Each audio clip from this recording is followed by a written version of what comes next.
T-minus 90 seconds and counting. All systems are go. We're about 90 seconds from the launch of Space Shuttle Discovery.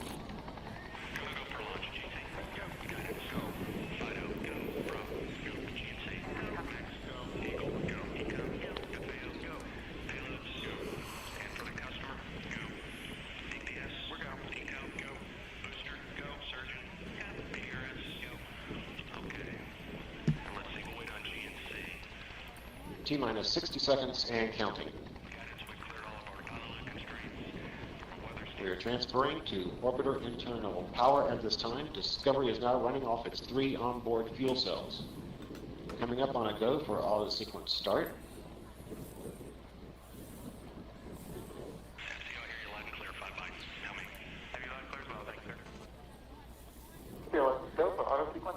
And we have a go for auto sequence start. Discovery's onboard computers have primary control of all the vehicle's critical functions. T-minus 17 seconds and counting. 15, 12, 11, 10, 9, 8, 7, 6, start, 2, 1, booster ignition, and liftoff of the Space Shuttle Discovery, returning to the space station, paving the way for future missions beyond. Well,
Discovery's onboard computers commanding the main engine nozzles to swivel, aiming the shuttle for its precise target in space for main engine cutoff.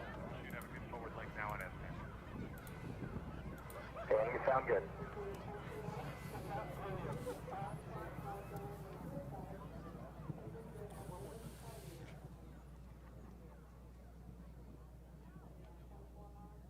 Discovery Houston, negative return. Copy, negative return.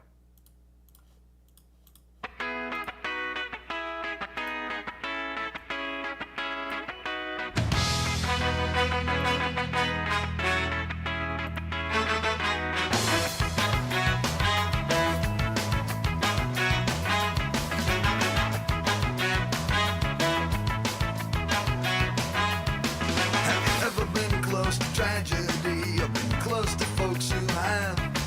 Have you ever felt the pain so powerful, so heavy you collapse? No, well,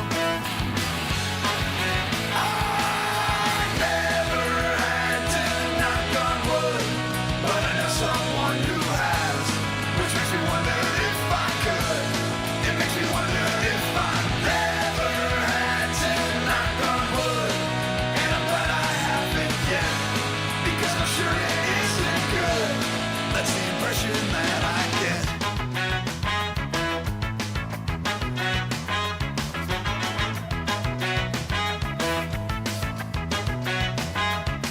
Have you ever had the odds stacked up so high you need a strength most don't possess? Or has it ever come down to do or die? You got to rise above the rest. No, well, I never had to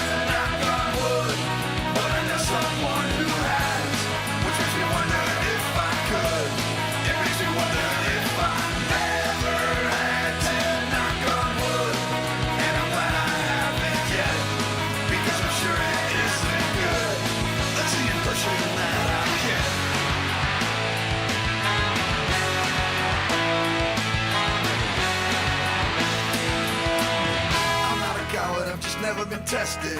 I'd like to think that if I was, I would pass.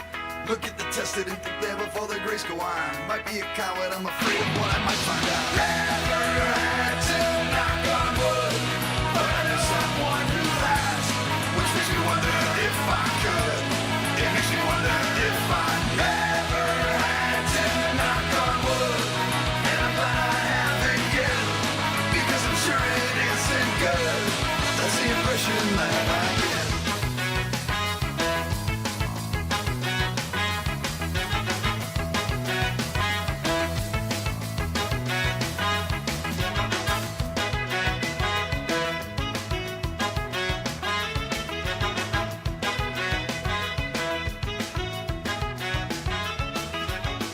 Never had to, but I better knock on wood, 'cause I know someone who has, which makes me wonder if I could.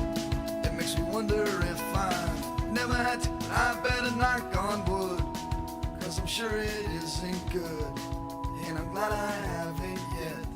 That's the impression that I get.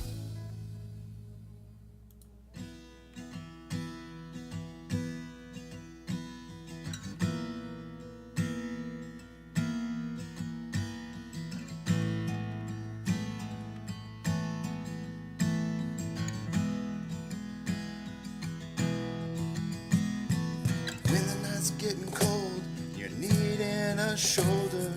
Puff out your chest and be a little bolder. All we do is we buy and hold. There will be shills who wanna steal your thrills. There will be friends who hold till the end.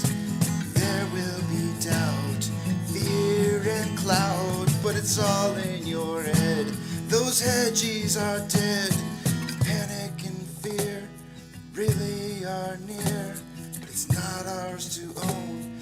We have shown that all we do is buy and hold. Oh, there will be shills who wanna steal your thrills, and there will be friends who hold till the end, and there will be doubt, fear and cloud, but it's all in your head. Those hedgies are dead. So when the night's getting colder, you're needing that shoulder. These apes got your back. We got each other. All we do is we buy and hold.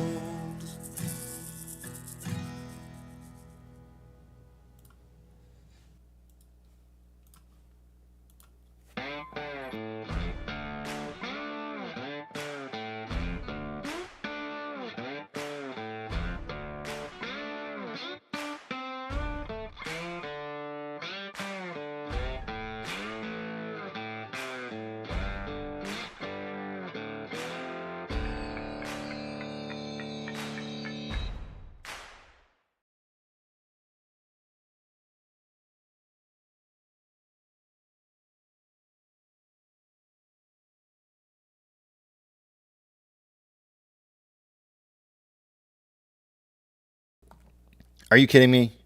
There is no sound. This is twice now. This is twice now. My button is not working or something. Hold on a second. Let's do that all over again. Hold on. We cannot start off the day without a proper intro. Give me a second here. Good morning, you filthy apes. Welcome to AMC with KC, where we buy, we hold, and we screw those hedgies. Screw them! That's right. This is where we like to fling poo and eat crayons for breakfast. Rock strong. Man, 2 intros. Like I said, like I was trying to say to you guys, today there's gonna be so much FUD being spread around, and it's gonna be funny because we're gonna be watching probably price moving really well for us, and we're gonna be seeing all this FUD that's trying to tell us, oh, it's over. Here we go. This is gonna be the best. It's already past time due to look at the numbers. I'm a little late. There's a lot of news out there. There's a lot of news to go over. Taylor Swift is starting a day early. The shorts are fleeing. That's the title for the day today.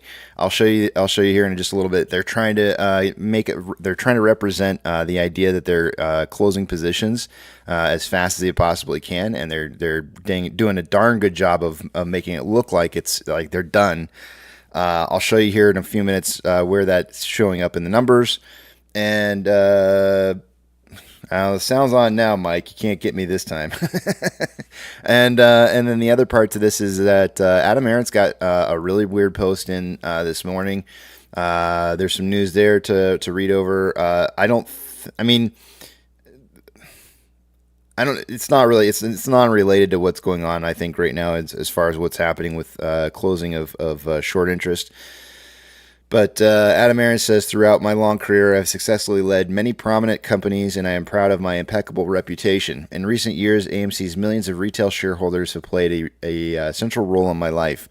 Your passion for our company is one of my key motivators in doing all I can to help AMC survive so that eventually we can thrive. Because you are so important to me, there is a matter I want to share with you. By definition, I live my life in the public eye.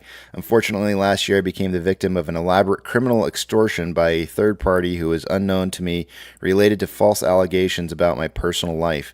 Rather than give in to blackmail, I personally engaged in counsel and other professional advisors and reported the matter to law enforcement.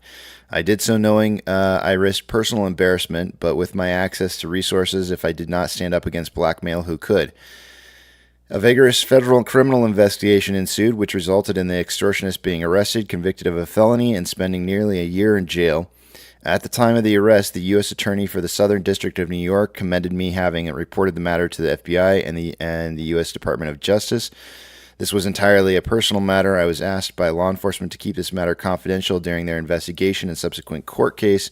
Shortly after the extortionist July 2023 sentencing, I informed the AMC Board of Directors, which thoroughly reviewed these events with independent outside counsel at WilmerHale. As I said above, this indeed was entirely a personal matter, and the matter is closed. And now I am reporting this to all of you. I could not end this message without again thanking you for your support, as well as emphasizing my extreme gratitude to the U.S. Attorney's Office for the Southern District of New York and to the FBI for their diligent, skillful, and professional handling of this unfortunate matter. So kind of crazy tweet there. I mean, it's pretty long and very... it sounds like it's... I mean...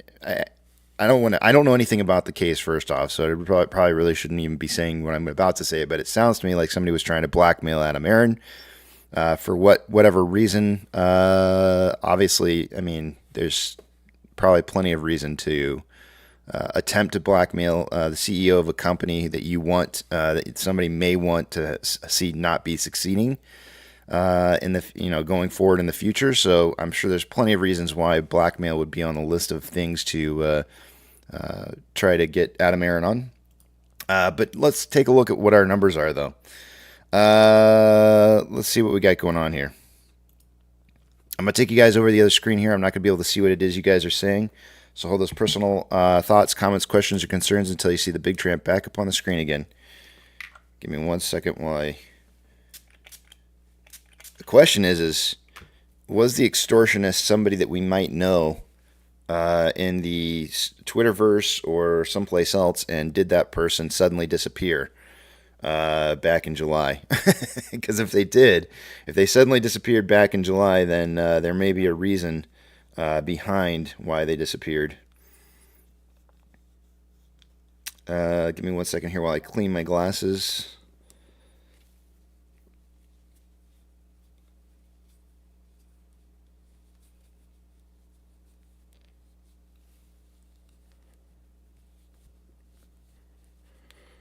All right, I think I'm done. Oh yeah, nice and clean. Oh, they're so nice. It's just, there's something so beautiful about a fresh pair of clean glasses. You thought I was going to say underwear, didn't you? There's something nice about that too.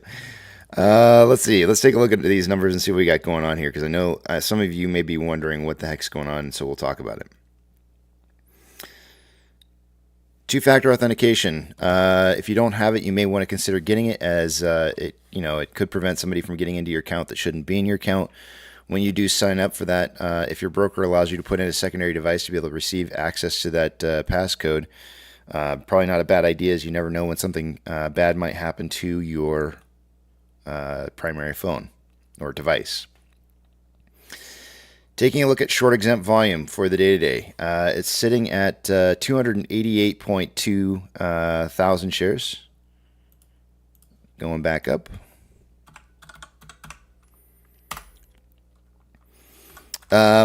We needed I think it was 7% or something like that on day-over-day price increase to get to keep a 3 of 3 for the day-over-day price increase, being at 15% over a 3-day span. We didn't hit that, but I mean we got close, because I think it was 2 days ago it was 6 and some change, and then it was 1% yesterday, or 2 days ago, and then yesterday it was 5.04%. With this morning pre-market at 2.21%, that would probably be enough, but can't count it. So, but we were up 5.04% yesterday, and we'll just go ahead and call it 1 of 3. And we're starting over on this one, so I'm gonna put that back to red.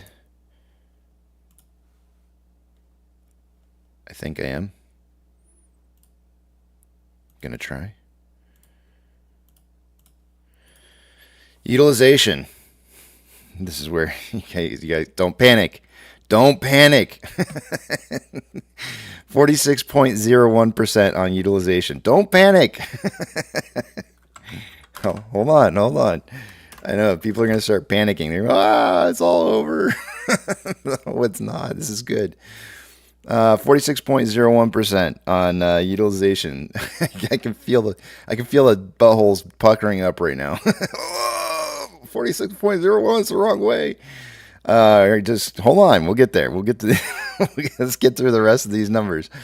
As far as price prediction tally points go, everybody got a point yesterday. We finished at 1042. Let me see here. I forgot to go over this. Minus the $1.50, 892. Nobody predicted anything close to 892 for a bottom. So no bonus points awarded out to anyone. Let's see here. Let me add in. But everybody did receive a point. I think. Wait, let me check and verify. 1042. Yeah, everybody got a point. So the closest, I guess I should probably tell you who the closest person was, right? That might make a difference for somebody. Somebody might be keeping track somewhere. Hold on a second. I'll tell you in a minute. Let me add these points in.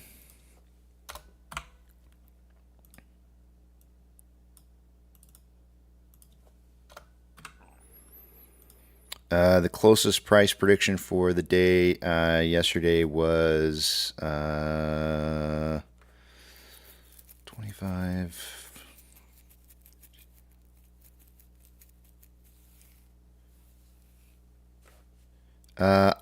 It looks like it would have been Apex with his 925 to 1225 price prediction, because he was about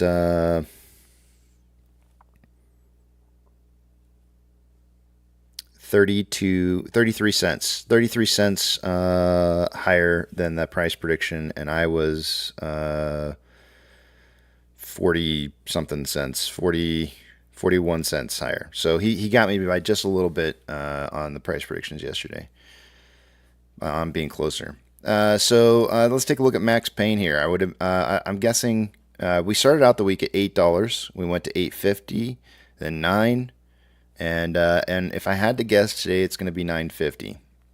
It might even be $10, but I'm going to guess $9.50 for Max Payne. Let's give it a whole refresh here and see. Nope, still $9. Taking a look at options, highest amount of volume, or not options, sorry, off exchange. Highest amount of volume going through off exchange as usual, and a normal day between off exchange and EDGX would be about 64%. We had 57.39% going through off exchange, and EDGX was at 8.06. for a grand total 65.45%, 1.45% higher than a usual day.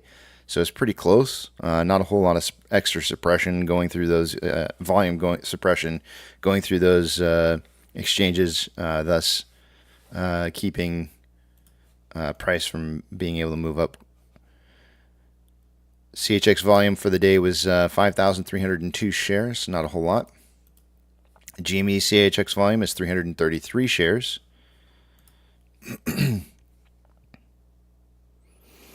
And let's see here.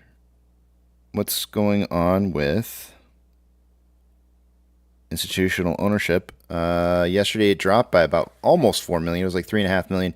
Currently being reported 150.854 million shares owned by institutions. Of course, we know that's not an accurate number, but it's now showing up at 150.839, which is a little bit lower than what it was yesterday. And taking a look at options, highest amount of short interest. Oops.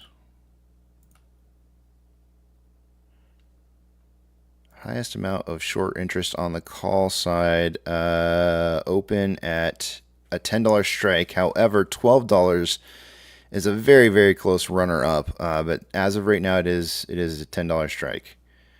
Let me go ahead and change my numbers. That's the same as yesterday. There was 9.6 thousand contracts at 10 yesterday. Today there's 10,000 contracts, 10.4. On puts, highest amount of volume in open interest was at a $9 strike, and there was 10.1 thousand contracts. There's now 11. I know yesterday we had talked about two different things. I want to just throw this a quick message out here to you guys. We had talked about playing the song Push It. I've played it before. I went and looked, and I've played it. I can't play that one again because I've already played it. The other thing we talked about, talking about derivatives and the meaning and doing maybe a whiteboard on the topic for the day. I'm going to save that probably for Monday next week. When I do this presentation, I want to do it really well for you guys. So I'm going to make sure that I've got it all outlined so that I can go through it and not sound like an idiot. So I'm going to make sure that I have it all put together really well. And so we'll have that conversation going into Monday next week. Taking a look at the rest of this information here after I move some screens around, we'll talk about why short interest is going down and why shares on loan is going down.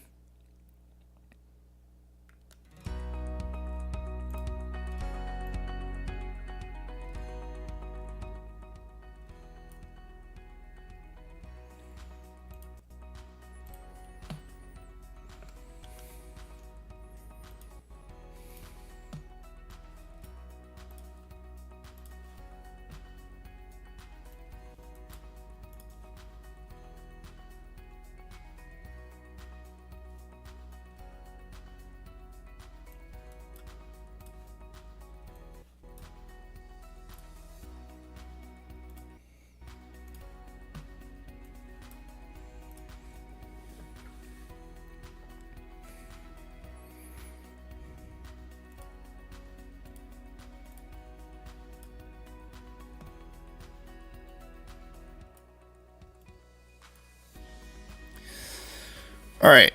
Short share interest of the free float today showing up at 7.72%. The utilization is dropping day over day from 61.39% down to 46.01%. That means the on loan amount is going to be dropping as well. And it dropped from 28.81 million shares on loan down to 21.83 million shares. So we're looking at 7 million. Almost 7 million drop. It's just underneath it at 6.98 million shares returned.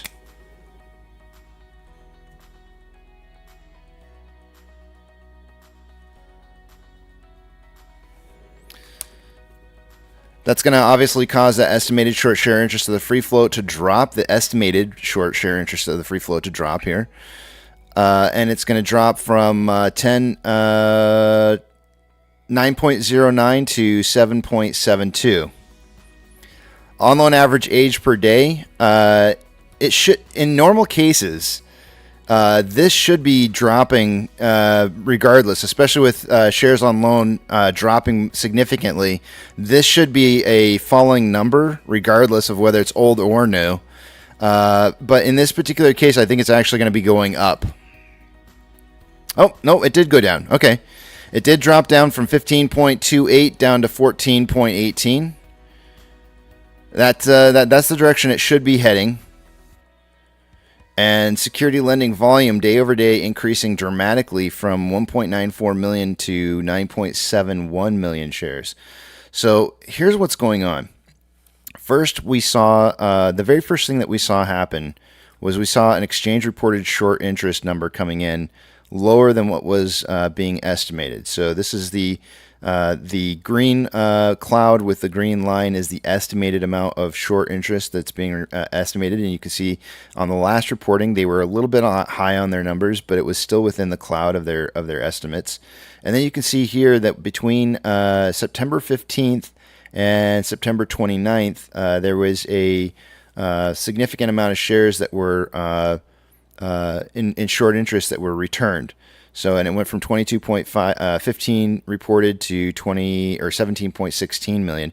And so we saw a pretty dramatic change or adjustment to Ortex's estimates, right? So we saw this big drop off suddenly happening. Now we have on loan amount suddenly dipping very, very similarly in amount. Because yesterday, if you recall correctly, it was about a 5 million share return in short interest.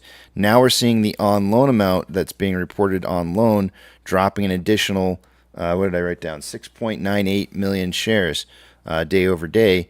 Well, now Ortex isn't going to make another adjustment again until they get an actual estimated reported amount coming in, right? So this exchange reported short interest they've already made their adjustment.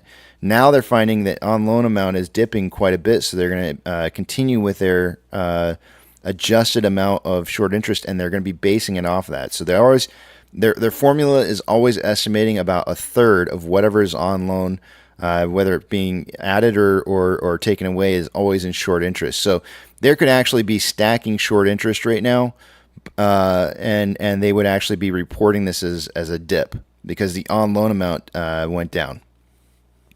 So that's the reason why this is dropping the way that it is. It's not, even they can only estimate. They can't, and if on loan amount suddenly drops by 6 million shares, they can only estimate based off of that, off the most previous reported amount of short interest, which is always 15 days lagging or more. And that's what ends up happening is you start seeing the adjustment from the last reported amount going down, and the very next day going down even more because of that on loan amount dipping. So there's going to be a lot of people freaking out, going like, "Oh my gosh, it's 7.72. What's going on? They're closing their position." It's like, yeah, they did close some positions, but they're going to reopen those positions back up as price starts running back up. They have to. The idea is that they're going to borrow shares and they're going to need to. There's lots and lots of failure to delivers that are stacking up right now. We've had a very long period of time where we've had very low amounts of shares being returned back to meet failure to delivers, and those failure to delivers are definitely stacking up. So I would not sit there and worry too much about this. That short interest will pop back up again. They're just doing a trick right now where they're trying to make it look like they don't have a whole bunch of short interest open. This is going to be positive for us because now you're going to have institutions, long institutions like brokers, who are going to see numbers like this, and this may become more favorable for them to want to invest into this when they start seeing these low short interest amounts and utilization being a little bit lower. It's going to look like to them that shorts are fleeing. And when they see that shorts are fleeing, that may be an indicator or a cue for them to start stepping in and starting to buy. Are we seeing that? Yes, we already have started seeing that. Institutions are starting to buy back in, as we've seen, 6 days in a row of upwards price movement. I mean, that's what I'm seeing on the candles right here, but I'd have to go back and take a look and see for sure if that's the case. Let me look real quick here. Have we really had 6 days in a row of upwards price movement? Hold on. Let me look. What day did that start on? October 4th? 30, no. Starting on October 6th, we've had nothing but price improvement. So we've had 1, 2, 3, we've had 4 straight days of nothing but upwards momentum and price movement. So yeah, we've had some buying going on over the last 4 days. So don't let this. This is probably gonna, like I said, this is gonna cause a lot of community uproar, and people are probably gonna make assumptions that this is a bad thing for these numbers to get low like this. It is not a bad thing. I think it's actually a really good thing, especially with price rising. You can tell that they're getting ready for an onslaught, and they're going to need a lot of shares. If they've got 46.01% utilization with 21.83, we can do some quick math here. How many shares does that make in just institutional shares available to them? So let's see. 21.83 million divided by 0.4601 utilization. This is saying that institutions have about 47.44 million shares to loan, with 21.83% or 21.83 million of them currently being loaned out. So this, you could subtract out the 21.83. They've got 25.6 million shares available for them to be able to help to control price movement as it's rushing upwards. So let's go back in history. Let's go back.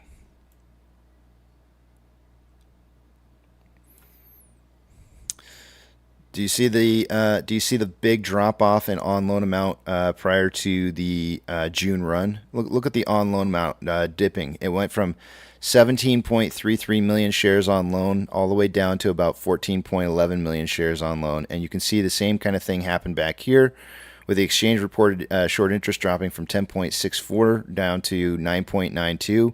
And what does it start doing as price really starts rushing up? It starts rising back up again. So it will start heading back up, and then we can go back here and you can look at previous to January as well. Look at that massive dip in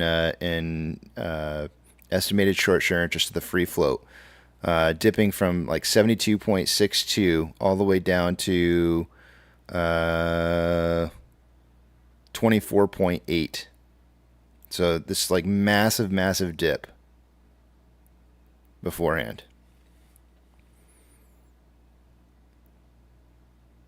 So I'm not fearful of this. This is actually a really positive sign. To me, this tells me that somebody knows that that the incoming price increase is going to be big, and they're going to need a lot of shares in order to manage the price movement. And so I see fear, and I don't see it on. I don't think this should be on our case. This should be on anybody who's short AMC.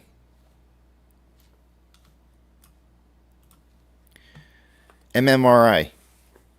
Yesterday it was 301.38. We now have it dropping down to 290. Let's just call it 299. MMRI is starting to drop, which means likely yields or the dollar is dropping, or both. One of the two. Not sure which. It does look like I said bond yields here do look like they're dropping. So we have bond yields dropping. And we do know that bond yields tend to drop just before the largest portion of a recession occurs. VIX this morning showing down for the futures, 0.74 for an open at 1638. And we've got most of the markets are showing futures up anywhere from 0.34 to 0.66. This is not normal. The VIX should be down a lot more than this for the amount that this is showing. In fact, I would imagine futures on VIX should be down somewhere like 2% or greater for these kind of numbers. These numbers are pretty big. So there's a little bit of a imbalance between where the market's at. So we might see the market pre-market markets dipping a little bit here, or yeah, I would say we'll probably see it dipping a little bit before market open.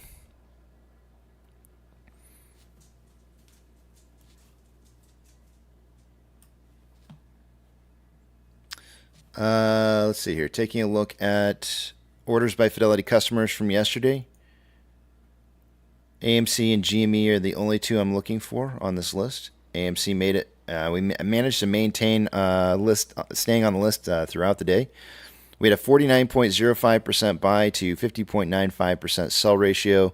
I don't like it seeing it, more selling going on than buying going on from retail, but it always does end up being the case as price starts rising. So, a lot of people start trying to take, short-term investors start trying to take profit early. It happens. I'm aware. It's part of just trading in the marketplace. But it should return to something higher than 60-40.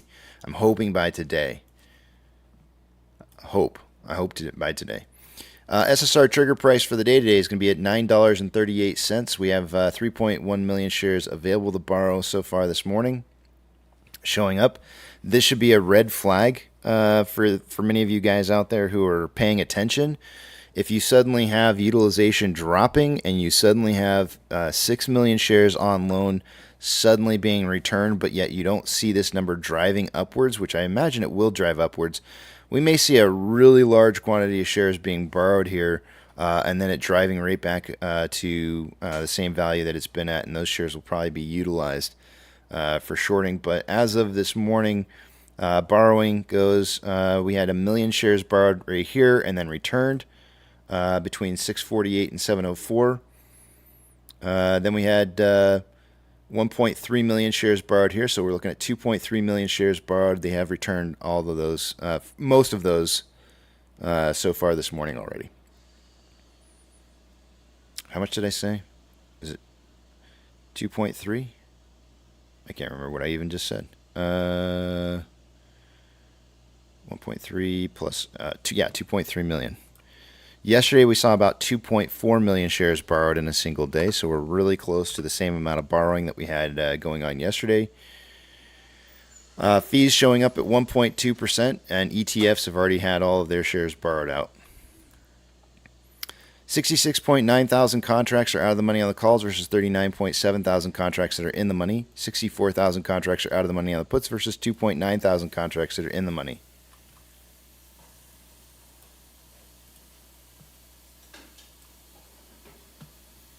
I don't want to look at this. Big bank movers this morning. Pre-market, I'm only going to look for anything plus or minus 2.5% or greater, and I actually don't even see hardly anything. Oh, there we go. They just showed up. Pre-market, we have a little bit of a mix here. Some red, some green. Most of them appear to be green, but nothing over 2.5%. Ethereum Classic is down 0.25 and trending up.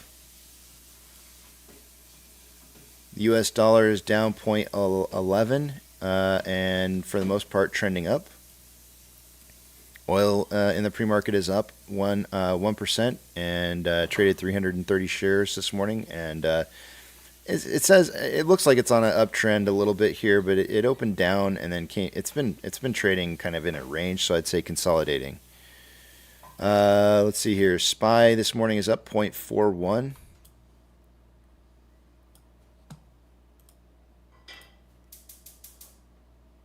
Tesla in the pre-market's up 0.13. It opened up higher and then has trended down since.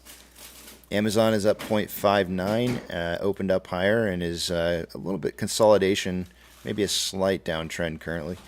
Cinemark is up 1.9% in the pre-market and has traded 3 shares. Doge is down 0.76% and starting a reversal trend upwards. Bitcoin is down 0.07, again, also breaking the downtrend and trending up currently at 26.8K a coin. GME in the pre-market is up 0.57% after trading 781 shares and really looks kind of like consolidation to me. HYMC is down 3.82% in the pre-market and looks like it's opening up down, having traded 232 shares. Opening up down. NCMI is not traded in the pre-market. Hood is up 0.72, trending up. AMC is up 1.82% in the pre-market and also trending up as well. Looks like it's trying to break that trend currently. Inflow versus outflow from yesterday. Looks like we had about $3.3 million more inflow than outflow.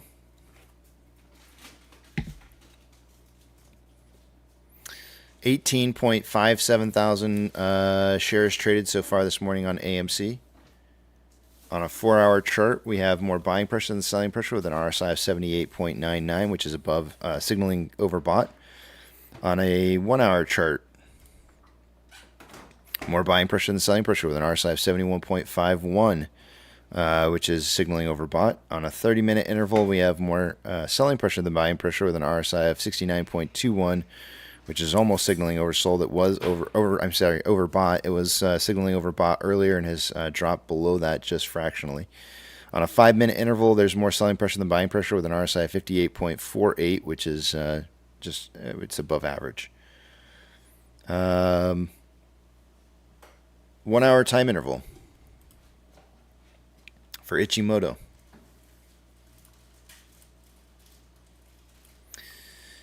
Normally speaking, the secondary touch of the conversion line is usually the point at where the price tries to meet down onto the base. That's exactly what happened. We had the first breakout occurring right here, the very first touch of the conversion line there, second touch here on the conversion, and then of course it met the baseline and price did not manage to break down below the base. Which is really, really strong. It's great. It's great for us, especially with this big, huge green cloud right here. You don't want to see price breaking through big, fat clouds. That's not good. And so price kept on moving on upwards, and we're now fully above the conversion and baseline. This is still looking like a very strong buy signal.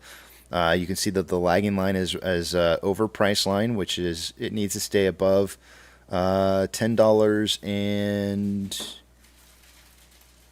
what is this? 1052. 1052 is going to be the target number that we want to stay above for the day-to-day. Otherwise, we'll get that lagging line touching price line, which has not. I mean, it kind of did happen back here, but I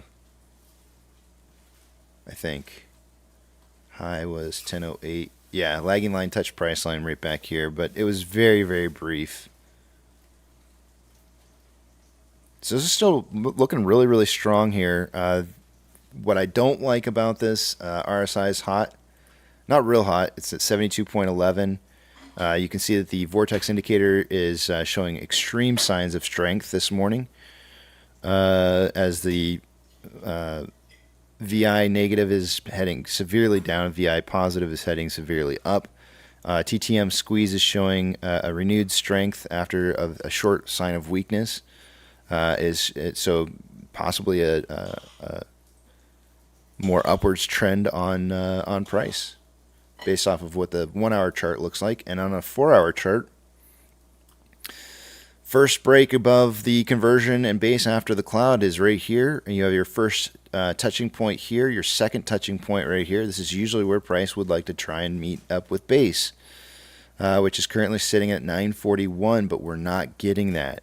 What keeps this a buy signal? Keeping this a buy signal is staying above that base, sitting at 941. I know that's such a drastic difference than the $10.52 that I gave you on the 1-hour chart, but you can see here that at 10, the conversion is at 10.14. At $10.14, we would probably see a little bit of a sign of weakness, and maybe seeing price dropping to meet up with base at 941ish, or as it's climbing somewhere up in the high nines.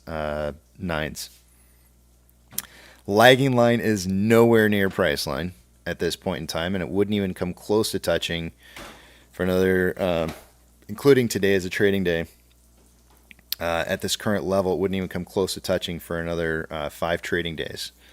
So the key for today is going to see price remaining above $10. I think $10 is like a good goal. As long as we can stay above 10, will probably be really strong buy signals.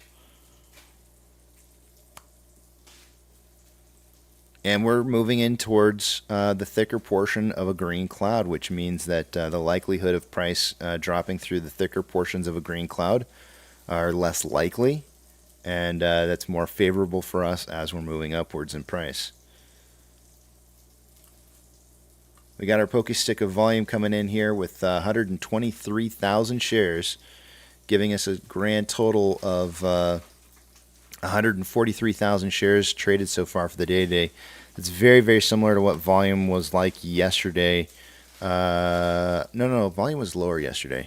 It was what our volume was very similarly like 2 days ago in trading, which would have been the 10th. And so I'm going to guesstimate 20 to 40 million shares traded again today. That's what I guesstimated last time we hit 27. So I think 20 to 40 is a good estimate.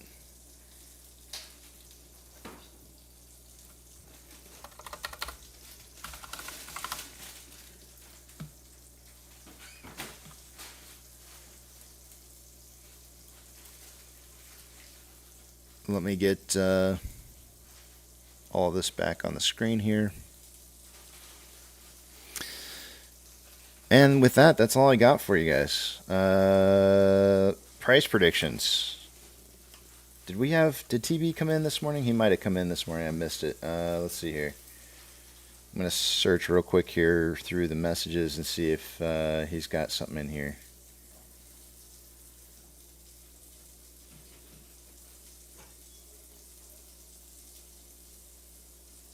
He normally comes in right away, so I wanted to scroll back just a little bit and see if I could find something.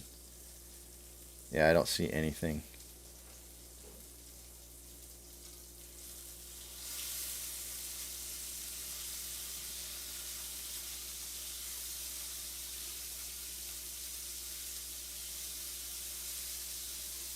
Ooh. Let's see here. I don't know what to do with Matt Hagen. Oh, you guys already got him. Nice. Scrolling down further.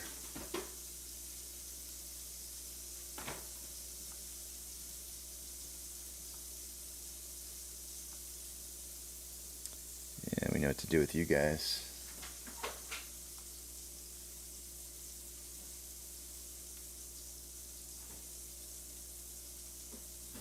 Okay, I don't see anything. Oh, there he is. I just scrolled the current. Is it bacon? Hon, is it bacon? Oh, she went in the garage.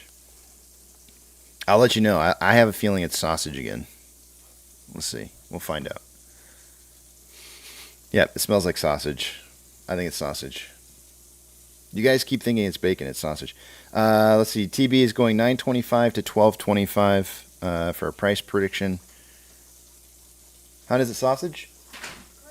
Ah, she said yes. She said of course. 9.25 to 12.25. And 15 to 35. Okay, I keep you down for the same volume prediction. For me, on price predictions for the day today. This is going to be a tough one, but I feel like this is really, really super hot here on a 1 hour. Let me change my Bollinger Bands real quick here for 1 hour because I just want to see where we're at on this. 20.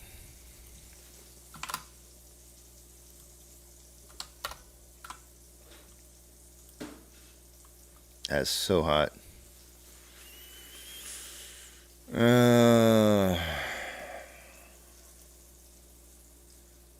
We got to test the simple moving average again at some point today, which is probably going to end up being somewhere right around like 1042, which is what we closed at yesterday. We'll probably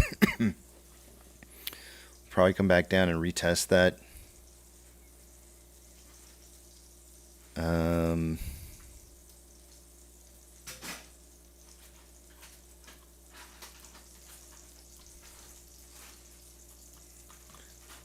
It's such an aggressive uptrend that, for me,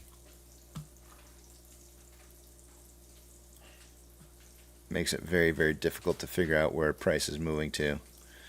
because part of me wants to say like, okay, well, you know, usually aggressive uptrends are met with you know, some kind of pullback at some point. Is it possible we're trading on an ascending parallel channel? I do see a couple touch points here on the top side here. I got some touch points on the bottom side. Let me get rid of this point right here because it's messing with me. There we go. I got a couple of touch points on the bottom side. Looks like we've had a few attempts to break out of this on the going up, but never actually did. I think this is a very good possible range that we could be trading within if we don't break out of this going down. Do note that by the end of today it would be $10.39, or by the end of the day would be a breakout to the bottom side of this ascending parallel channel. If we were to close today, I wouldn't expect it to be much higher than 1107 for a closing price. So I'm looking somewhere in that range in there. Let's do a trend channel on this real quick and just see where the trend has us closing.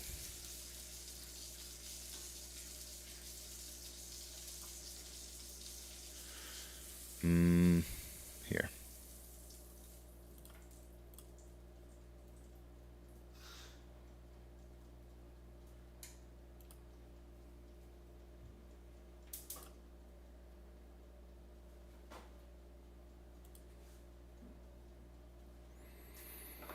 $10.70.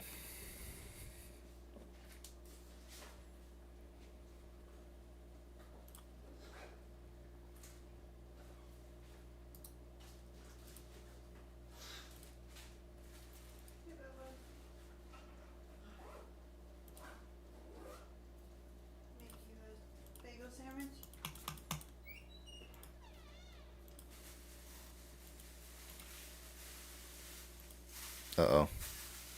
It doesn't like me selecting that for whatever reason. I completely lost it. It doesn't want me to do that. There we go. There, now I don't have to draw my other line in there. Yeah, I would say 1070 seems to be about where the trend channel is taking us towards.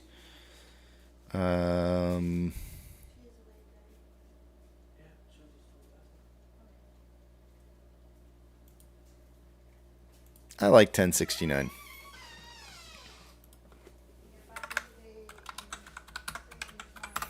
So 919 to my price prediction is going to be 919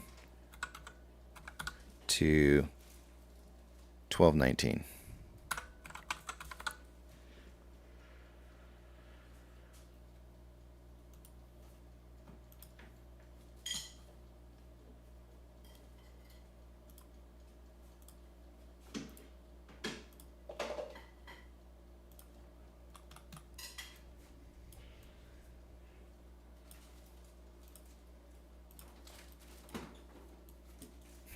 Your Bollinger Bands look so small. Let me fix that.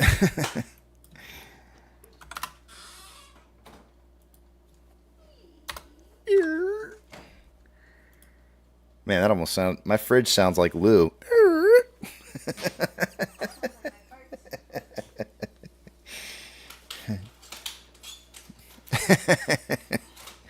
I gotta go back to the back of the big trim.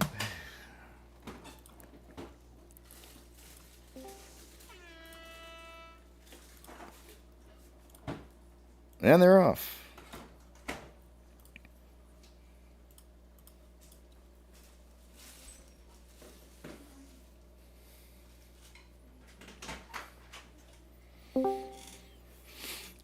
Who's my lucky first participant for the day today? Pirate, good morning to you, sir. Are you waking up on the side of good or evil?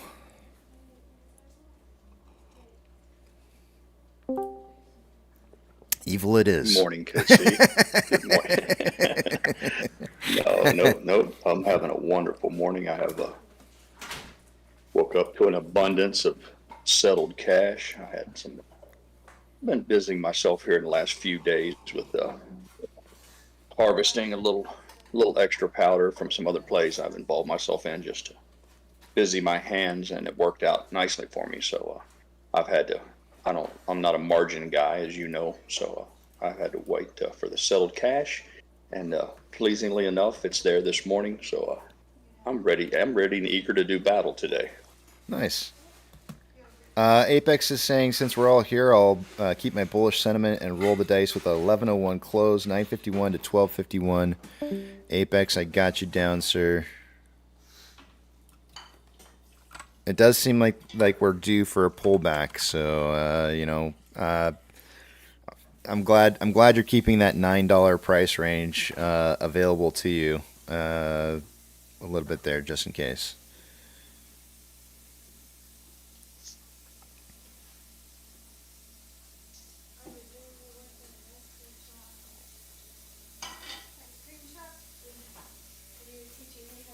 Good morning, EO. Top of the day to you. Man, there's like so many people are like saying these negative comments, trying to defame him, Adam Aaron. It's kind of funny.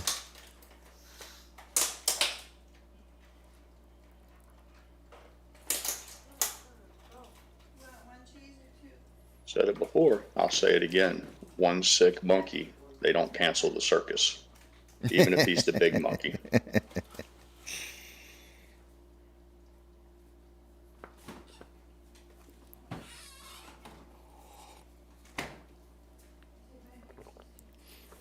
Yeah, so I feel like oftentimes when you get into a and he's not obviously unfamiliar to having power or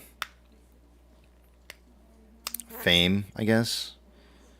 But I find a lot of times some people make bad decisions, bad choices when that happens to them. You see it all the time, and it's just kind of human nature. You can take any. I mean, there's like a plethora of people you can use as an example. But Sure. It's human nature to make mistakes in life, and so I'm glad that he, instead of leaving himself open to extortion, I'm glad that he contacted authorities, and even though it may have been embarrassing for him to do, I'm glad that he did it. It means Absolutely. that's a form of it's a very strong sign of integrity of having the ability to be able to say, like, you know what, even though I've made a mistake, I shouldn't, I'm not going to try and cover that up with more mistakes. Well, I'm no different than anyone else. I have my morning routine, and it's typical coffee and what have you. And I usually just turn on the computer just to get a quick look at what the pre-market's doing, and then inevitably another screen will pop up with some news. And that was one of the first things that popped up, and I don't mind sharing it. There was a time when that would have consumed my morning, but I've become so battle-hardened that I hardly gave it a glance this morning, and I just kind of chuckled and thought, yeah, it makes sense, being at the with the premieres with Taylor Swift and the box office numbers and everything, the recent price action. I thought to myself, yeah, that's about par for the course. So I just kind of gave it a chuckle and went about my way. Yeah. Yeah.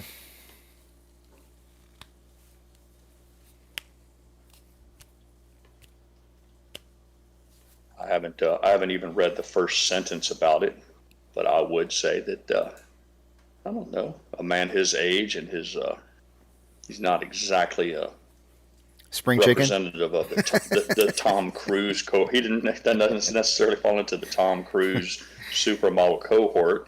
So I could see how he would be susceptible to a little honey trap, a little catfishing, or whatever you all call it these days. But again, I hardly think it's always there. I mean, it's like probably the easiest way to get at a male personality.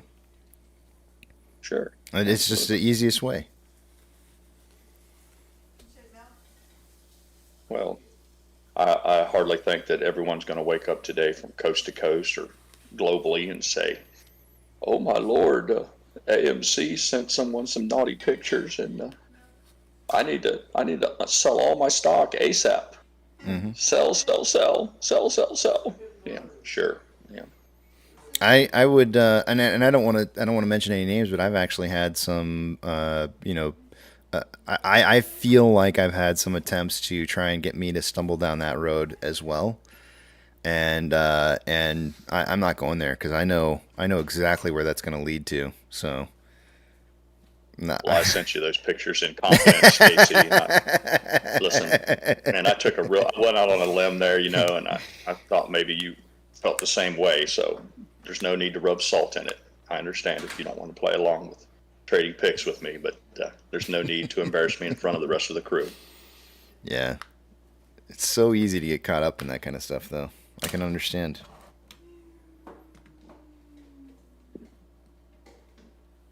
Well, it seems to be even more prevalent in the sports world. I'm not a sports fanatic like so many among us can regurgitate all sorts of statistics and how many times the earn run averages and all that, and I hardly fall into that group, but I do read quite a bit, and it seems like hardly a week passes that you don't see a story about some well-paid professional athlete whose wife becomes pregnant the very day they sign their multi-million-dollar contract, or some other nefarious activities designed to separate them from their newfound wealth. But like you said, that's probably a story that's as old as time. Hardly anything new. Mm-hmm.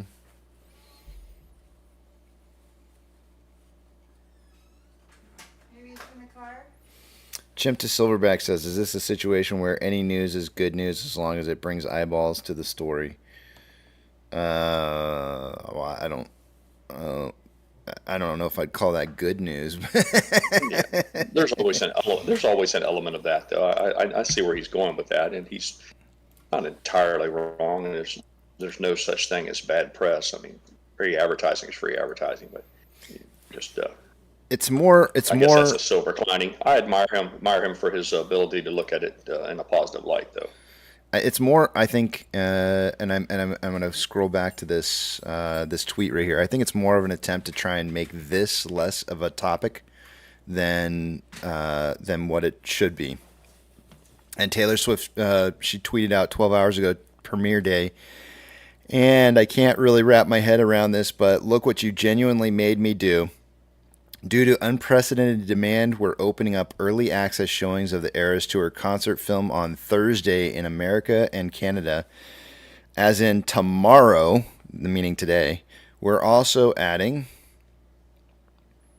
additional showtimes Friday and throughout the weekend. All tickets will be available by 10 a.m. tomorrow morning, and it'll be showing starting Friday in 90 countries all over the world. I can't thank you enough for wanting to see this film that so vividly captures my favorite adventure I've been a part of. The Eras Tour. And the best part is, it's an adventure we're still on together, getting in the car now. That's cool. This is really what this is an attempt to do. It's to try and get us to not look at this and to look at something else. Exactly. How can we possibly throw something else? All one has to consider is the timeliness of it, Casey. All that come together today. This was the big day, and that's the day the story about Adam Aaron drops. Come on, you don't have to be a great thinker to see that that's not a coincidence. That this clearly designed to have a negative impact. And once again, it's easy to see for anyone who's paying just a little bit of attention. Mm-hmm. Shorts are fleeing. They can't get out fast enough. They're like, oh shit! Here comes a cannonball. Here comes a big old snow. What do they call it? Avalanche. Here comes the avalanche. Get out of the way. Exactly.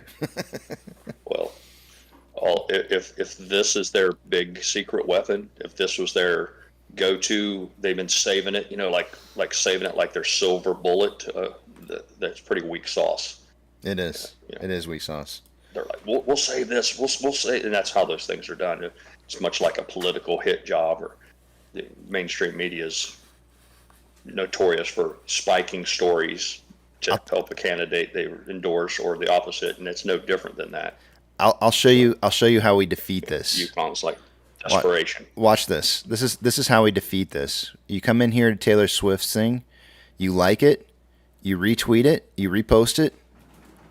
Right. I'm actually going to quote it, and I'm going to say, "This is the biggest the story. news today." Exactly. Yep. And That's how you nothing beat them at the propaganda else game. matters.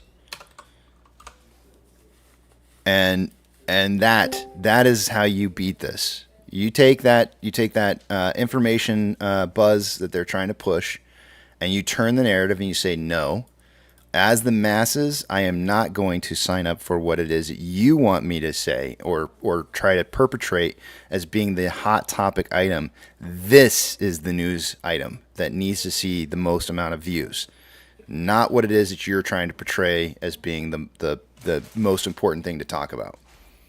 And the more people who view the more positive information and the information that is truly and honestly the real news, that's how we beat it.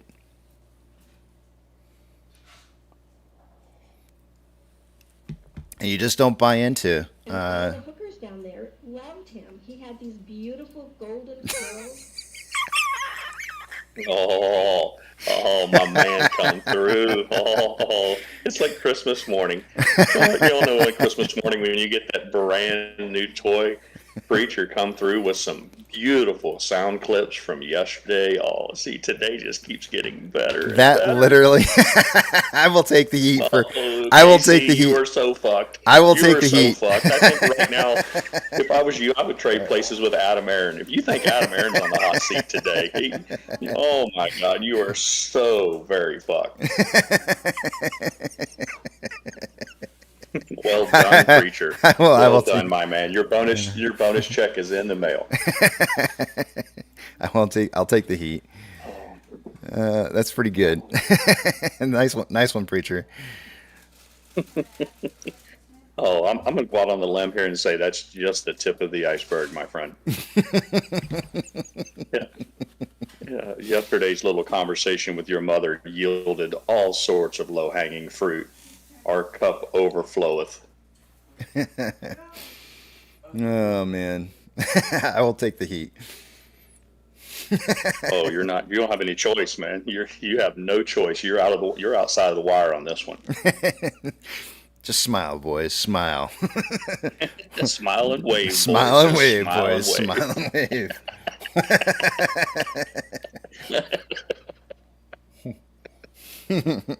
Oh, man, yeah.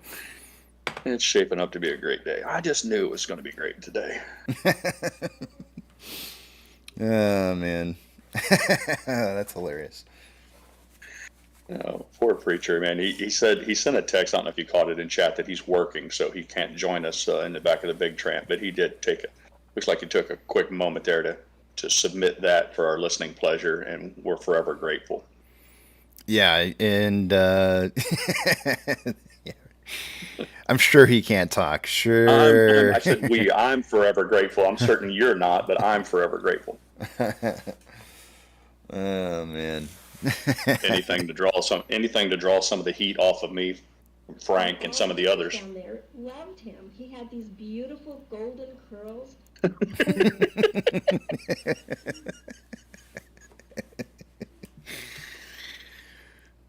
I was hitting it big when I was young. All the hookers loved him. Hey, He said with such sincerity. It's just. It's like a mother. It's like any other mother just bragging on her son's accomplishments in life. Yeah, he made the honor roll, and he was an Eagle Scout, and oh yeah, all the hookers loved him. I can't go wrong. Thank you so very much. I can't go wrong now. There's no going back. Yeah. I can see Misty Shaw. She's playing bridge with all of her girlfriends, and mom number one says, "Yeah, my son passed the bar exam today." And mom number two plays her hand. She's like, "Well, my son, he just passed his PhD. He's a medical doctor." And Misty Shaw's like, "Well, all the hookers love my little boy." She got them bragging rights, man. She got them bragging rights. That's 1796 says numbers. Is it time for numbers? Numbers. He's trying to come to your aid. That's not going to help you. Numbers won't save him today, Patriot. I assure you. Numbers will not save him today.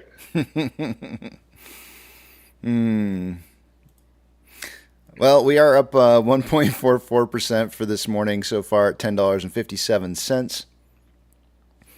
On that note, I think it's time for me to take a break. Gotta let this cool off. Gotta let this cool off a little. Yeah. My internet's going down. Internet's going down. I got issues here. Hey Jay, half an hour. I gotta talk to Jay real quick here. Jay, I know I haven't gotten back on the Peloton. I'm going to get back on. I promise you. It's just that I've been, believe it or not, that Bruno week ruined me. I've been having a hard time getting back on a good sleeping schedule, and I'm been just absolutely worn out. And so I promise you, I will get back on that Peloton. I kind of talked to my wife a little bit, and I said maybe this weekend I'll start back up again, starting this weekend, because then I'll have a little bit of time to just kind of sit down and relax, and just kind of cruise back into it again. But I promise you, sir, I am not done. I have not given up. I am going to come after you, and I'm going to beat you on that bicycle. So you just wait, sir. I'm coming back, and I'm coming back strong. I just need a little bit of more rest and relaxation before I move back into it again. But I am going to get back on there. Don't you worry. Let's see here. 7:27. I'm going to take a break. Let me see. I'm going to back out of the back of the big tramp. Parrot, I know you're going to sit in here for probably 20 more minutes and just sit there and have that sound clip on replay. It's my ringtone now on my phone. I can imagine. Yeah. That's going to be the gift that keeps on giving. Good. Alrighty, guys. I'll see you in a bit. Sign off back the big tramp here. All right. Let me put the music on here and put the message on the screen.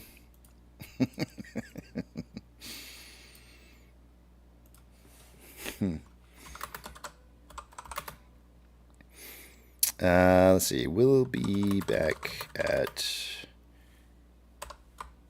8:15. And I already did my price prediction for the day. Actually, all three of the guys, minus Eric. Eric usually kind of gives me his prediction right before market opens. So we've got our numbers in already.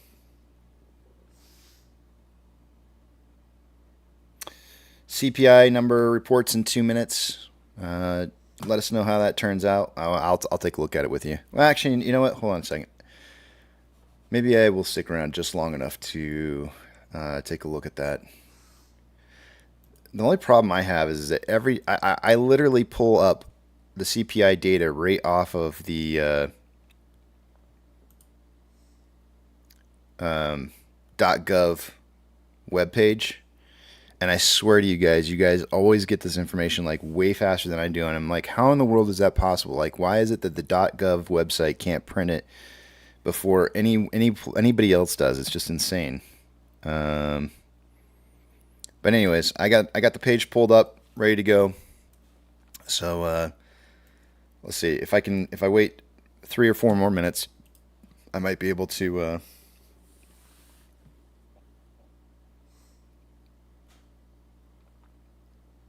I might be able to wait this out here and tell you what it is.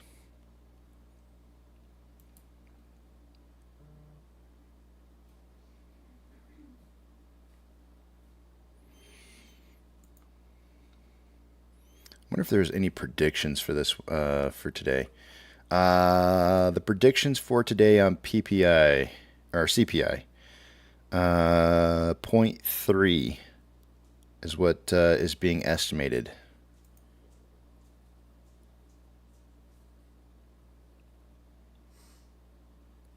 CPI year over year, they're expecting a drop from 3.7 to 3.6.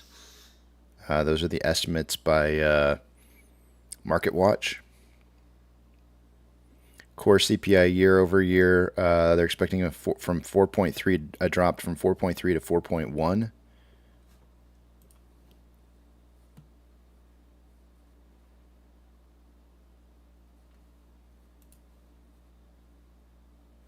Okay. CPI for all item rises 0.4% in September. Shelter up. That's really what it says. Okay, it's talking about a shelter. Consumer price index for all urban consumers rose 0.4% in September on a seasonally adjusted basis after increasing 0.6% in August. The U.S. Bureau of Labor Statistics reported today. Over the last 12 months, the all items index increased 3.7% before seasonal adjustment. What were they estimating again? They were estimating 3.6, so it didn't go down like they thought it might. The index for shelter was the largest contributor to the monthly all items increase, accounting for over half of the increase. An increase in the gasoline index was also a major contributor to all items monthly rise. While the major energy component indexes were mixed in September, the energy index rose 1.5% over the month. The food index increased 0.2% in September, as it did in the previous 2 months. The index for food at home increased 0.1% over the month, while the index for food away from the home rose 0.4%. The index for all items less food and energy rose 0.3% in September. The same increase as in August. Indexes which increased in September include rent, owner's equivalent rent, lodging away from home, motor vehicle insurance, recreation, personal care, and new vehicles. The indexes for used cars and trucks and for apparel were among those that decreased over the month. The all items index increased 3.7% for the 12 months ending September, the same increase as the 12 months ending in August. The all items less food and energy index rose 4.1% over the last 12 months. The energy index decreased by 0.5% for the 12 months ending September, and the food index increased 3.7% over the last year. Let's see here. I think that's all I'm going to read. There you have it. I'll keep that pulled up. Alrighty, guys. I'm going to go to break. We'll see you guys at 8:15 my time.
Discovery Houston, press to ATO. Thanks for being on it. Liftoff of mission 41B, the first flight of the orbit of Discovery, and the shuttle has cleared the tower.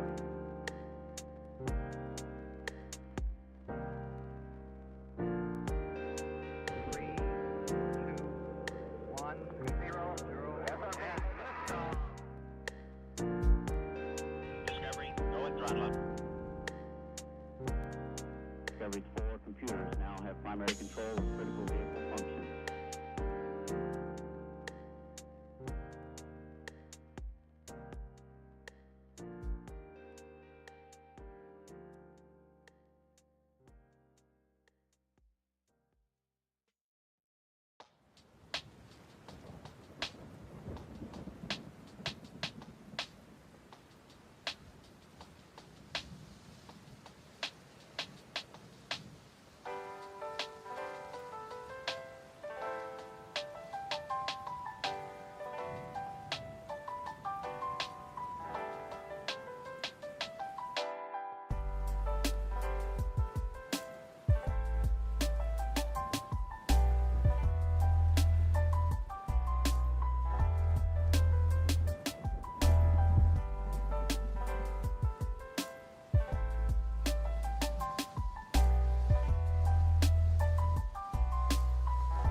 Alrighty guys, I'm back, and it's time to get this day started here.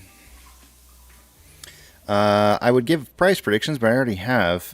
We've got 3 of the 4 of us have got our price predictions in. I've got 919 to 1219. Apex has 951 to 1251, and TB has 925 to 1225. So I'm waiting on Eric. I'm going to send him a message real quick this morning.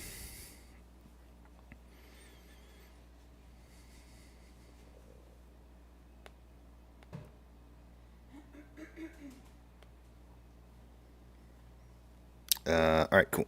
Send a message out to him. We'll see if he wants to change his numbers. He had 8:45 to 11:45 for the last 2 days, and which worked for him. Sometimes he doesn't change it if he thinks it's a possible still a good number to sit with. I'm gonna give him a chance to see if he doesn't want to try and change that.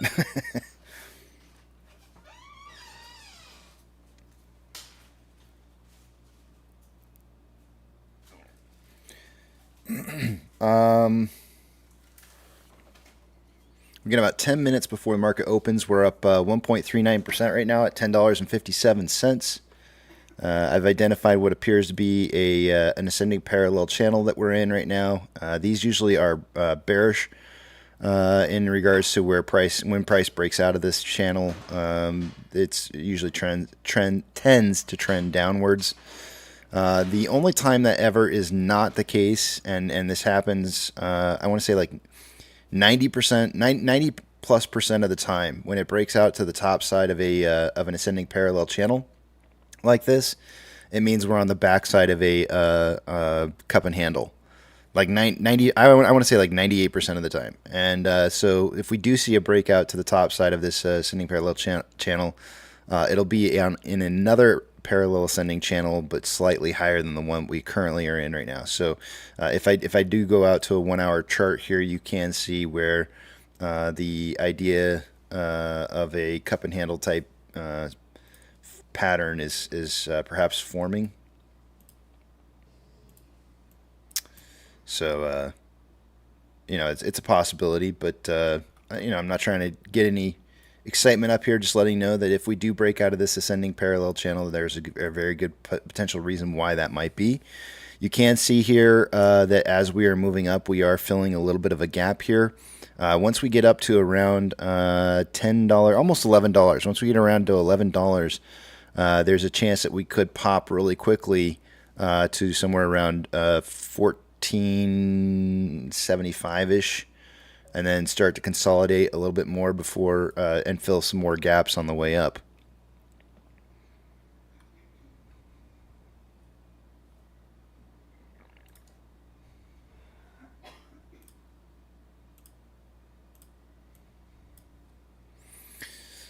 Let's see here.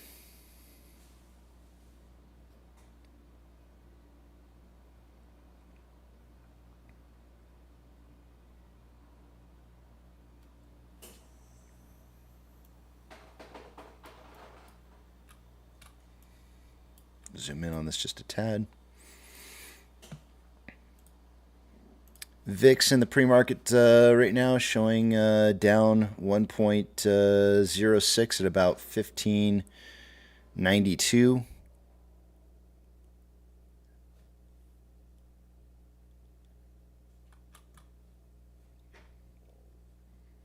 The futures on the VIX are showing 1638, so we might see a little bit of a pop here on the VIX upwards.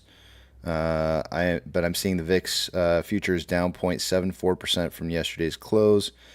A lot of the markets this morning, I mentioned to you guys that they were up anywhere from like 33 to 60 something percent, and I said they would probably pull back a little bit before market open. And sure enough, most of them are not doing nearly as well as they were.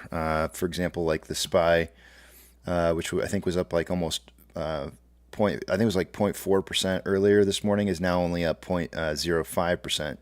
So it did get that pullback that I was mentioning a little while ago.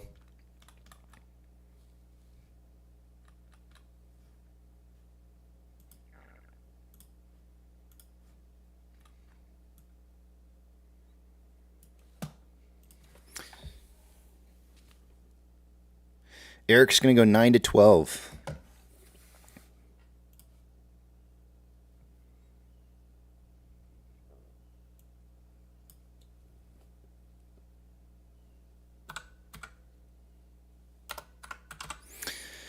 Which means Apex and Eric cancel each other out for bonus points, and TB and I cancel each other out for bonus points. So no bonus points awarded today unless somebody nails the price prediction right on the dot. Our price ranges on the bottom side.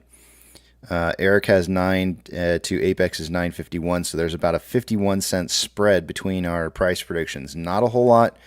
Looks like some of us are suggesting a close closer to the 10.5 price point. Some of us suggesting a closing of about 10.75 to 11ish for the other side of that. So I think we're all pretty much in agreement that a close between 10.50 and 11 is what we're kind of targeting.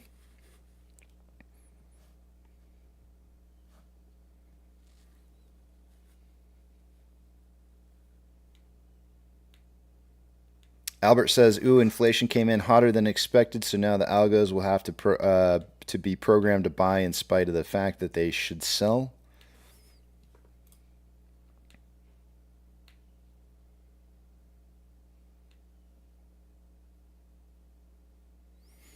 Taylor Swift visiting 13 theaters on premiere on Friday the 13th.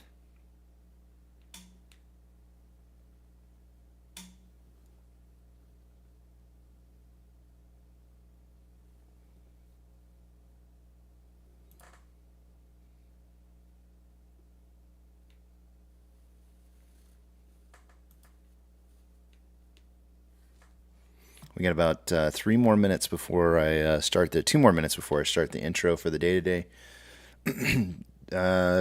Cryptocurrencies are a little bit down this morning. Bitcoin sitting at 26.7K a coin.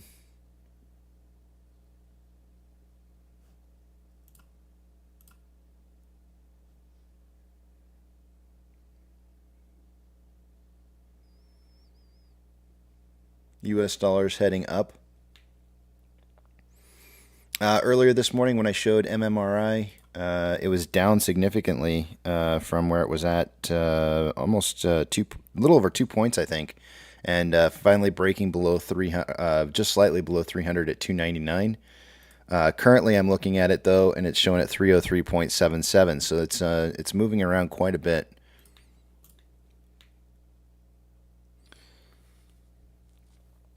A lot of volatility.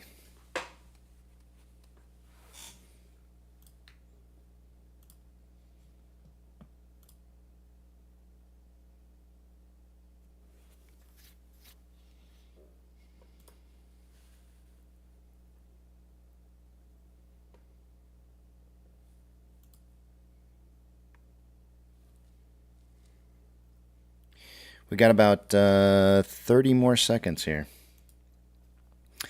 Song choice for the day. I know yesterday we had talked about doing Push It. I went back and reviewed my played list.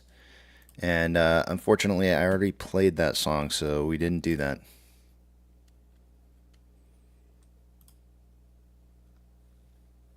Also, I went through the list of songs that were music suggestions, and I skipped over quite a few. I'm just going to say, wasn't feeling a lot of them. And this is the first one I landed on for today that just kind of felt good for me. So here we go. Let's get this day started. I will see you guys on the other side of this.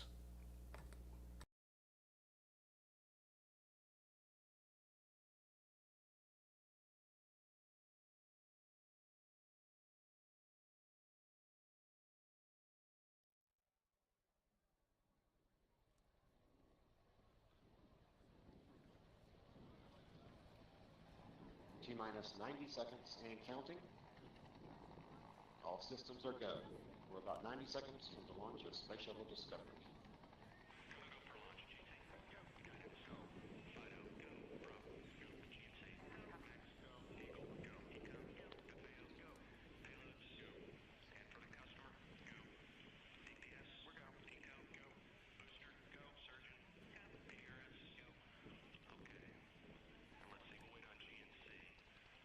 T-minus 60 seconds and counting.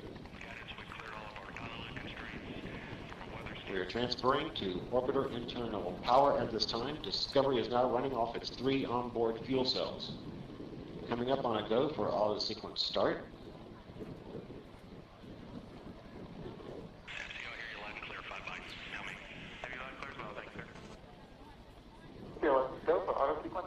And we have a go for auto sequence start. Discovery's onboard computers have primary control of all the vehicle's critical functions. T-minus 17 seconds and counting. 15, 12, 11, 10, 9, 8, 7, 6, start, 2, 1, boost ignition, and liftoff of the Space Shuttle Discovery, returning to the space station, paving the way for future missions beyond. Well played, Apple. I'll do it, Discovery.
Solid rocket booster separation confirmed. Guidance now converging.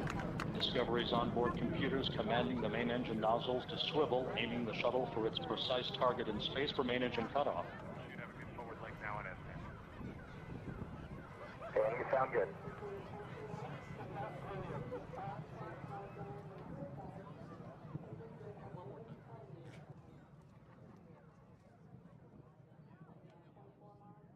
Discovery Houston, negative return. Copy, a negative return.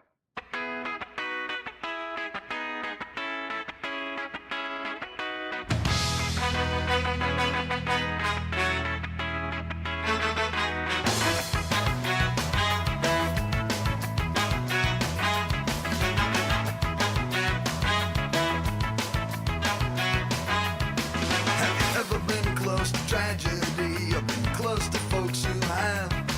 Have you ever felt the pain so powerful, so heavy you collapse? No, well,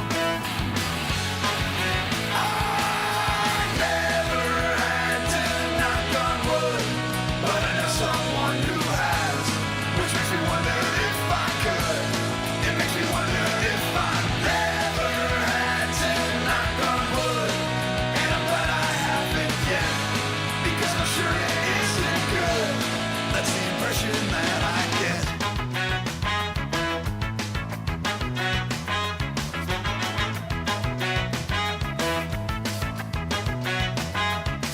Have you ever had the odds stacked up so high you need a strength most don't possess? Or has it ever come down to do or die? You got to rise above the rest. No, well,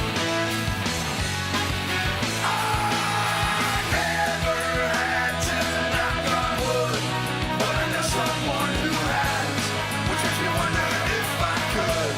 It makes me wonder if I never had to knock on wood, and I'm glad I haven't yet, because I'm sure it isn't good.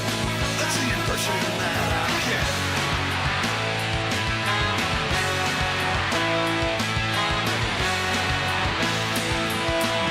I'm not a coward, I've just never been tested. I'd like to think that if I was, I would pass. Look at the tested and think there before the grace go on. Might be a coward, I'm afraid of what I might find out. Never had to knock on wood, but I know someone who has, which makes me wonder if I could.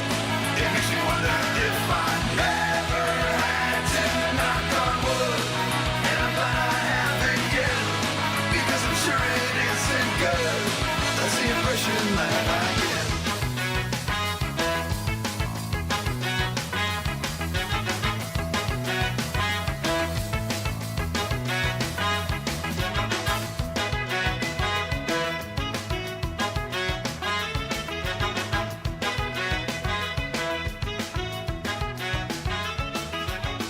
Never had to, but I better knock on wood, 'cause I know someone who has, which makes me wonder if I could.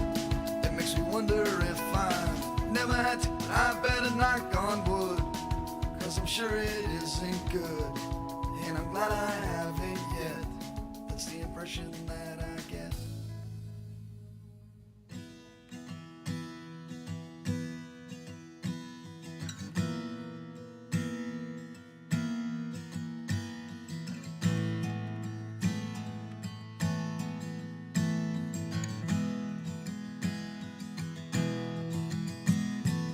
When the night's getting cold, you're needing a shoulder.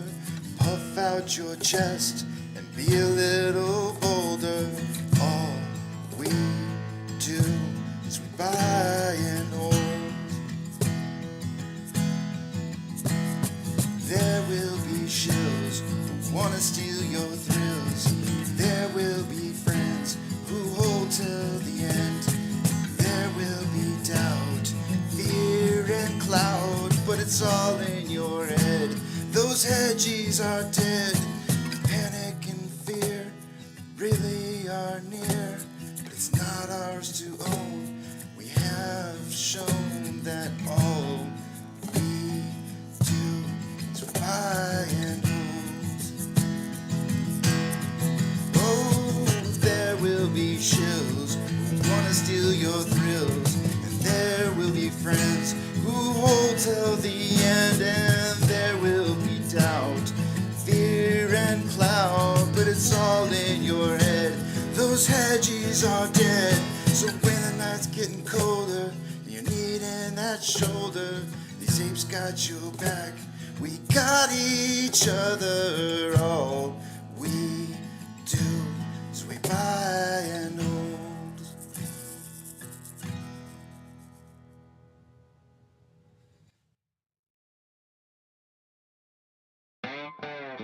Good morning, you filthy apes. Welcome to AMC with KC, where we buy, we hold, and we screw those hedgies. Screw 'em!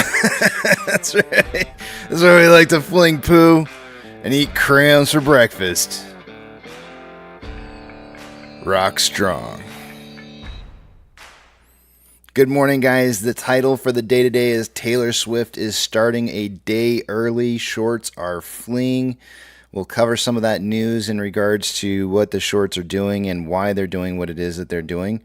But before we do that, at numbers time, I'm going to show you Taylor Swift's post this morning. Premiere day, she posted this, I think a little over, 14 hours ago maybe. She posted this out, says 6:52 yesterday p.m. Premiere day. And I can't really wrap my head around this, but look what you genuinely made me do. Due to unprecedented demand, we're opening up early access showings of the Eras Tour concert film on Thursday, today, in America and Canada, as in tomorrow. We're also adding additional showtimes Friday and throughout the weekend. All tickets will be available by 10 a.m. tomorrow morning, and it'll be showing starting Friday in 90 countries all over the world. I can't thank you enough for wanting to see this film that so vividly captures my favorite adventure I've been a part of, the Eras Tour. And the best part is, it's an adventure we're still on together, getting in the car now. So apparently she's going to be attending 13 different movie theaters on the 13th as well, as somebody's mentioned earlier, which is really exciting. But that is awesome. That's an awesome post. They are doing really, really well with that. And to me, that is the only news that's worth mentioning today, as I think that all the other stuff is just meant to be distractions and to try and discourage and take away from what it is it's supposed to be, the big news story. So I'm only going to talk about what I think is the most important part here. And I'm not going to talk about all the other news that's trying to distract us into making a narrative out of something that's a big nothing burger.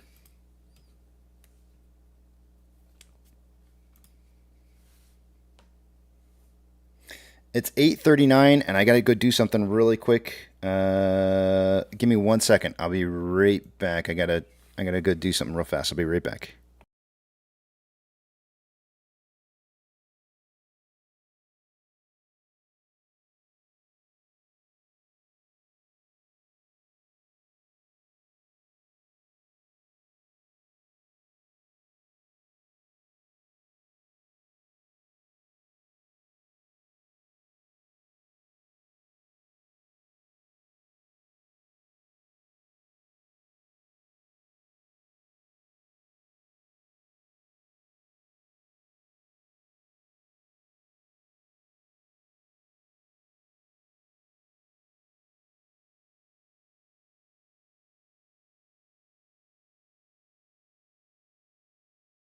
Okay, I'm back. I'm back and I'm ready for the day here. Currently, we are down 0.38% at $10.31. If I was pooing, it would have been so much longer than that. No, that's not what it is. I always go to the bathroom before I come back on. There's no way I would do that. That would have been way too quick. I'll tell you, if you really want to know what it is that I did, I went and changed a shirt. I got on a different shirt. The one I had on, I think last night, was my shirt I slept in. So I was like, probably should change shirts for the day. Forgot to do that earlier. Let's see here.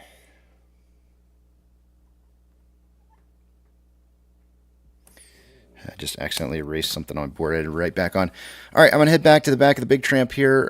We've got Manjit and Pirate are both back here. Guys, good morning to you. Apes. Tricky Dick says, what was that candle?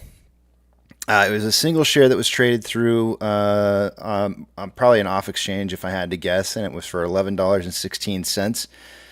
If you want my opinion, it was more than likely to broaden the Bollinger Bands a little bit, because as price moves, whenever you see it hitting the Bollinger Band, it usually tends to retract back towards the simple moving average. And my guess is they probably wanted to move price a little bit more than the Bollinger Bands would have allowed for if there wasn't a sudden increase in those Bollinger Bands. So you can see the Bollinger Bands increased quite a bit, dramatically, as soon as that one single candle hit in there.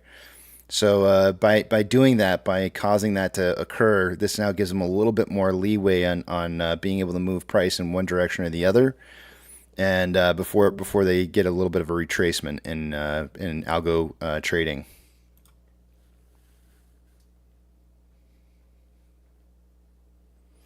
UPS delivery guy, was that your song that you requested? I didn't even see who put it up there. Let's see here. Who put that up there?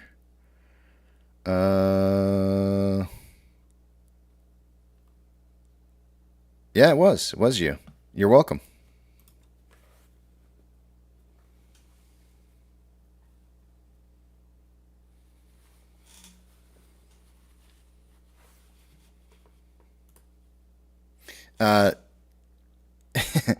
There was a lot of people that got skipped over. To get to your song, I went over a lot of different songs this morning and just wasn't feeling a bunch of them. And I was just kind of like, no. And I kept going through songs. And I was like, there's a couple in there, but they were just like really soft, kind of like mellow songs. And I was just kind of like, nah. And then there was a couple that were like rap songs that I listened to some of the lyrics and I was just kind of like, not really feeling these today. And there were some legitimately good songs in there. They didn't hit my spot for the day for what I just, I don't know. I don't know how to describe it. I listen to the songs and I go like, yeah, that feels like today.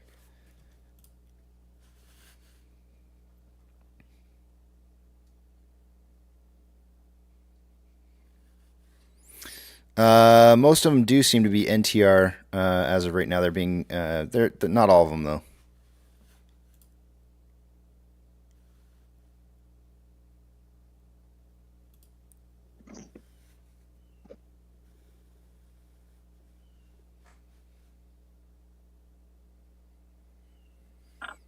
Joe says, "Can you play Look What You Made Me Do by Taylor?"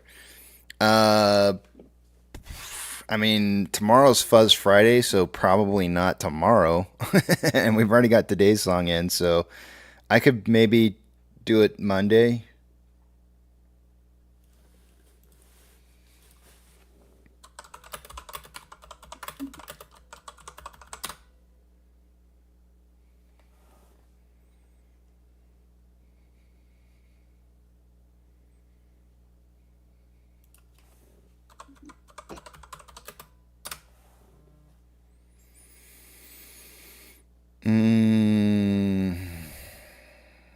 I'm looking to see here.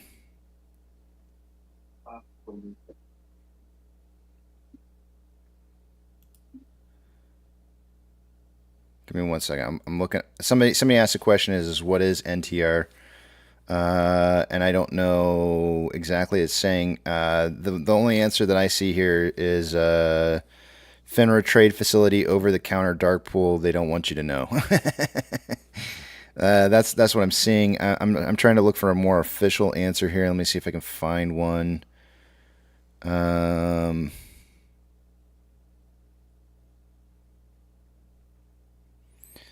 me see if I can find something.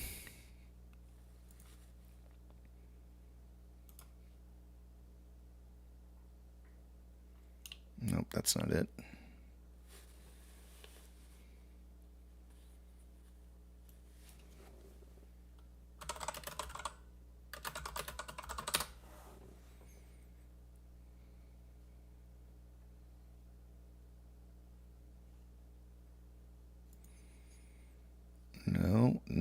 No. I do not see anything listed here for a description for that.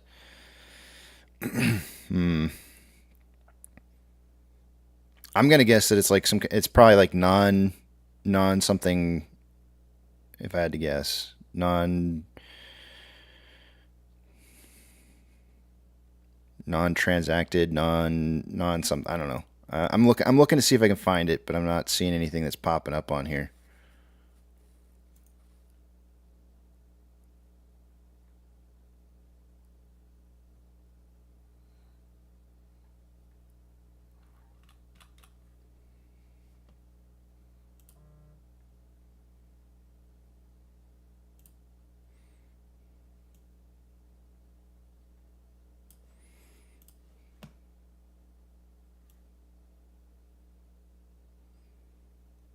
Yeah, I don't know.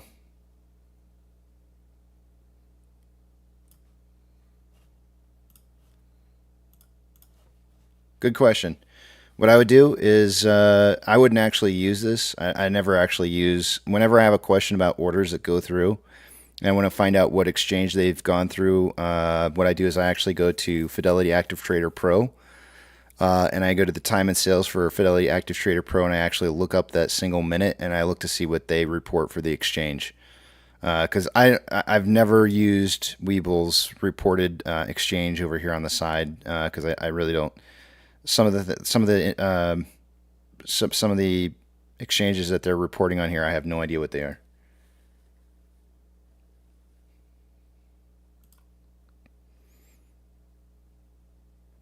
So that's what I mean. If you've got Fidelity, great. If you don't have Fidelity, not so great. I can see. Actually, let me try this. Let me try looking this up and see if Fidelity actually has it listed.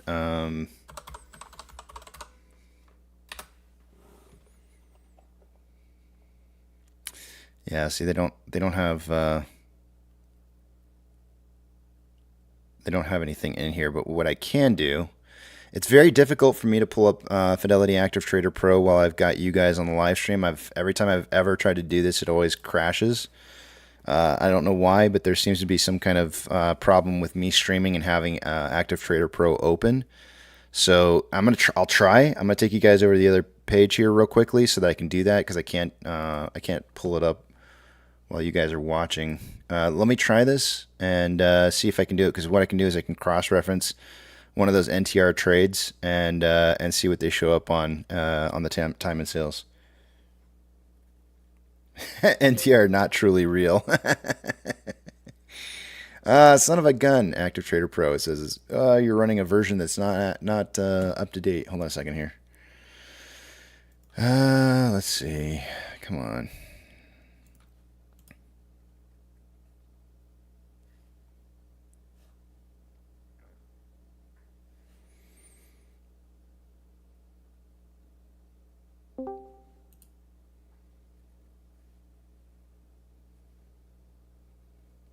And if I lose the stream, it's your fault for wanting to know. Everybody blame whoever was that was asking. Go figure it out yourself. If you don't know what NTR is, that's a you problem. I'm trying to download. I'm trying to download the most recent version of this real quick here. I don't know what it's gonna do to the live stream. It doesn't seem to be doing anything yet.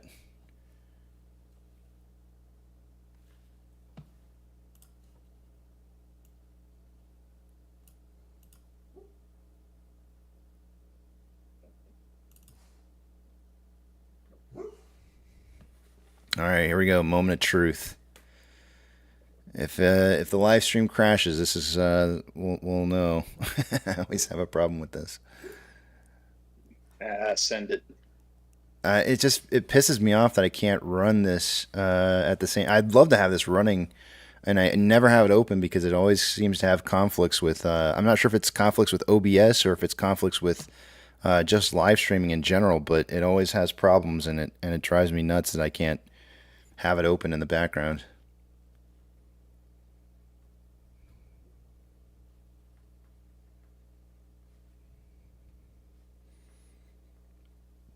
It's working. It's working on it. Mike says there is no info on NTR. This is, like I said, I don't ever look at Weeble's exchange reported code. If I wanted to find out what a code was for an exchange where the transaction occurred, I would never, ever in a million years use Weeble.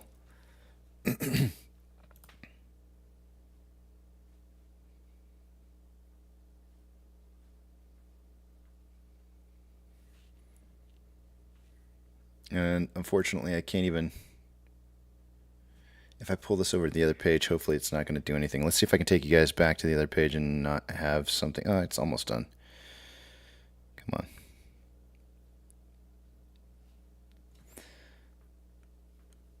on.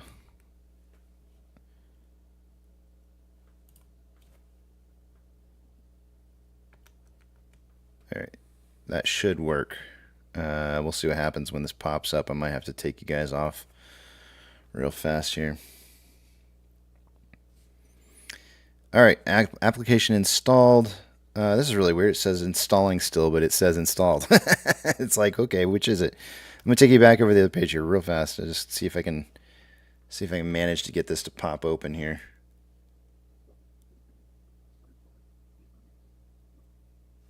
Where is it?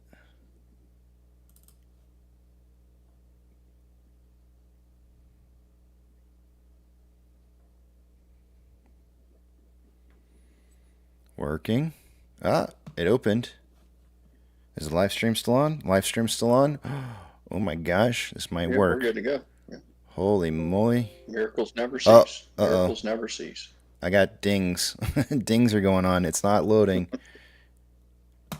Man. Why isn't it working?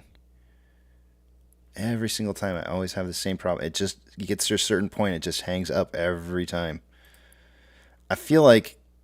Oh, wait, here we go. I might be in.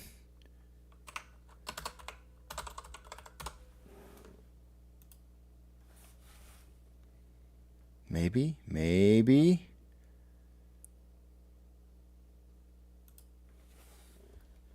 It's asking me for my two-factor authentication.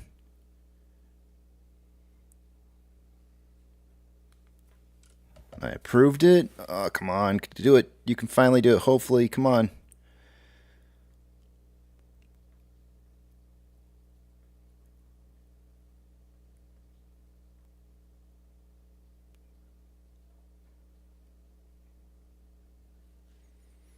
I don't think it's going to work.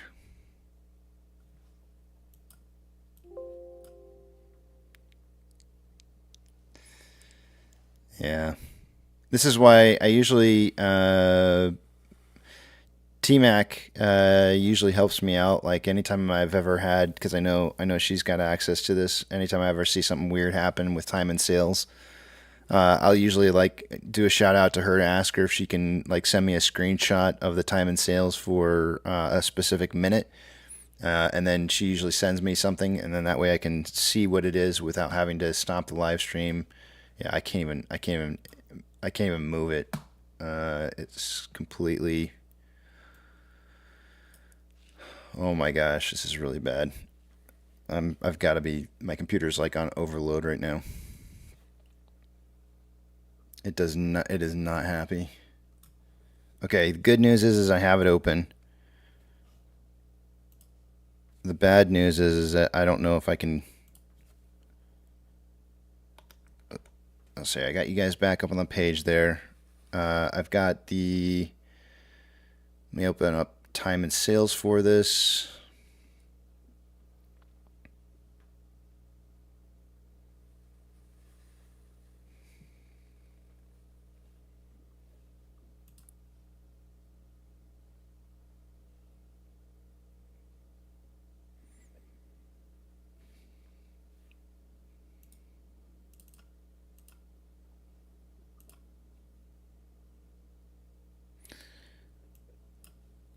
Let's do...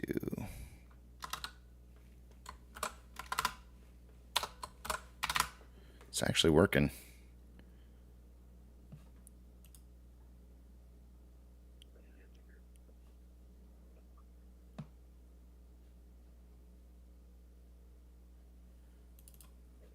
My my son is fond of telling me, just let it cook a little bit. Got to let it cook a little bit. It's working really, really, really slowly, but it is. I do have it actually open right now, and I am able to see current trades that are going through. Unfortunately, what I can't see, market hours. Let me change this a little bit here. All hours.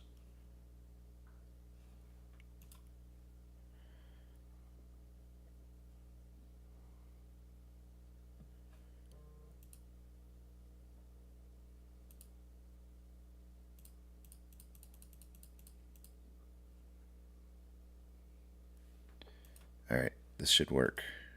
Here we go. I got it open. 9:57 is correct. NTR's showing up at 9:57 and 18 seconds. NTRs are showing up as the DF exchange. Let me make sure I get like a 9:57.24.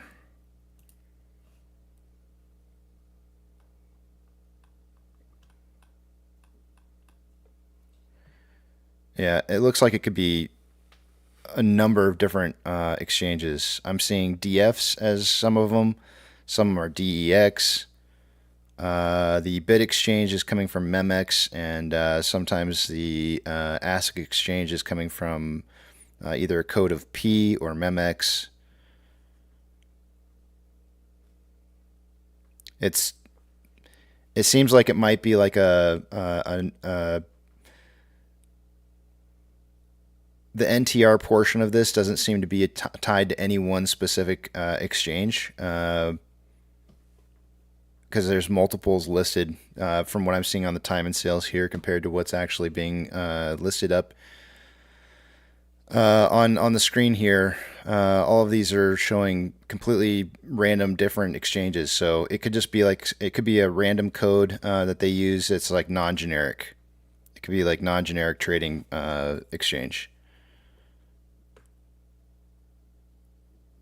Or not non-generic, but generic trading exchange of some sorts.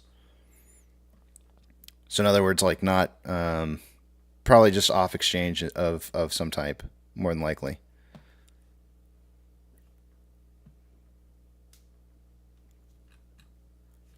All that for that short little answer. All right, I'm going to close this out because I don't know if my computer can continue to handle this. All right, please close normally. All right, sweet, cool. Woo, that's like the first time ever I've been successful at opening that up. We are currently at $10.27, down 1.44% for the day today.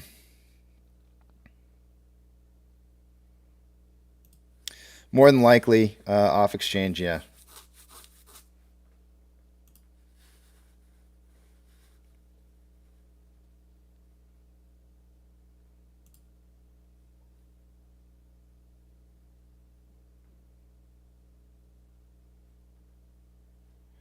It's 9 o'clock, guys. Let's take a look at our numbers for the first time for the day today. I'm going to take you guys over to the other screen. I'm not going to be able to see what it is you guys are writing, so hold those personal thoughts, comments, questions, or concerns until you see the big tramp back up on the screen again. Two-factor authentication if you don't...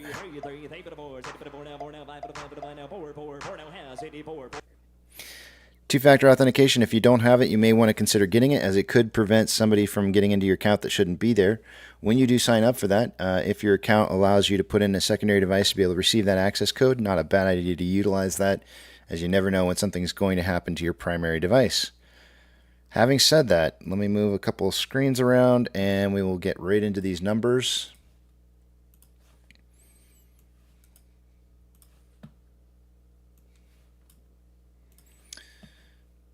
Because I know some of you guys are going to want to know what the heck's going on with short interest and why is it looking the way that it is, and we'll talk about it. Starting with, why is all that stuff in red?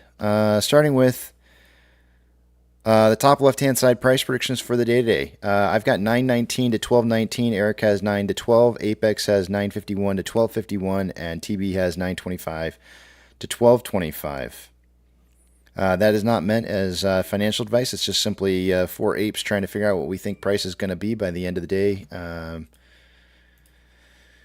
So just don't take it as financial advice. Moving on. Short exempt volume for the day yesterday was back up to 288.2 thousand shares. I didn't put a K behind that. Utilization is down to 46.01%. A lot of people are probably going to be freaking out about this and going like, what the heck is going on? It's all over. We're done for. And no, that's not the case, guys. It's actually pretty good stuff here to see what's happening. The shorts are definitely fleeing right now to higher ground if they possibly can.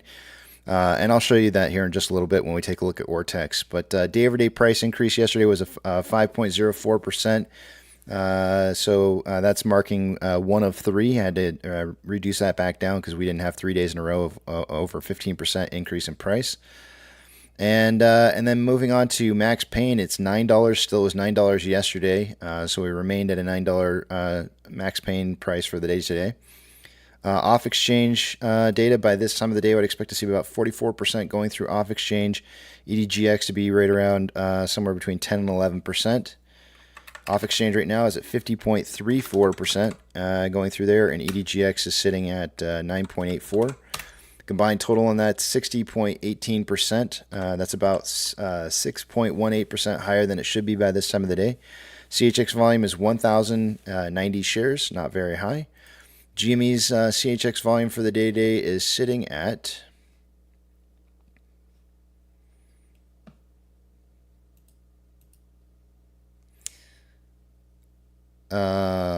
where is CHX? I don't even, oh, there it is. 300 shares so far. Institutional ownership this morning dropped a little bit to 150.839 million shares being reported on Fintel. No change since earlier this morning. Taking a look at the highest amount of volume so far in contracts for the day today. Let's see where we've got the highest amount of volume at. Yesterday, our highest amount of volume was at a $10.50 strike. Today, it's at $11. That's up 50 cents from yesterday. And at an $11 strike, we currently have 5.2 thousand contracts, which is almost probably, by this time of the morning, I would usually expect to see about 3,500 contracts, so it's definitely elevated. Of course, we don't know whether that's opening of new positions or closing of positions at end calls, and I would probably suggest that those might be closing in positions since the price is kind of moving down this morning. But as it stands right now, that's where our heaviest amount of volume is. On the calls, on the puts, the highest amount of put volume is at a $10 strike, where we were at yesterday when we ended the day, and we currently have 1.7 thousand contracts and puts at a $10 strike. Market insinuating a closing price somewhere between $10 and $11 by the end of the day today. Taking a look at Ortex, this is going to be the part here where if you're wondering why short share interest of the free float dropped to 7.84%, and you're going to be wondering, I'm sure there's going to be a lot of people wondering why that is. Let's just get that out of the way and talk about that really fast here before we look at the rest of the numbers. Yesterday, we had the exchange reported short interest come in lower than the expectations on the estimated amounts by Ortex, right? So previously, it was within their cloud. That's what they that's what they strive to do, is give estimates that are inside their range of the cloud that they've got here on this thing. And you can see that the amount of short interest that got reported caused them to have to drop yesterday the estimated short share interest of the free float from 22.99 million shares down to 17.98 million shares because of that 15-day reported drop in real short interest that's being reported from 22.15 down to 17.16. Now, why suddenly did it drop again from where is it at here? Why did it drop? Why did they drop their estimate from 11.62 down to 9.09%, and now dropping it again to 7.72? And the answer for that is that the on-loan amount dipped day over day. We went from 28.81 million shares down to 21.83 million shares on loan, which is a decrease by 5.98 million shares. Now remember, Ortex is always doing estimates in advance on where they think it's going to move to.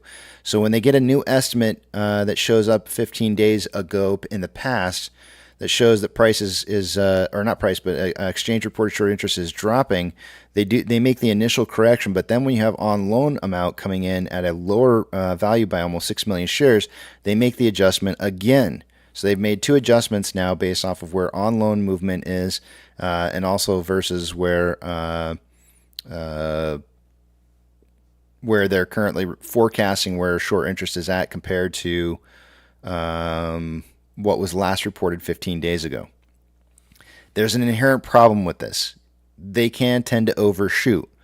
So if exchange reported short interest drops before price starts to run up, then exchange reported short interest is likely starting to rise back up, and they're still reporting downwards momentum because they're seeing on loan amounts dipping.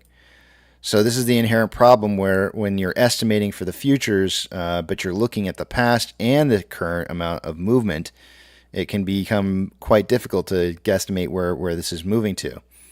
If we go back in the past from June, same exact thing happened at that time. Look at it right here. You've got in the May-June run-up, you have exchange reported short interest at 10.64 million shares. It suddenly drops out down below their estimated amount to 9.92 million shares, and then starts rising back up as price starts rising. What do? They make the initial correction, right? And then they continue to estimate down further because they're seeing on loan amounts dipping at that time. But what's actually happening is exchange reported short interest is still increasing. So instead of guesstimating in the right direction, because they're really just guesstimating. All they do, guys, on a every single day basis, and I show you this all the time, they only take the on loan amount at the time, and they're basically guesstimating that 1/3 of it is essentially all short interest. So if they see on loan amounts starting to dip, they just immediately assume that means that short interest must be closing. They don't know what's actually happening. They're just seeing the on loan amounts dipping, and so they're making an assumption that surely the short interest must be dipping with it as well. But that's actually the exact opposite of that. You see short interest dropping, and then all of a sudden it starts rising as price starts moving upwards. This is how it works. This is just an estimate, guys, and you got to remember that this 7.84% is an estimation based off of what they're seeing happening with on loan amounts currently. It doesn't mean that that's actually what's happening. So the same thing is happening right now, where we have a dip down in exchange reported short interest below their estimates, and now they're overestimating. So what will likely end up happening is the next 15 days it gets reported will end up being higher than their estimates, and we'll see the short share interest of the free float driving massively upwards maybe a month from now, as we sit there and we watch price start rising, and we're like, holy crap, price is rising a ton. And then we're sitting there looking at the short interest that's low, and all of a sudden it starts spiking. And we're like, wow, where did it suddenly come from? And it's like, it's just because it's all based off of 15-day-old reported numbers. That's what it comes from. So when you start seeing this dipping like this, it is not a bad thing. It means that shorts are trying to get out of their positions, and it's being reported to you delayed. They're trying to get out of their positions. You're getting a delayed reporting of that happening. And what's happening now? Price is starting to move upwards. This is all good for us. It's not a bad thing. If anybody's out there trying to tell you or convince you otherwise, they don't know what they're talking about. They have no clue. Utilization, day over day, is obviously going to drop when you have shares borrowed dipping. We had 20, what did we have yesterday? 28.81 million shares on loan yesterday being reported, and now it's at 21.83 million. So 5.98 million shares haven't been returned. That's obviously going to drop utilization. Now we can take that 21.83 million shares, and I did this earlier this morning. We can take 21.83 million divided by the utilization currently at 46.01%. and come up with the idea that the amount of shares available to be borrowed right now is at 47.44 million shares, and they've got 21.83 million borrowed. Why would they return shares as price is moving upwards? Anybody? I'll tell you. They know price is going to move upwards and they're going to need a bunch of shares to control price as it's moving upwards. So they got to return shares as much as they possibly can so they have as many shares as possible, because if you subtract out the shares that are on loan right now of 21.83 million shares, they have 25.61 million shares available in utilization from institutions at their ready to use to be able to help mitigate upwards price movement. So they've got an inventory of shares to block price movement upwards. This is what they're going to plan. This is what they always do. They always do this. They got to stop the price from running, and it's going to take shares to do it. This is good. Really, really good. Estimated short share interest of the free float is going to be dropping as a result because of this utilization on loan amounts dropping from 9.09 to 7.72%. Let's give this a quick little refresh here so we can see how many shares have been borrowed so far for the day today here. Give me 1 second. 478,000 shares having borrowed so far today. That's going to cause the estimated short share interest of the free float to rise to 7.81%. We have a cost to borrow min at 1.04. Average is 2.38 and max is 8.6%. Let me pull up this utilization and put it back up on the screen again. On loan amount and estimated short share interest of the free float. And our on loan average age per day is dipping. It went from 15.28 days on loan to 14.18. Security lending volume day over day obviously increasing because a lot of shares were returned day over day. We went from security lending volume from 1.94 to 9.71 million.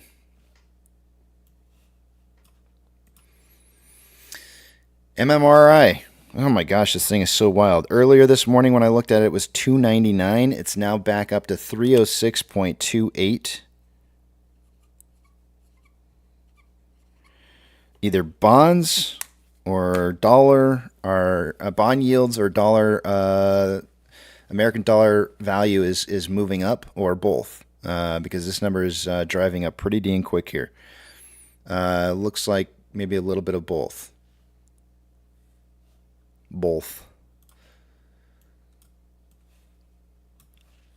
Orders by Fidelity customers. AMC is definitely in this list here. Yes. We got rid of our paper hands. We're back to buying situation here where we have 73.75% buys to 26.25% sells going on right now. So we're buying the dip here. That's good. GME is not on the list, likely due to low volume. SSR trigger price for the day is at $9.38. Shares available to borrow sitting at 3.8 million shares. Let's see how many shares they borrowed since earlier this morning. Since I last looked at this, it looks like they may have borrowed out an additional 100,000 shares, and that's about it. They have returned ETFs for this morning. So in total for the day today, we've seen about 2.4 million shares having been borrowed. That's about what it was yesterday. And fees are at 1.3%. 59.1 thousand contracts are out of the money on the calls versus 47.5 thousand contracts that are in the money. 65,000 contracts are out of the money on the puts versus 1.9 thousand contracts that are in the money.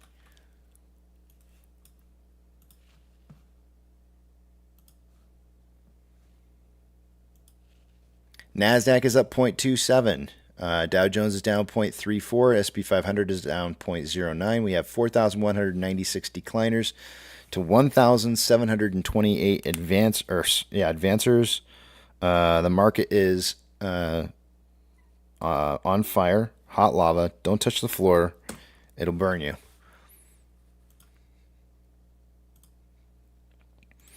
Big bank movers for this morning. I'm only going to read off anything that's changed by 2.5% or greater. FRC is up 9.09%. PacWest, actually, I'm not going to read that one because it's not. Most everything else is underneath that change percentage. Yep, everything else is. Nothing else to read off. Everything else is red. Red is dead. Ethereum Classic down 0.79 and consolidating currently, looking like it wants to break the consolidation in a downwards momentum direction. US dollar is up 0.41 and trending up aggressively. Also looking like it wants to break to the bottom side on this, perhaps maybe for some downwards momentum. It's sitting at 106.25 currently. Oil is down 0.5% and slightly trending down. Mortgage-backed securities are down anywhere from 0.48 to 0.54 and trending down. SPY is down 0.11 and trending down. VIX is currently up 0.31 and after having had a downtrend is on a very slight break past that downtrend. Looks like it found some support at 16 and is starting to bounce off of 16 and heading back up. VBR is down 1.19 and trending down. VB is down 1.12, trending down. Tesla is up 0.19 and trending up. Amazon is up 1.19 and trending up. Cinemark is down 4.28, trending down. Doge is down 1.05 and trending up. Bitcoin is down 0.66 and... well, I don't know what to call this. Hold on a second here. Do we have Bollinger Bands on this? Yeah, they're nasty. I mean, I want to say it's consolidating. It's not really showing a clear trend to me at this point. I'm going to go with consolidating. GME is down 2.02 and trending down. HYMC is down 3.33, trending down. NCMI is down 8.98, trending down. HOOD is down 1.65, trending down. AMC is down 0.05 and consolidating, showing a downtrend currently, but most of the reason for that is due to the fact that we had that one single candle in here that showed that upwards momentum. It's going to make it look like it's in a downtrend when in actuality, I think it's... hold on a second here. Let me check something real quick. Yeah, it's consolidating. If you just take market open hours, you can see that this, if anything, this might even be slightly trending upwards. But overall, I'd say it's consolidating on price on AMC. The only reason that it's looking down is because that one single candle that we had there. Give us an hour into trading, and we'll probably see that trend change, which is in about 10 minutes from now. Inflow versus outflow. For the day-to-day, we have approximately $100,000 more inflow than outflow. 6.65 million shares traded so far for the day-to-day. Definitely got some volume. After 49 minutes worth of trading, we are on a pace for 52.92 million shares traded by the end of the day-to-day. I suggested somewhere between 20 and 40 million is what I predicted. On a 4-hour time interval, we have more selling pressure than buying pressure with an RSI of 72.67, which is signaling overbought. On a 1-hour time interval, more selling pressure than buying pressure with an RSI of 58.83, which is above average. On a 30-minute interval, there's more selling pressure than buying pressure marginally with an RSI of 51.7, which is average.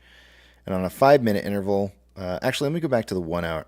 30-minute, because I actually created this ascending parallel channel, I think, on this 30-minute, and you can see here we touched very nicely off the bottom side of this ascending parallel channel and bounced off that. It also happened to be the simple moving average, and then bounced off that, found support there, and I'm kind of expecting to maybe see a little bit of a trend to close somewhere around 1070 by the end of the day today.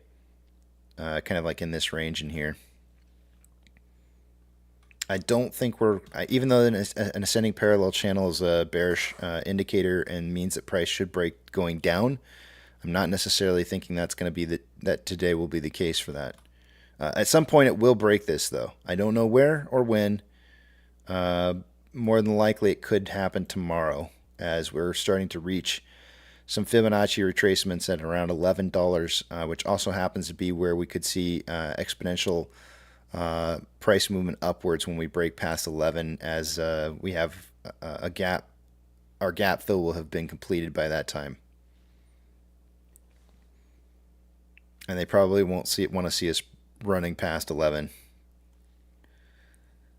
Taking a look at 5-minute interval, we have more selling pressure than buying pressure with an RSI of 45.97, which is slightly below average. On a 1-hour time interval,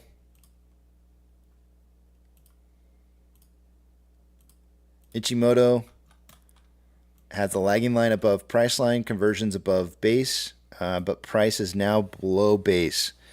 This is not what you want to see, especially if our next candle opens up below the base, which would be, what time is this, 11:30? So, like in an hour from now. In an hour from now, if we can't get price back up over 1048, we might have a little bit of a problem, as we'll start to show us a little bit of a selling sign. And we could see a trend to start heading towards breaking through this cloud going into tomorrow, which is going to be somewhere around that $9.77 range to break through the cloud. So this is kind of what I'm talking about. There's a chance maybe we finish today strong around 1070, but a very good chance that we start seeing that downwards momentum heading to break through this cloud here. Hopefully it's going to be leading into the end of the day on Friday, as that would put us around 980 or so. To keep a buy signal on this, we would need to see price close above 1052 by the end of the day today. That keeps the lagging line above the price line, which is ultimately what we want to see. On a 4-hour chart, we have lagging line above price line, conversions above base, well above base, and price is just now retesting, I'd say the third time it's retesting the conversion. Normally it breaks through on the second attempt. We're getting a third attempt here, and we may see a full breakthrough on this. If we do, and we see price drop down to that base price range around 966, do expect that there will be some more downwards momentum, possibly taking us back down into that potential $8.50 range. So in order for this to stay a buy signal by the end of the day today, we need to see $10 or greater.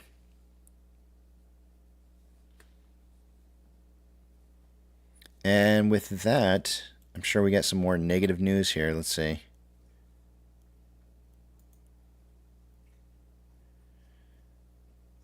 They're only talking about Taylor Swift in this one. This is by Benzinga.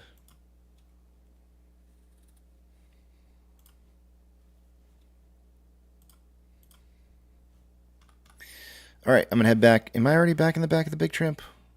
I yield the rest of my time back to the back of the big tramp. I didn't realize I was already back here. Thank you, thank you.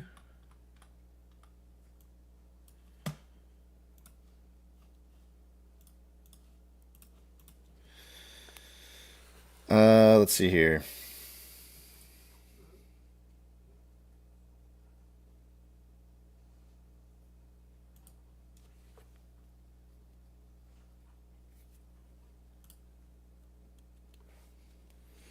Michael says the gap is 1168 to 1257. That's not what I was seeing. When I look at this, I see the gap really. The gap to me really seems like it starts at about $11, because you can see there's multiple touching points and filling spots. There's plenty of fill in here for a gap at $11. So I'm seeing $11 as a potential place where we could see a gap up. Since that's already been filled in. All of it's filled in all the way up till about 1480. And then there's more gap in here which would need to be filled. So I'm seeing 11 to 1480 is the price range I see. Not sure where you're getting your numbers from, but that's what I'm seeing.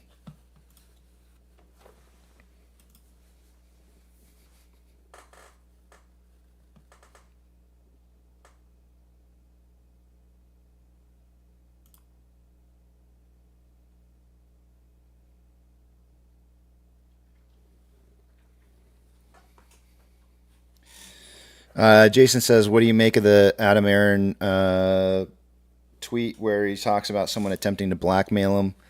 I think it is what it is, and I think that the news narrative is trying to push us in that direction of let's focus on something other than Taylor Swift.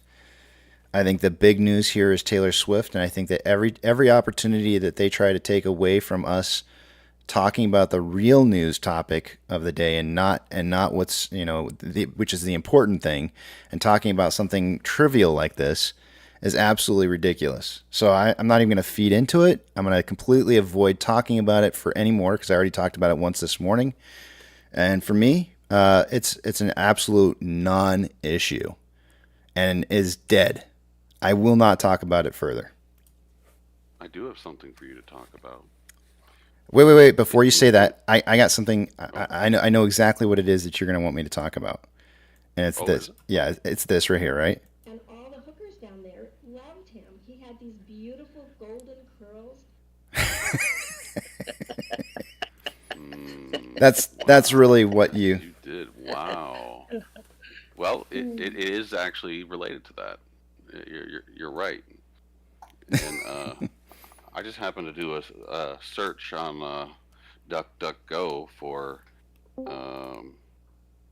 did a search for gap fill adult movie, and there was actually a movie released in 2022 called Fill in the Gaps. So, and pretty interesting that they got all of the kinds of themes out there, and maybe they'll even give 10% of their profits back to buying more shares of AMC or something. Yeah.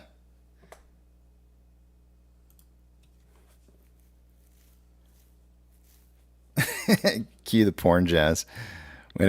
Hold on a second here. Hold on. Yeah. Wow. I'm always jealous of those the European guys that have they get to be audible in like a cool way. I'm not even sure what you're talking about. Oh, I don't know. I just kind of I think it was a rough morning. I'm just trying to diffuse my tension or something. Yeah. Speaking it was at this moment that Nathan knew he fucked up.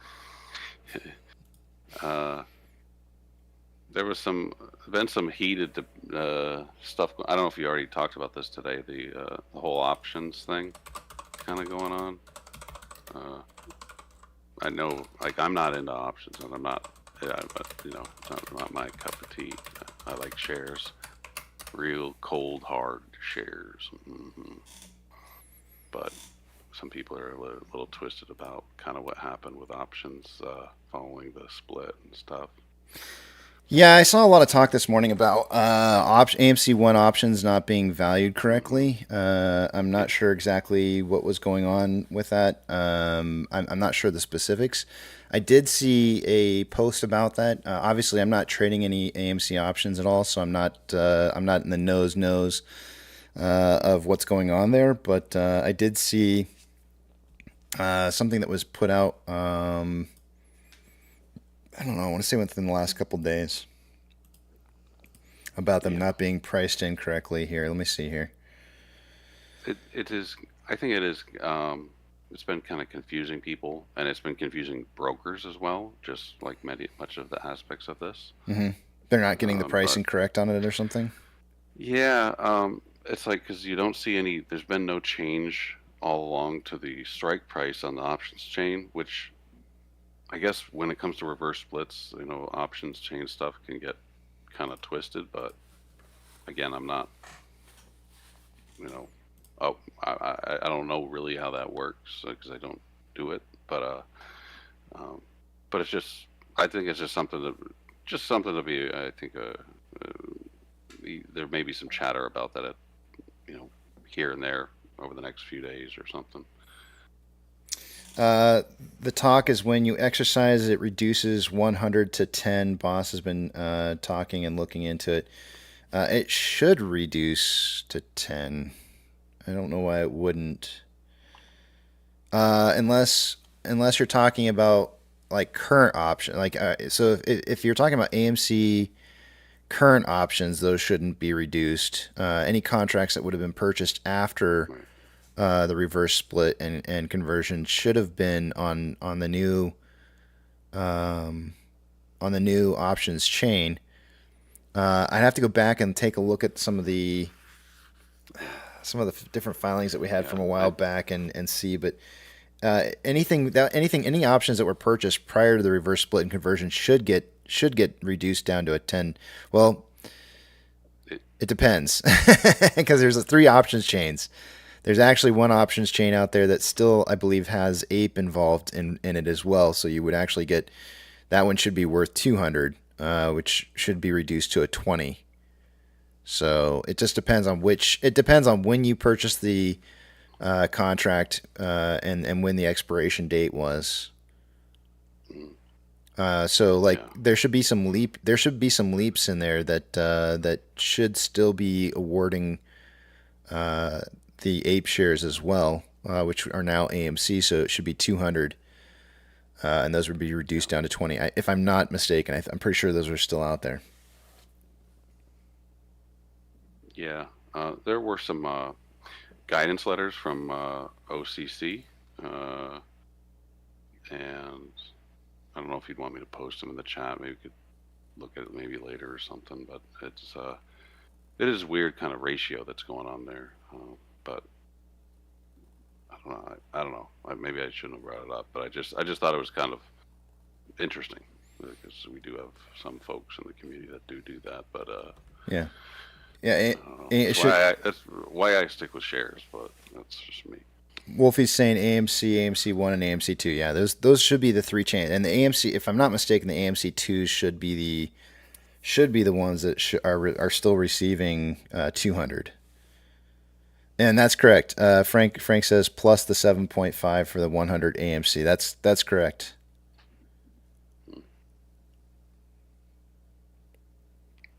Yeah, apparently options gets really dicey around supposedly around reverse splits, and I don't know, but I don't know.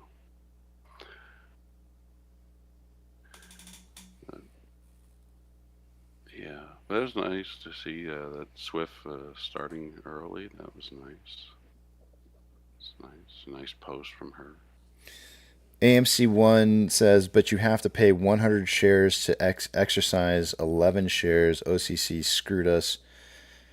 Let me see. Let me think about that for a second. You should, in order to exercise, you should only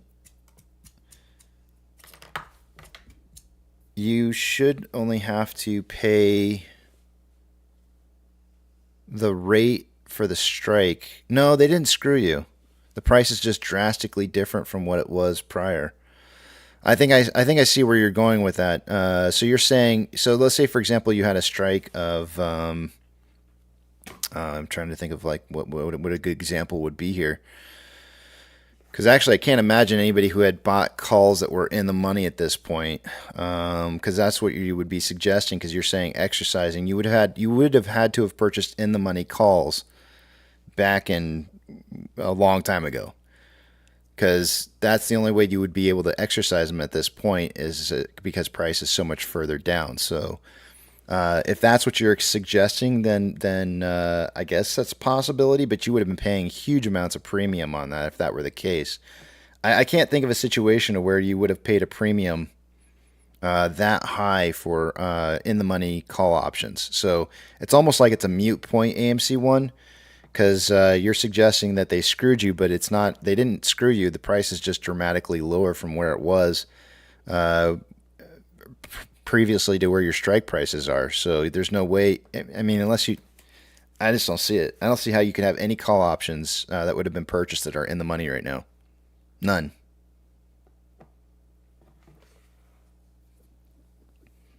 Any call options that would have been purchased prior to the reverse split and conversion, especially a week before that, there's not a single one of them that's probably in the money.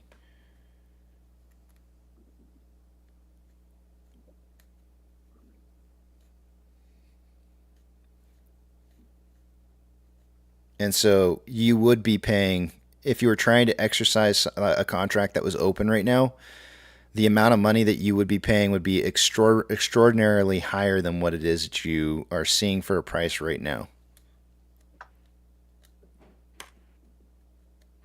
I went ahead and I just posted the most recent OCC memo in the chat here, if that would be of any interest. Let me see.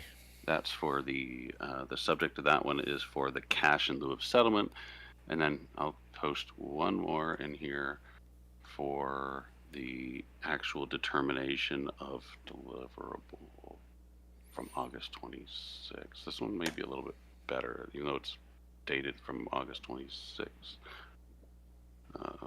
And then I will also, for your viewing pleasure, I'll put in, this is a posting someone had put from Reddit from a message from Weeble. Not that we, let's see here, we copy this. Oh, let me drop it in here. Come on, man. Yeah, these are all the. I remember these OCC. I'm glad you're posting these up here for me. I see them. These are the documents that we covered a long time ago before this all came to pass. But yeah, that all makes sense. I can't quite read. Can you just post the link for that last one from Reddit? Just post the Reddit link. I gotta find that. Yeah, I could look for it. It's a little hard to read. The picture's too small. Okay. Mm-hmm. Yeah, it's all. I would say it's all Greek to me, but yeah, it's I don't know. On the OCC website, on the strikes, it says they should have unchanged. They should have remained unchanged, but the market makers are multiplying them by 9x. Why would they stay unchanged? I can't imagine a case where that would apply. Your strike price always changes with a reverse split or a split. Either way, either direction, it doesn't matter. Those numbers would never stay the same. That absolutely makes zero sense to me.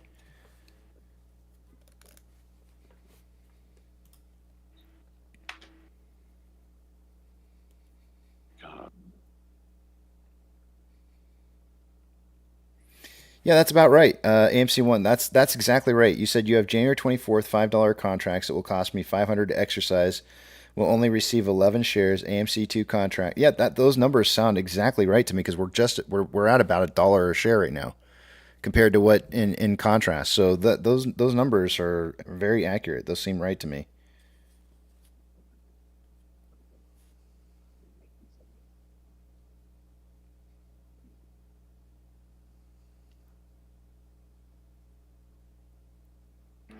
Okay, links incoming.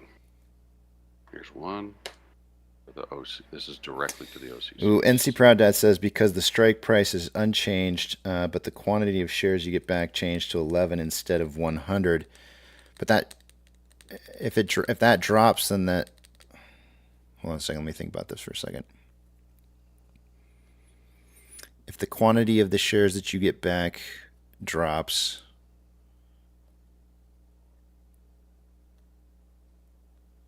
See, I tried to touch on this earlier, but I lost patience. There seems to be some confusion about a contract and what a contract represents. The fact that AMC did a reverse split didn't change how the options changed. Contract still represents 100 shares, correct? Yes. But you only get back. Okay. But you only get back the reverse split amount of shares that would be applied. So, but that means that the strike prices should have changed as well, which means that the overall price, even though when you have a reduction in the amount of shares that you get back, then you should get an increase in your strike, right? So if you have 100 shares that's reduced down to 10, then you should be multiplying your strike price by 10. Whatever happens to one. Or the other. If one does the on one side, you have to do the same to the other. You have to do something. That was all I was trying to say. Is you can't have it. Yeah, exactly. That's all I was trying to say. So you can't just say that one changes and not the other. They both have to change, or neither of them change. One or the other. You can't have just one thing changing. So the idea that somebody's got a hot mic with it's repeating everything I'm saying. Okay, that's better. Thank you. Nope, still there. Is it? I should be muted. I'm not sure. Hold on. I'm not sure who it is. No, you're not muted, Rugged. You're still hot, Rugged. Okay, let me try to fix that. I'm sorry, folks. No problem. It's very difficult to talk and hear yourself talking back to yourself. Where was I? I can't hear. Yeah. Oh, so the problem I think that a lot of people are probably finding is that, you know, they're paying, if you're going to pay $500, what you really need to do is think about it like this.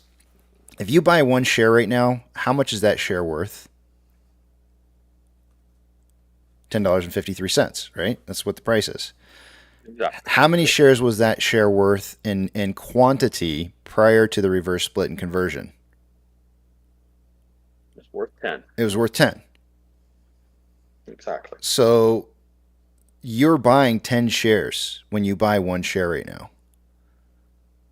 So if you have to buy 100 shares at $1 a piece, and it's $500, you're buying.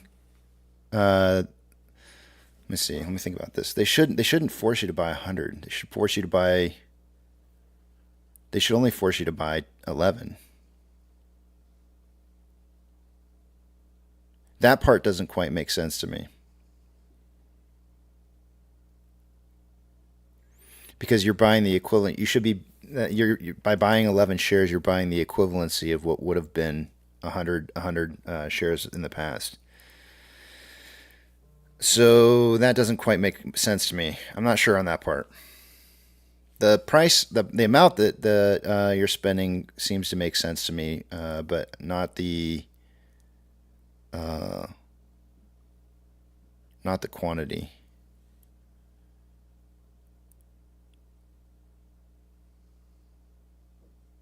I'll have to think on that.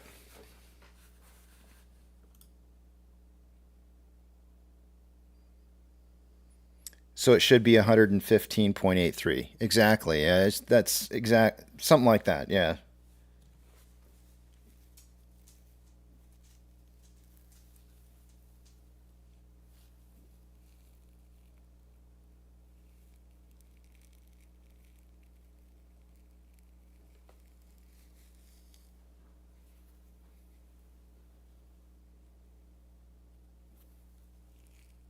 Man, what a mess. I'm glad I don't trade options. You guys. The landmine. Yeah, you guys are dealing with some crap over there. I meant to say tap dancing in a landmine. I fucked that joke up. Tiptoe, tap dance, whatever. Yeah. This is why I've been trying to say for a long, long time to you guys. You know, the options are on meme stocks are a bad idea. But it is what it is. You know, you spend your money how you choose.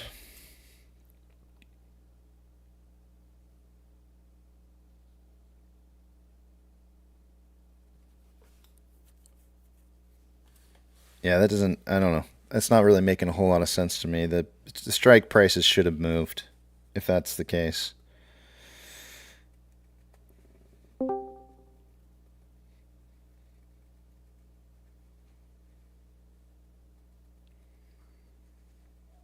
That's great, Dario. That's awesome, man. You were like a 1%er. Right. Yeah. For every Dario, there was 99 people who lost their ass. And for you to sit there and say that you were a winner, kind of paints this picture that everybody can be a winner too. And I don't like that, because more often than not, I have people. I would have liked Dario. I like Dario a lot, but I would much rather him not have made his money, and all those other 99 people just bought shares at $8. Yeah. That was what, if I could, if If I could be king for a day, that's what I would have liked to have had. No shade on you, Dario, but for every winner out there, and if you're slick enough to do what you said, then kudos to you. Just be aware that this whole thing of options has been a way to suck liquidity out of retail. And for every winner, there's been massive amounts of losers, and all of that money could have been hard shares. But I understand. Everyone steers their ship as they see fit. Yep. I'm not here to tell you how to spend your money.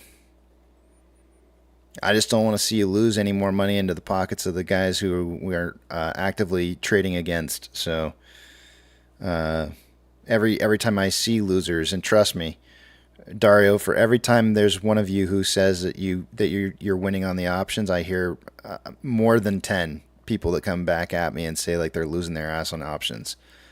So I just and it hurts. How many more out of embarrassment don't say a word? It's similar to the casino thing.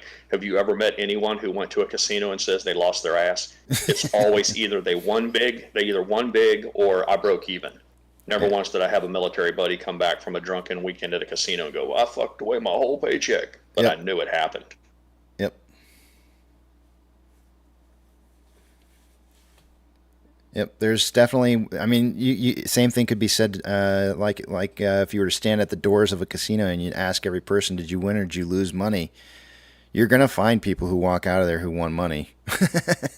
Exactly. There's always going to be And somebody who walks out. Lie. Yeah, the rest will lie.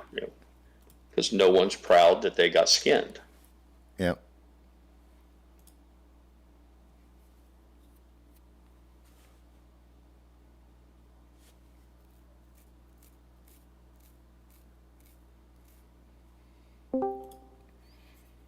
We got about 12 more minutes before I take a look at the numbers. AMC1 says options are usually needed for squeezes, in my opinion. Let me ask you a question, AMC1. Do you think institutions trade options? And the answer is yes. I already know the answer to your question. On a grand scale. The answer is yes. So they will fill that need, and they will fill that need and then some. So so the follow-up question to that is if you think the options are needed in order to win this, then do you think that it has to be retail that applies that option pressure, or could retail be could retail sit that chess game out and still have options being traded? And the answer is that this market absolutely loves to make money. If there is somebody out there to punish, this market will punish. And so if institutions are out there to try and make money and there is an option gamma ramp available, they will trade it. And they will try to make as much money as they possibly can off of a gamma, because more than likely they're a broker. And if they're a broker, then they probably don't have the shares that they need in order to deliver into the hands of the investors who they have bought long into the stock. And if that's the case, they're going to need to make money on the front side, and that means that they will do all the pressure that's needed to cause a gamma. We don't have to do a damn thing. Those options will still get traded.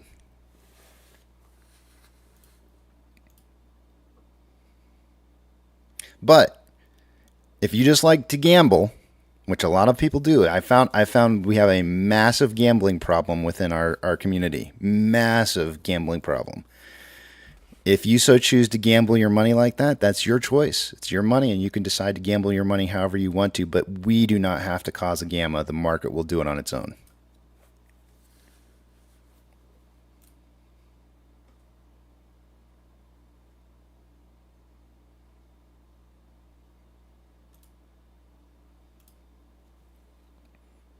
But I would absolutely 100% agree with you. You cannot have a squeeze without a gamma ramp. There's just absolutely no way. But we don't have to cause that. All we have to do is cause the lack of liquidity and the buying pressure that's needed, but that comes from institutions.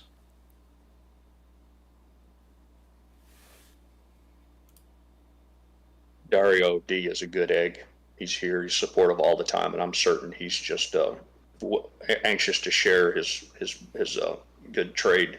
And I understand that. I do too. I just hope he understands that we see every time. I shouldn't say every time. Periodically, we see people not like Dario, he's one of us, but just the newbies that come in, and they're always singing the praises and the easy money that's available on options. And it always has the reek about it to me of salesmanship, that someone's just coming here to try to steer the unknowing or steer the neophytes, people who are new but not necessarily educated, in that direction with the promise of vast and easy gains, and it's all in an effort to hurt us. So understand where we're coming from, Dario. You're a valued member of the community. Let me show Nothing you how changes you that. can change your account to a margin account, and let me show you how you can actually start Exactly. making money now Yeah, instead of sure. having to wait. Yeah. I've heard No all money these down. before. You can make tons of money. You just have to know how to trade the options right. Let me show you how to make a margin account. I've seen this so many times. It's not even funny. It hurts. It hurts every single time that I see people come in. I've heard these stories in the back channels, and I refuse to talk about them because there's people out there who have been absolutely decimated. And they fall for this left and right, where people try to convince them that they can turn into a margin account, start trading their positions, and through the options, and try and make more money through the options, and they get just absolutely crushed. Crushed. I've seen a really good person in our community who is here big time, a lot, get crushed. And it hurts me. It hurts me to see them taking the advice of people who want to try and quote unquote help them, and they just get crushed.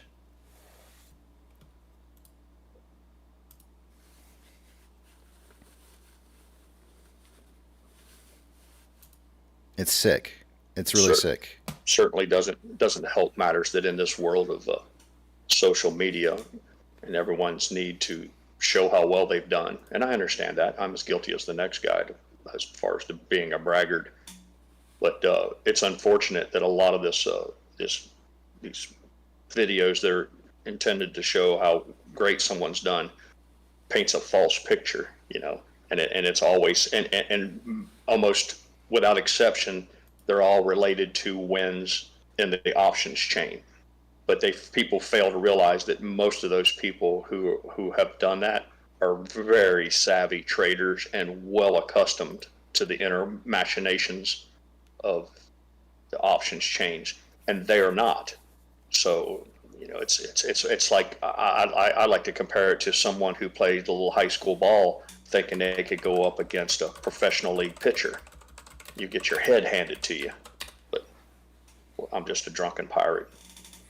I wanted to give a quick shout out to Nana real quick and say good morning.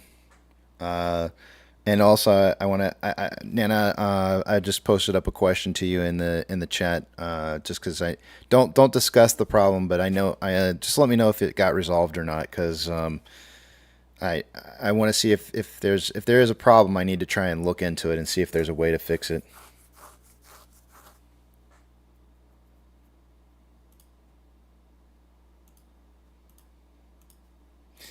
We got about 6 more minutes here, guys, before I take a look at the numbers.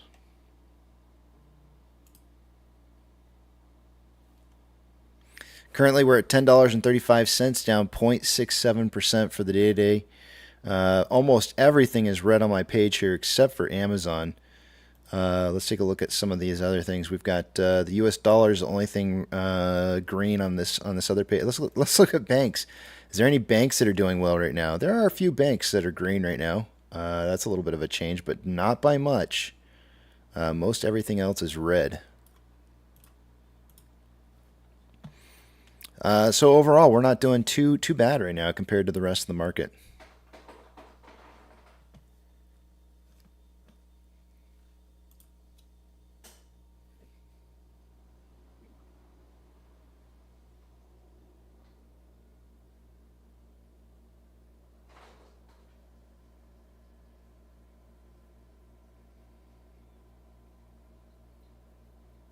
Wolfie, take care, man.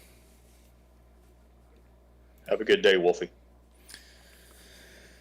MMRI is still high. It's pretty high up there.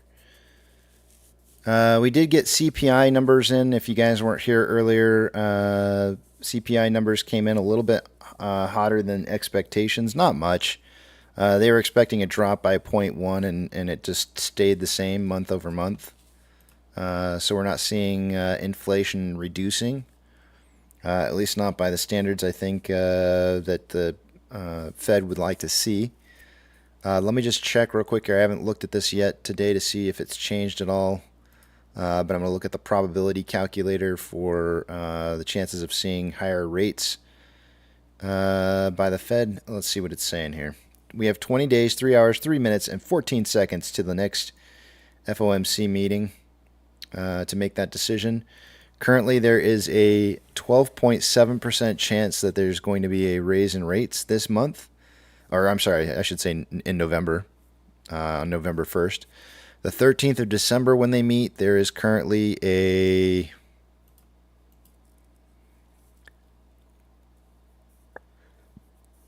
Wait a minute. Something just happened. It's not switching tabs correctly.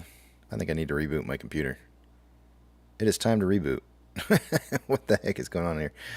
Okay, yeah, 12.7% chance that they raise the rates this month. Next month, it's looking like a 35.6% chance that they raise the rates. By January, the end of January, there is a also a 36% chance that they raise the rates. By the 20th of March, there is a 29% chance that 29.7% chance that they raise the rates, and by May 1st of next year, 19.1% chance. So I am not seeing any signs as of right now from the Fed Watch tool. The probabilities, target rate probabilities, are not showing any signs of potential raising of rates at all. And in fact, I'm going forward in the future here to see when there is a change expected to occur. And the very first change that I see is in July of next year, end of July, that they're looking to lower it by 25 basis points. 25 bips. So nothing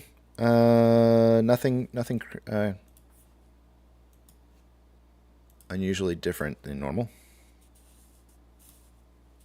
Not yet, anyways. We have almost have 350 people in chat. I would love to know how many think we will go back to single digits today. If we will see 999 or not. Any chance we could do a snap poll for that, or is that too much to ask? Take the temperature of the chat sentiment. All right, sure, why not? I'm not usually in favor of like saying negative things, so I feel like it's kind of negative, but I'll put it up. We're so close. We're so close there. This is Herman Cain. I want to tell you about the 999 plan. Well, it's such a psychological number, this whole single digit thing and the tens. Yeah, and listen, everybody knows where I stand on all this, so I'm not wishing for it. I'm just curious as to what the 350 people think will happen throughout the day. Be interesting to see how accurate we are on our predictions as far as the day's fuckery unfolds. We could call it Pirates Poll. Everybody wants to. Here we go. Pirates. Everybody wants a piece of Pirates. Pirates Poll. Yeah. Thank you, sir. Thanks for playing along. I know it goes against your general protocols, but thank you for indulging a foolish old man. and I think you'll enjoy the answer, the choices for answers in there. Oh yeah, 2 weeks. Nice. Yeah, that's well done. 2 weeks. Yeah. Got to keep it, a little bit funny. What's your? And so you're saying, will we break $10? Break it to the downside? Okay. All right. See, that's where you and I differ, Casey. You say it has to be a little bit funny, and I'm the antithesis of that. I think everything should be as funny as possible, and if there's a little knowledge sprinkled in, then fine. So be it. We'll allow it. That could be the yin to your yang.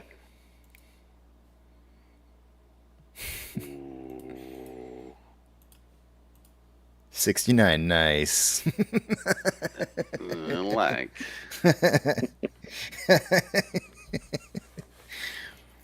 Very nice, very nice. I want everyone to remember when they do the poll, I'm not asking if they want it to happen. I'm asking them if they think it's going to happen. There's very different things there. Yeah. NC Proud Dad says, another angle to look at the overinflated option strike price is that they are getting prepared for when it runs into the hundreds or thousands per share. It is definitely a one way to look at it for sure.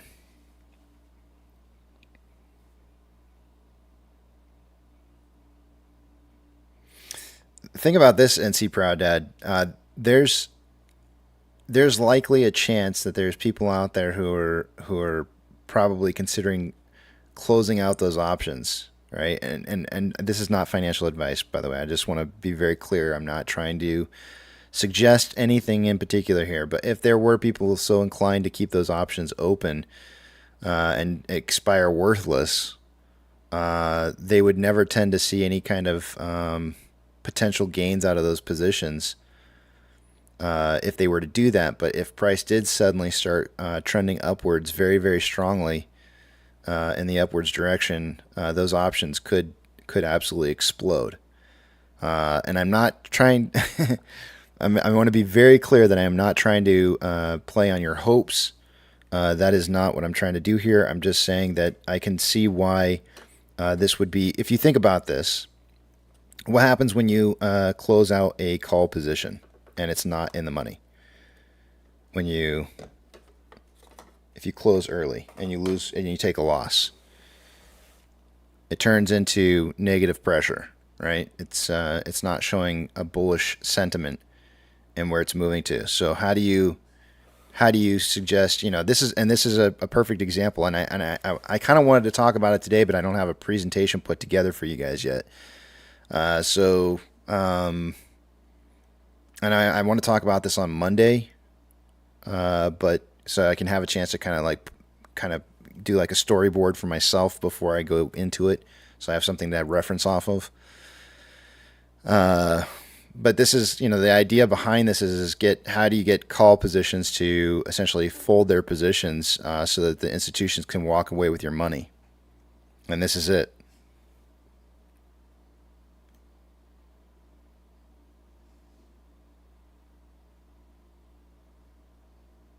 Yep, the puts will be deep in the money too and green on the books. Absolutely.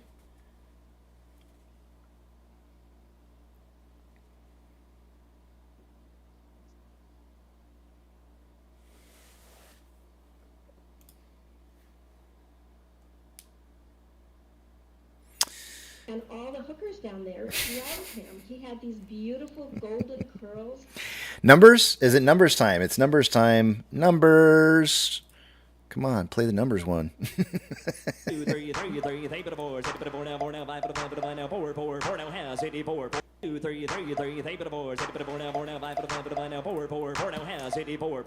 Alrighty, numbers time. I'm going to take you guys over to the other page here. I'm not going to be able to see what it is you guys are writing, so hold those personal thoughts, comments, questions, or concerns until you see the big tramp back up on the screen again.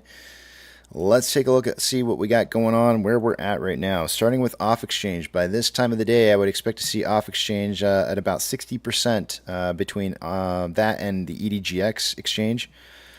We are at 55.07% going through off exchange, EDGX at 8.05%. The combined total, and that's 63.12% or 3.12% higher than it should be by this time of the day. CHX volume for the day today is at 1,856 shares. Taking a look at GME, CHX volume for GME is sitting at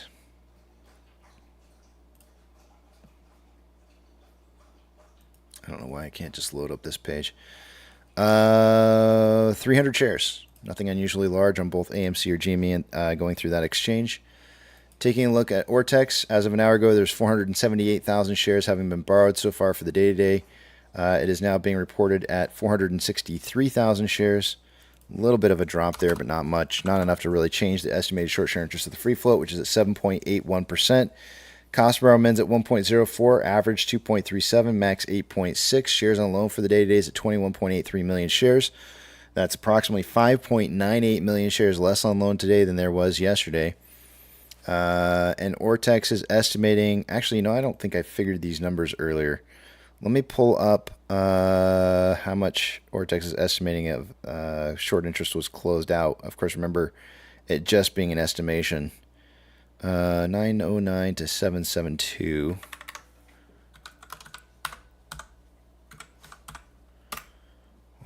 0.37.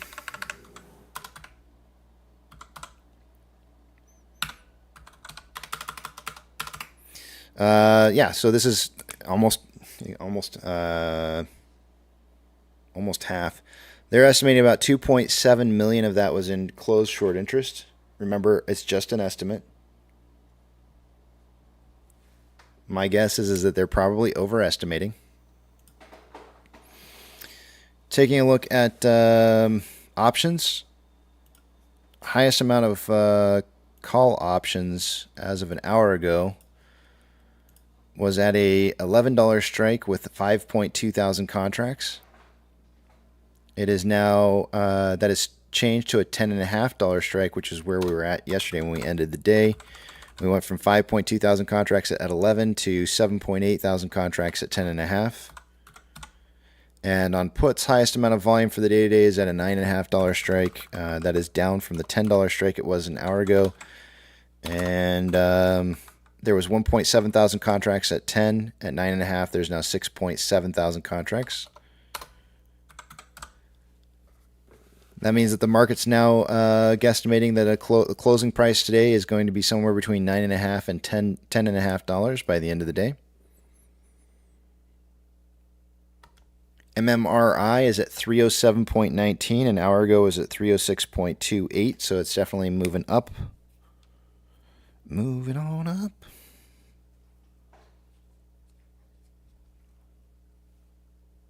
$307.2. All right. Both the U.S. dollar and bond yields are moving back upwards. Orders by Fidelity customers. AMC was on this list an hour ago and had very good buy to sell ratios. 71.33% buying to 28.67% selling.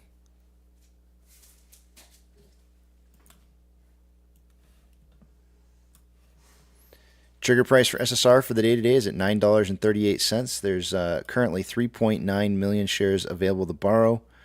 Earlier, it was 3 million. It went up to 3.8. Now it's 3.9, and fees are at 1.3%.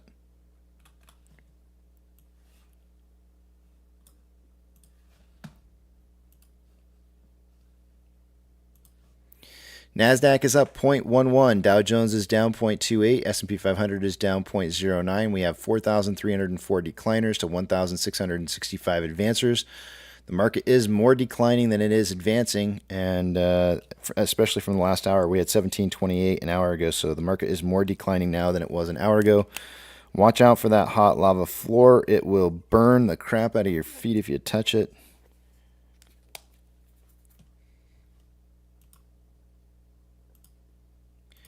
Big bank movers. FRC is up. I'm only going to read off anything plus or minus 2.5% of a change or more. FRC is up 9.09%, and that may be the only one that I read off here. There are some green banks showing up here. Oh, Bruno's hearing something. Ethereum. Bruno. Yeah, he's back to his normal self again. He's got such a ferocious bark, but he's all bark. Such a lovable. Hey, be a lovable guy. Where's my lovey-dovey dog? The sick one from last week that didn't want to move. Was that last week or the week before? I can't even remember. It's all blending in together now. Can you put Bruno in the tramp in the seat with you there, maybe? This dog is over 100 pounds. Are you kidding me? He's not a lap dog. Awesome. He's not a lap dog. Oh. Yeah, there's no way. He wouldn't even want to get in my. Well, it would be fun. It'd be fun if I could have a chair next to me he could sit in. If he would do that, but cool. I don't know that he would do that though. With glasses on and stuff. Oh yeah, that'd be cool. Yep. Nice. And draw some with nice eyebrows. I love it when they draw the eyebrows on the dogs. It's pretty cool. On Ethereum Classic, it's down 0.54% and actually trending upwards right now. The US dollar's up 0.48 and trending up on a pretty aggressive trend up. Oil is down 0.62 and trending down. Mortgage-backed securities are down anywhere from 0.56 to 0.57 and trending consolidating. SPY is down rather. It's breaking even and consolidating. VIX is down 0.93 and on a very slight downtrend. VBR is down 1.41, trending down. VB is down 1.38, trending down. Tesla is down 0.21, trending down. Amazon is up 1.67, trending up. Cinemark is down 4.93, trending down. Doge is down 0.97 and consolidating. Bitcoin is down 0.57 and breaking the downtrend and moving up. GME is down 4.55 and trending down. HYMC is down 7.78, trending down. NCMI is down 10.6, trending down. Hood is down 1.9 and consolidating, and AMC is down 0.9 and slightly trending down. Inflow versus outflow. It looks like it's consolidating AMC right now, but it is on a very, very small downtrend. If I draw a regression channel here, you can see it's on a very, very slight downtrend right now. Looking at what's next? Inflow versus outflow for the day-to-day. There's about $60,000 more outflow than inflow. Very, very close. 9.69 million shares traded so far for the day-to-day after an hour and 2 minutes or 102 minutes worth of trading. We're on a pace for 37.05 million shares traded by the end of the day today. I suggested somewhere between 20 and 40 million. So we're in that range already. On a 4-hour chart, we have more selling pressure than buying pressure with an RSI of 67.75. This is the first time we've seen this cool off since the 9th, 4 trading days ago, where it very briefly cooled off a little bit. I would say even going back to the 6th, this is probably the first time we've gone to a cool-off state. On a 1-hour chart, we have more buying pressure than selling pressure with an RSI of 50.66, which is average. This sharp downtrend is really cooling off. I didn't say Israeli. Is really cooling off RSI at 50.66, which is average. On a 30-minute interval, there's more selling pressure than buying pressure with an RSI of 45.29, which is slightly below average. And on a 5-minute interval, more selling pressure than buying pressure with an RSI of 41.5, which is below average. And that's it. I yield the rest of my time back to the back of the big tramp.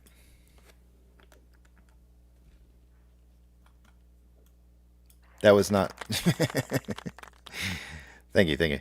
That was not supposed to be like some kind of like weird joke or something like that. It just, to me, it sounded like when I said Israeli, it really sounded almost like I said Israeli, and I was just like sitting there going like, I don't know why I said it like that. Subliminal.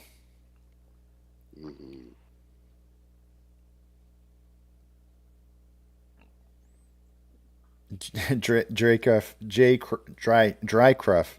I don't know how to say that name. How would you guys pronounce that name? Drycruff? Drycruff. Jerry Cuff. Jerry Cuff? Jerky. Yeah. Jerky Cuff. Jerky. Jerk off. Jerk off. Oh, for the win. That is the win. It's jerk off. Yeah, Pirate gets a point. I'm putting you down for a point, sir. That is. It's jerk off. That's exactly what it is. Thank you. All this time, I literally been calling him J-Cruff for like forever.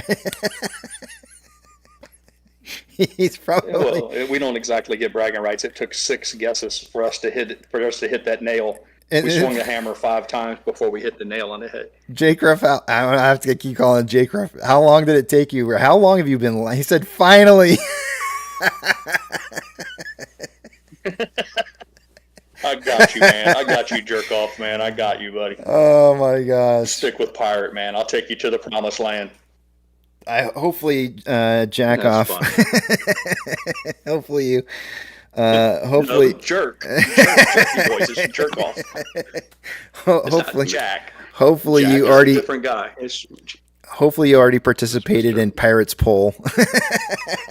Pirates Poll. Oh. Yeah. Thanks everyone who were so kind. Appreciate you doing that. You've been a great help to me today, and I appreciate your participation. Thank you. Oh boy. He said that the bark scared the living shit out of him. Sorry about that, man. Nana says 100-pound dogs can be lap dogs. They love it. Dog lover here. Where's my foo dog? Foo weighs more than 100. Just saying.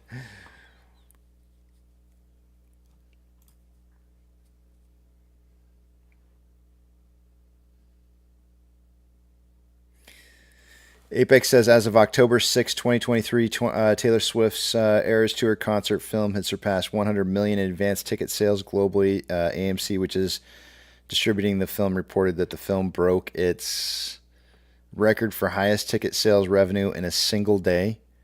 How about those numbers? Love it.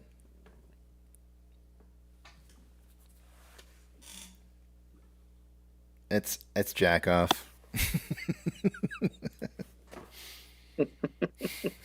It made my day, man. I don't know why. I feel like I just finished like a crossword puzzle or something. You finished? He's finished. He's done. Count him out. He's going to go take a nap. Participation trophy. Nap time for Pirate. Take a gummy.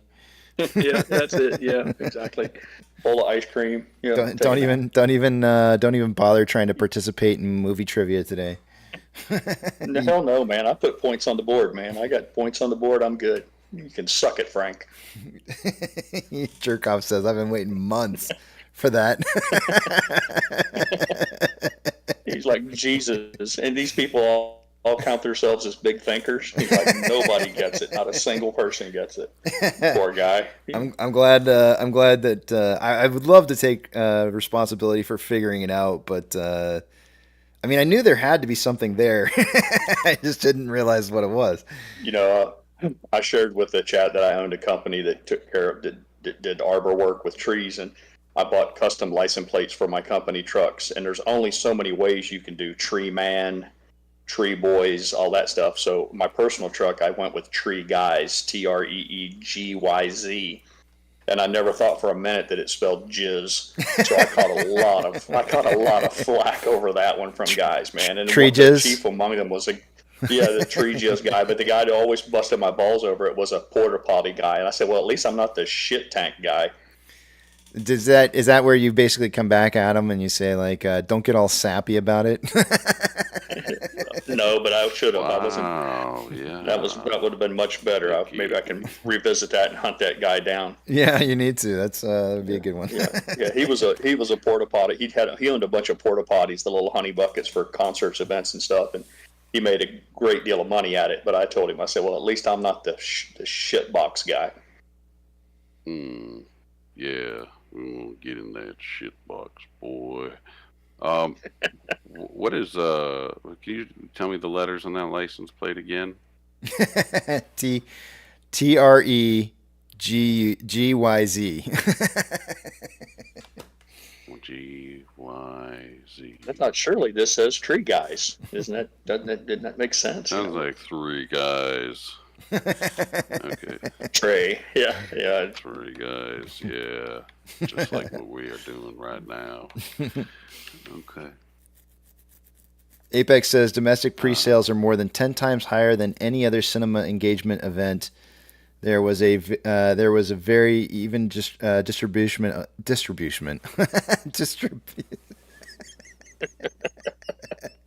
I can't even talk now. Distribution. Why is that not making sense to me?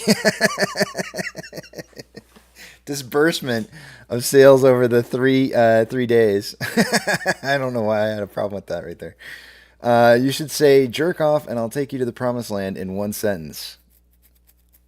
Okay. He was chastising me there for the religious connotation. Okay. Yeah. Casey, I don't know if you were aware, but there's the Strand Cinema, or the Strand Theater is Kansas City's oldest adult cinema. Just making sure. Is that an AMC? I don't think it's an AMC, but it is the oldest adult cinema, kind of. In the United States? At least it first opened in 1916.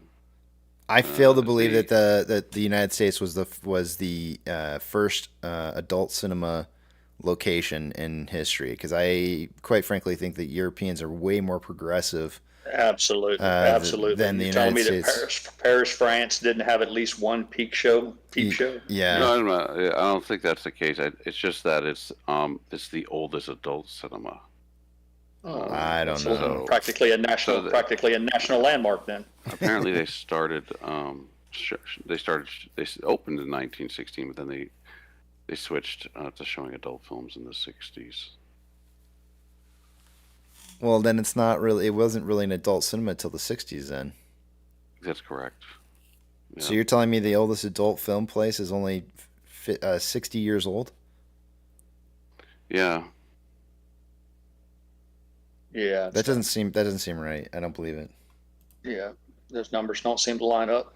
Somebody's fudging to get some historical landmark status for their building and a reduction in their taxes. That's what it smells like to me. Yeah, that sounds like a landmark. Mm-hmm.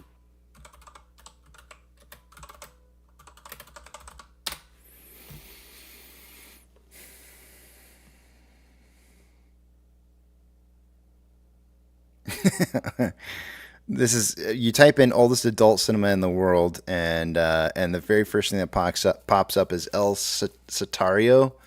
I'm probably saying it terribly bad, but it's also known as El Sartor. I can't say this. Or the Devil is the name of one of the earliest surviving pornographic films. Which I have no idea. I say adult movie theater. The earliest erotic theaters in the U.S. were in California, and let's see here. In 1960? What's up with 1960? 23 theaters in the U.S. that showed erotic movies exclusively. What is up with the 1960s? What happened in the 1960s? The age of free love, man. Mm-hmm. That's the hippie movement started. Make love, not war.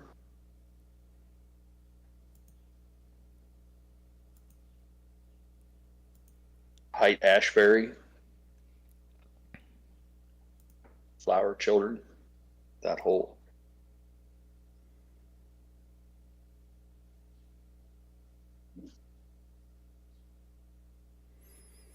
There might be one in Madrid that looks like it might have opened in 1913, but I don't. Maybe? I don't know. I don't know. My search history just now everything I look at, all the ads that I get from now on are just going to get completely obliterated with like this. This is what happens when I search for this kind of stuff because of you guys. This is what ends up happening to me. I go to perfectly decent websites like chartexchange.com and I get advertisements for this kind of crap up here, and it's like I really don't understand why. This is showing up on my list, but it is. We can't see it. Oh, you can. It'll show up. Oh, Just okay. give it a chance. Okay. Yeah. It's just like, what the hell? It's not bad. No, it's nothing terrible. It's just like, why do I have to? Go ahead and just. Can you click on the No, link there? no, I'm not clicking on it. Oh. Hmm.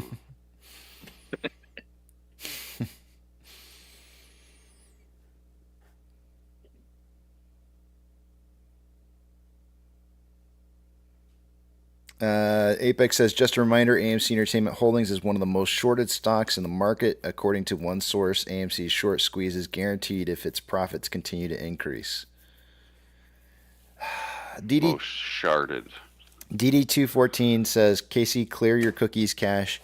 I can't, dude. If I do that, I lose. There are things that I cannot lose, so I can't do that, unfortunately. I would love to, and normally in the past that would have been something I probably would have done, but now I will never ever know if I've played a song in the past if I could do something like that. So that's literally how I know whether or not I've played a song, because it'll show me in my history. Like when I go back in, the song will show as played, and that would clear that out. Page with all those. Another example of how far across the spectrum we are from each other, because I have to clear mine like every hour on the hour. I do it compulsively. Wow. I've been doing this live stream for a little over 2 years now, and have not cleared it since then. It's probably monstrous. Are you serious, Pirate? You're messing, right? No, man, I'm straight up. Listen, I'm an open book, man. I very rarely do I. I mean, I say things for entertainment, but 99.99% of the time, it's founded in truth. I'm not real big on lying. Yeah, but if you just use an incognito browser, then you wouldn't need to clear your cache. It just kind of deletes, right? It deletes at the end of each browser session. You just close it and it just poof, doesn't preserve. Mm-hmm. Boomstick says, off topic, but my son bought, I think he meant bought the book, or no, he said brought the book Fox and Socks home from school the other day. I think it would be quite funny for Casey to try and read it as fast as he can. That idea has merit. Fox and Socks home, Fox in Socks. Let's see. Yeah, no way that can go bad. Absolutely no way.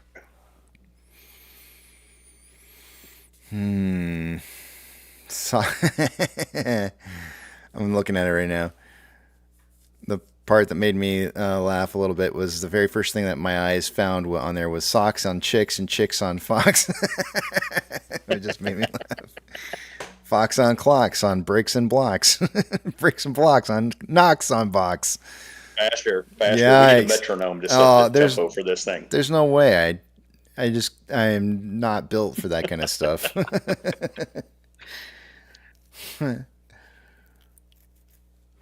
Tweedle beetle battle. Look, sir, my knock, sir. Let's do tricks with bricks and blocks, sir. Let's do tricks with chicks and clocks, sir. What the hell? Well, I don't ever remember reading this as a kid. I mean, I remember the cover. The cover seems very, very familiar, but the words to this book I do not remember. No, I do not.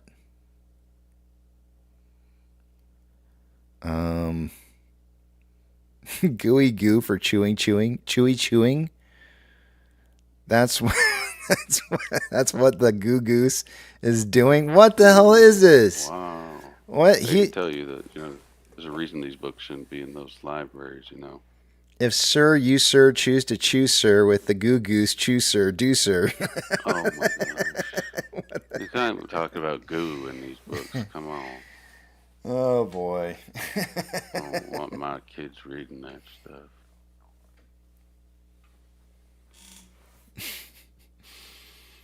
Meep says, run the browser in incognito mode. Yeah, I probably should. That would be a good, that would help. That's so bad. There's so much. Why is it so long? That is way too long. Wow. When a fox is in the bottle where the Tweedle Beetle battle with their paddles in a puddle and a noodle eating poodle, this is what they call a Tweedle Beetle noodle poodle bottled paddle. Hey, did you say a noodle eating poodle? Yeah, that's what it says. Noodle eating poodle. Well, yeah. It says noodle eating poodle. It's descriptive. He's describing the poodle as a noodle eater. When a fox is, I'll read it slowly for you. When a fox is in the bottle where the Tweedle Beetles battle with their paddles in a puddle on a noodle eating poodle. This is what they call. My gosh. They say a Tweedle Beetle noodle poodle bottled paddled muddled duddled fuddled wuddled fox and socks, sir. That wasn't too bad. I actually got through that. Fox and socks, our game is done. Fettuccine didn't rhyme, Rugged. They tried to use fettuccine, but it didn't rhyme. So you had to go. I'm going to school board meetings. I got to take care of this. This is getting out of hand. Just slipping in all these innuendos and whatnot. We are up for the day today, guys. Up 1.1% at $10.54. We're heading back up. We found a low at about $10.21 earlier. Just for reference sake, 11.16 was the highest that we've hit so far, and that was that early morning candle. I don't even know if I'm going to count that or not.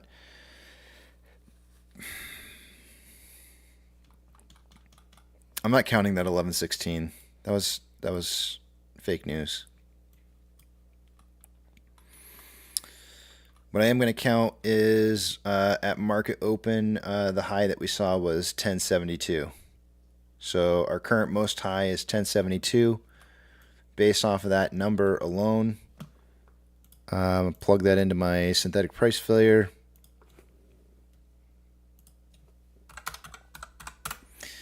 We are 46.2% up from $7.33 for the high, and a synthetic price failure would occur starting at $8.63.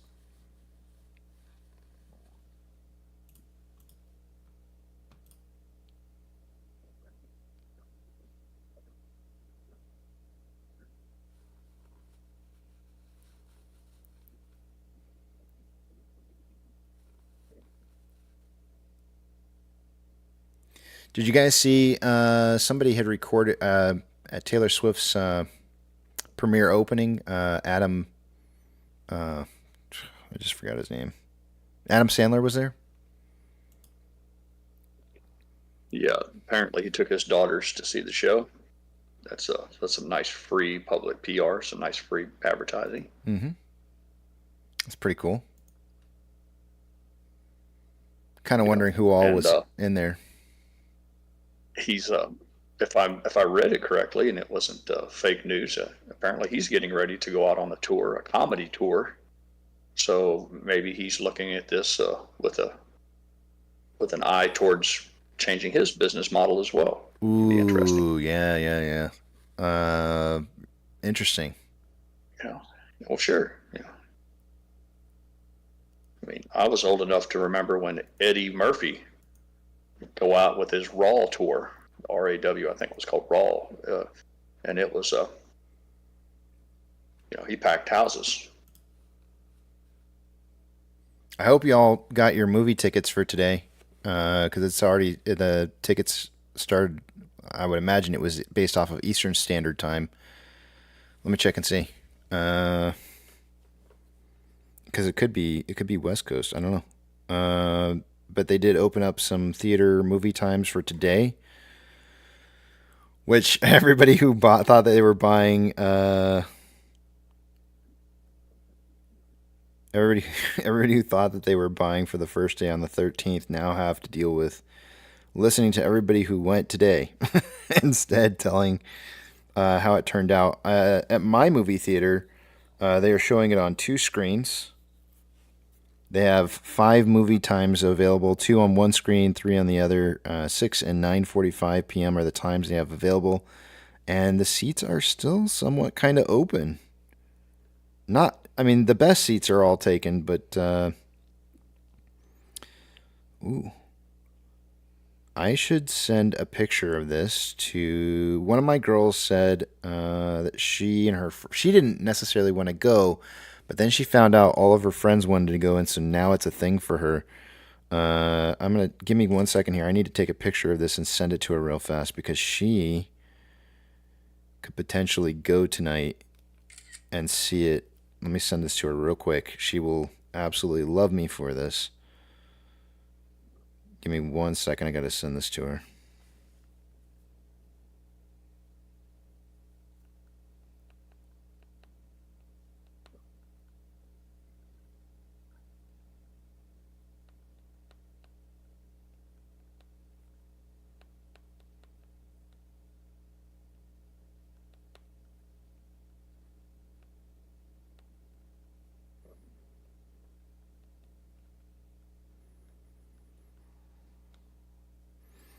Okay, that.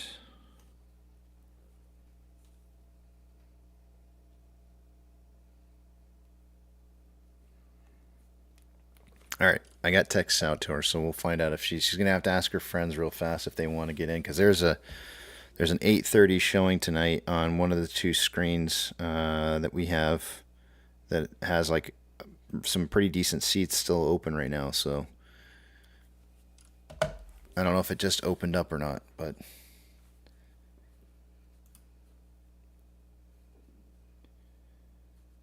buy tickets to Taylor Swift, the Eras Tour concert film, and take home a piece of your music history. Get your mini poster free of charge starting 10/13.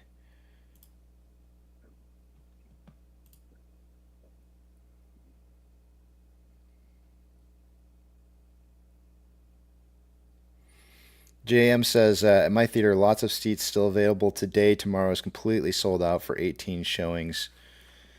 Yeah. I've actually looked into it, and every single seat is taken for my movie theater for the entire week that they've got scheduled out right now. So, like today, like seeing I seeing read, these. KC, that Good.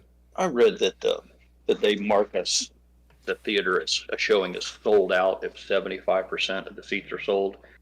I guess that's because they know that the other 25% seats will be filled up with walk-ups, just your run-of-the-mill customer coming through the door. But is there any truth to that?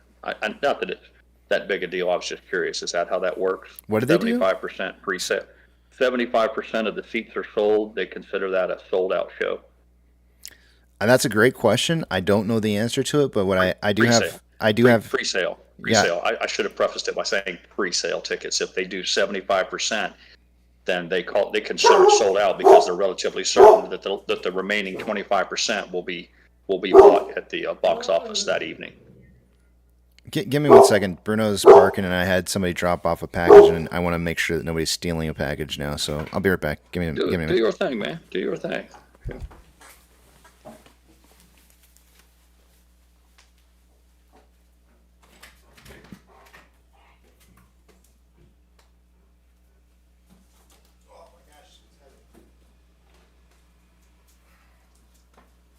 That must be the filters.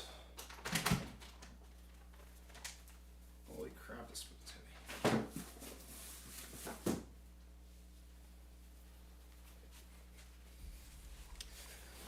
That was just another delivery. Let's see here. So the question, in regards to your question, I have a contact that I can reach out to who is a manager for the company. I can ask that question if you really want me to. I'd prefer only to ask if it's something you think is a really important question you need to know the answer to. Because I don't like. No, sir. Don't put out any work. I was just coming at it in the context of if someone really desired to see a show, if that is indeed true, if you get there early enough for a show that's marked as sold out, if it's true, then theoretically you stand a chance of getting one of the 25% of the seats that are still left. No. I don't think that's all I was getting at. Is that sold out doesn't necessarily mean you can't go that night. It just means you better be there real early to get your walk-up ticket.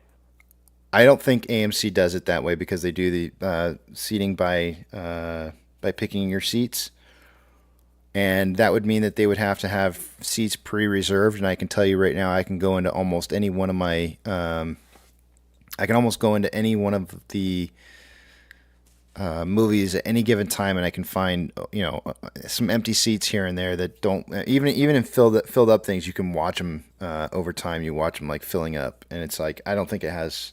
I think that might apply to some place that doesn't have assigned seating. Maybe. I get it. I just read it this morning, and I certainly wouldn't want to encourage anyone to try to travel across town to see a show that was marked as sold out and be turned away. That's not my intention. I just read something along the lines of that a show was considered quote unquote sold out if they did 75% of the tickets. But just a point of interest. It's nothing earth shattering. Yeah. It's conversation. Attendees plus plus says, do they let the handicaps use handicap if not sold? Non-handicaps. The non-handicaps use handicaps if not sold. I know I can tell you right now that you can sign up to sit in one of those chairs. I can tell you that. Whether or not somebody checks, I've never seen anybody check anything for the handicap sections. And you would just be doing a disservice to anybody who could potentially be handicapped. So I would say that if you were going to do something like that, you would probably have to wait until you walked into the movie theater, and the movie theater was the movie was just about getting ready to start, and you bought the ticket like as the movie was starting, kind of thing. Otherwise, you're just kind of taken away from somebody who might want the seat. Like standby. I see what Casey's saying. If the movie's already started and you're relatively certain no one's going to use the seat, then by all means, if it's better for you, that's fine. A little common sense goes a long ways on stuff like that. Tony says, can confirm via the AMC app, my local theater shows almost full, but you can still reserve one of the few remaining seats on the app. It does show almost full, but it doesn't. Usually when it says almost full, the only seats that are left are usually the handicap ones. Not always, but usually.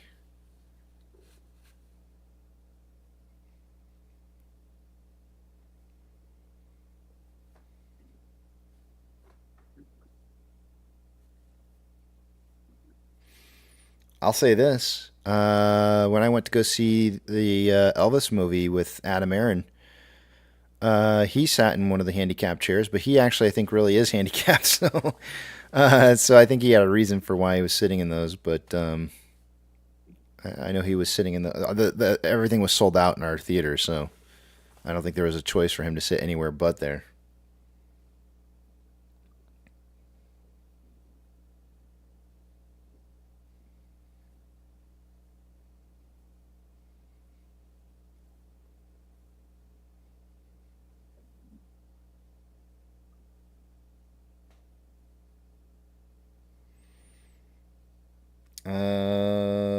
Ariel says, my first thought when Taylor Swift changed the opening day was that she did not want the 13th and what Hamas is promoting to be associated with the movie opening. Perhaps I'm too political. I don't know.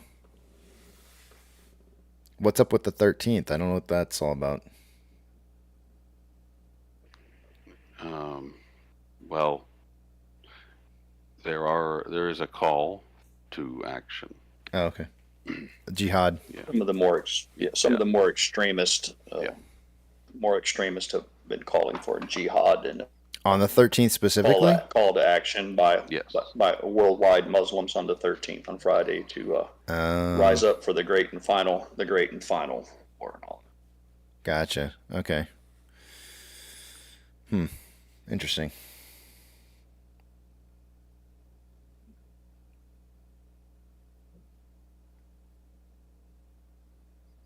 Nana says, I didn't realize they have senior citizen discounts. Yes, they do.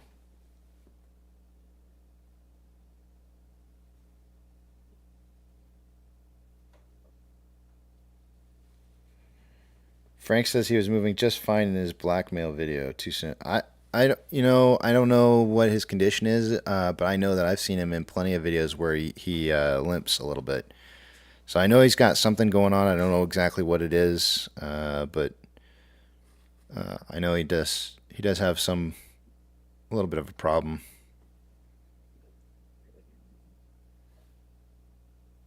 There is a misconception among the general public that being handicapped means you don't have any legs and you're bound to a wheelchair, but it's not the case. There's many different ways a person could be handicapped. Multiple hip replacements, dual knee replacements, back problems, the fact that they incur a great deal of pain walking or whatever. So I would caution anyone to be real careful before they judge someone too quickly, thinking that they're quote unquote not handicapped without having intimate knowledge of their medical history. There's really no way to tell by looking at someone if they're truly entitled to special considerations for parking and seating. Yeah.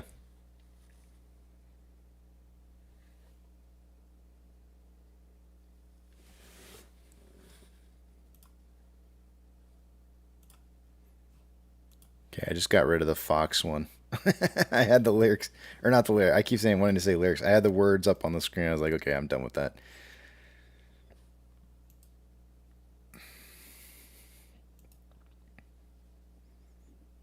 Reverse repo. We haven't talked about that in a hot minute. I'm just checking it right now to see if it was up or down day over day. It was actually up. Went from 1.222 trillion to 1.239 trillion. Only a, what is that, 17 billion increase? Only.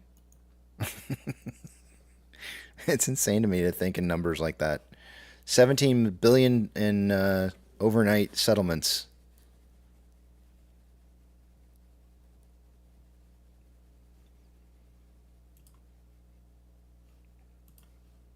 Large market on close stock order imbalances. I didn't take a look at August 11th's numbers, but they were higher on the buy side at 1.6 billion or 24.4 million in volume, but the notional amount was 1.6 billion.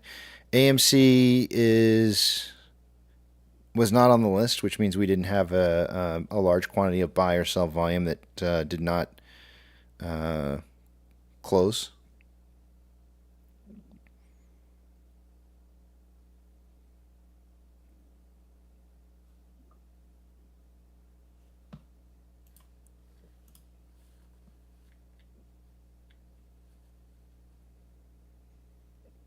Apex says, anytime my wife is in the car with me, I park in the handy spots. If anyone gives me shit, I just say, look at her. She hates it. That's very funny. Oh, man.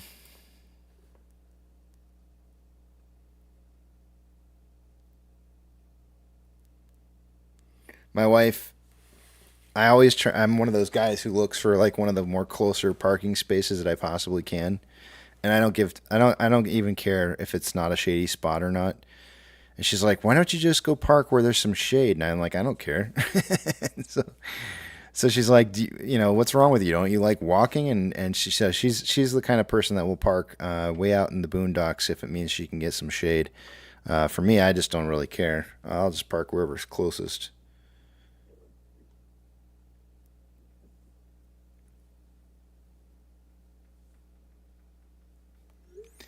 Okay. Apparently, they already bought tickets to go see Taylor Swift Eras Tour. So I just got a text back from my daughter here, and she said it's not happening. They already got the tickets, so no need.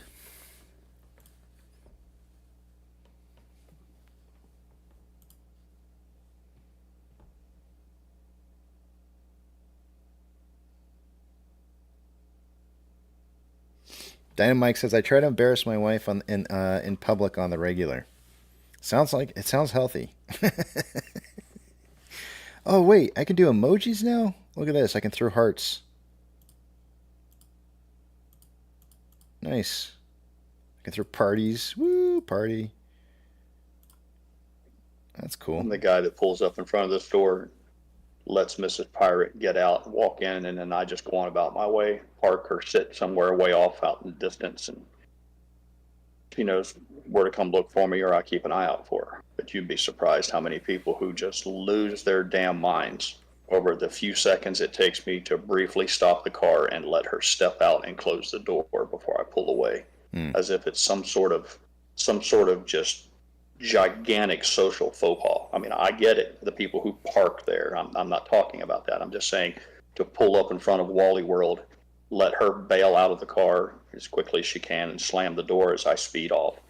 And they can't wait to blow the horn. They can't wait to blow the horn or give you the stink eye. And I just question my fellow citizens sometimes. Really. So that's you want to start a little angry thought process for the day. Like, you want to divide the community here? Let's divide the community. Pull a hand grenade. Pull a pin on a hand grenade. Yeah, let's do it, man. It's early enough. Let's do it. Yeah, let's do this. Let's start a little. Yeah. I mean, we got 10 minutes to discuss this. So, you know what drives me nuts? Both me and my wife, we cannot stand this. People who park into spaces backwards. I cannot. And I don't mind you pulling through. So, like maybe you found a spot where there's a pull through and you can just pull through so that you're facing forward out. But the people who take the time to pass their spot so they can back into it drives me bonkers. Hold on, Casey. Hold on. Let me just. I'm just adjusting. I need to back in. All right. So just don't. You're being patient, right? Yeah. I gotta back in. I can't go front. I can't stand it. It just drives me nuts. Is it because they cost you the time, or is it because for the briefest of moments you thought you were going to get that spot and just the disappointment washes over you like a dark cloud? It's a little bit of both, but probably more the fact that... At least you're honest about it. It's more the fact that I have to sit there and wait for them to carefully maneuver their vehicle into a spot while I'm missing an opportunity to find a parking spot elsewhere. They're taking my time for me to get to go find another spot so that I can wait there and sit there and watch them. And then to add insult to injury, I thought I was going to be getting that spot. Okay, so let's just to stir the pot then what do you feel about what Pirate does? What does he do? If he blocks you from because he's got to drop off Miss Pirate, I'm okay with that. You're dropping somebody off. I don't have a problem with that at all. You go around them. Yeah. Okay. Well, I mean, I might go around them, but I really don't have a problem with somebody dropping somebody off at the front. Hold on. I'm still back it in. Let me adjust it here. Hold on. I wouldn't have a problem. I wouldn't have a problem if every single one of those people who backed into the spots backed in as fast as they do, pulling in forward. I wouldn't have a problem. There's a far more egregious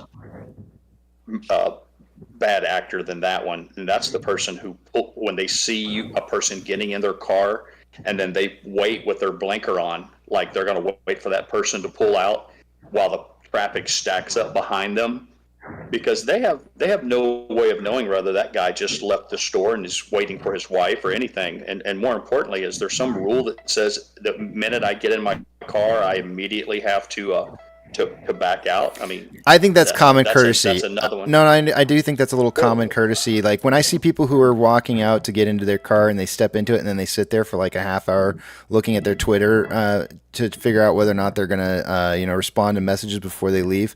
Yeah, I do. I think it's a little bit of a common courtesy to, when you go out to your car, you should be ready to exit your spot. Like don't sit there and put your makeup on and check your lipstick. My issue's not with them. My issue is with if you're waiting there with your turn signal on to take that spot.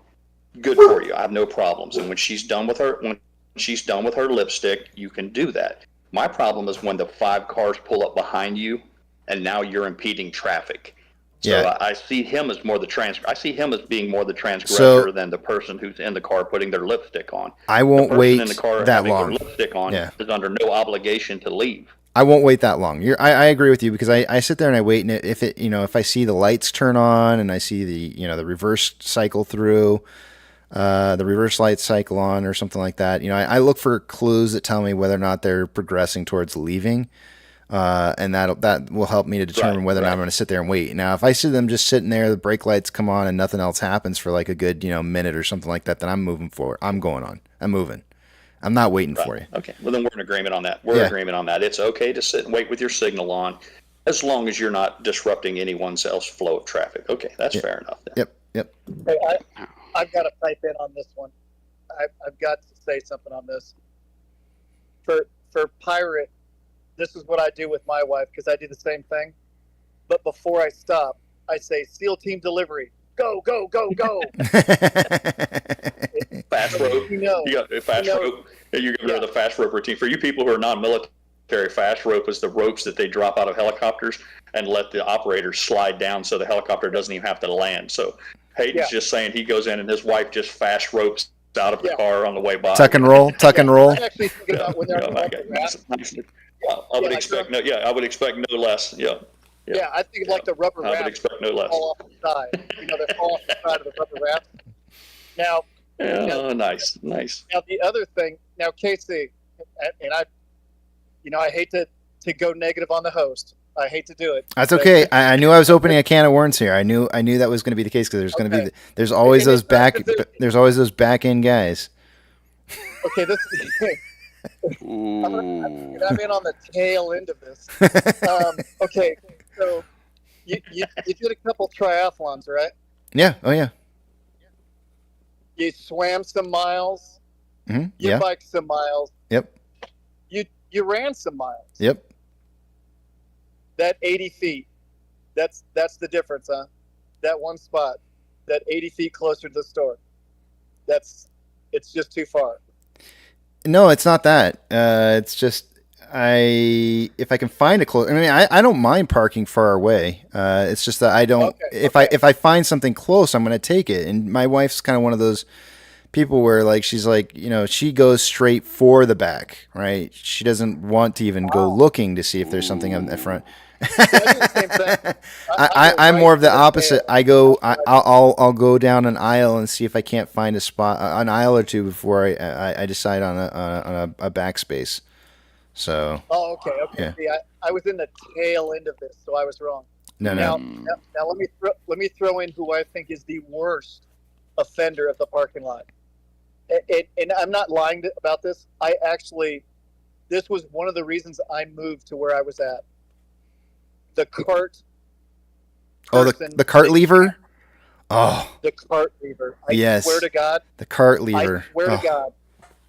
The CEO that's got to get to the board meeting that can't walk that cart to the cart barn. Yeah. It's just too far. Yep. I don't even know how to put my hatred towards them. Yeah. And here's another thing too. If I'm waiting for a spot and I see that person's by themselves and they don't have somebody there that can help them return the cart while I'm waiting for them to exit their position, that's a sure sign I'm leaving, because I am not going to sit there and wait for you to put your cart away while I make people wait behind me. That's a break-even point right there, where it's like, if you don't have somebody to help you put that cart away, I'm moving on. I'm going to find another spot. And there's two factions of those people. There's the one that just leaves it at the front between the cars so it can roll into yours. And then there's the one, and here's the worst one. The one that takes the front wheels and puts it on the curb where they have the plants on the island. That guy. I don't mind that. That doesn't really bother me too much. I don't really care. I mean, I'm not saying I do it. I'm not saying I do it. It's just, in fact, I never touched the curb, but in the Challenger that I had, the Challenger is the worst because they have that plastic piece that's really nice looking on the front bottom side of it. That thing is a massive curb catcher, and so I always had to park really far away from the curb as possible to make sure it is so easy to drag that piece of plastic over something and just muck it all up. So I have actually learned to park well behind the curb stop or even the curb at all. But I don't really have a back in, Casey. I never back in. I never back into a spot. It would never occur to me to back into a spot ever. Like, I can't even imagine wasting that time. You have to understand now, the whole back end thing is a zero sum game, because the guy who he's cost you a little time by backing in, but the next person, he's paying it forward, because the next person, his egress will be much faster.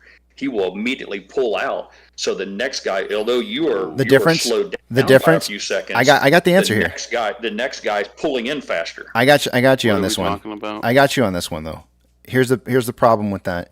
Yes, the egress is faster, but the problem is that you're supposed to yield as a backer. When you're leaving your spot, you're supposed to yield to traffic.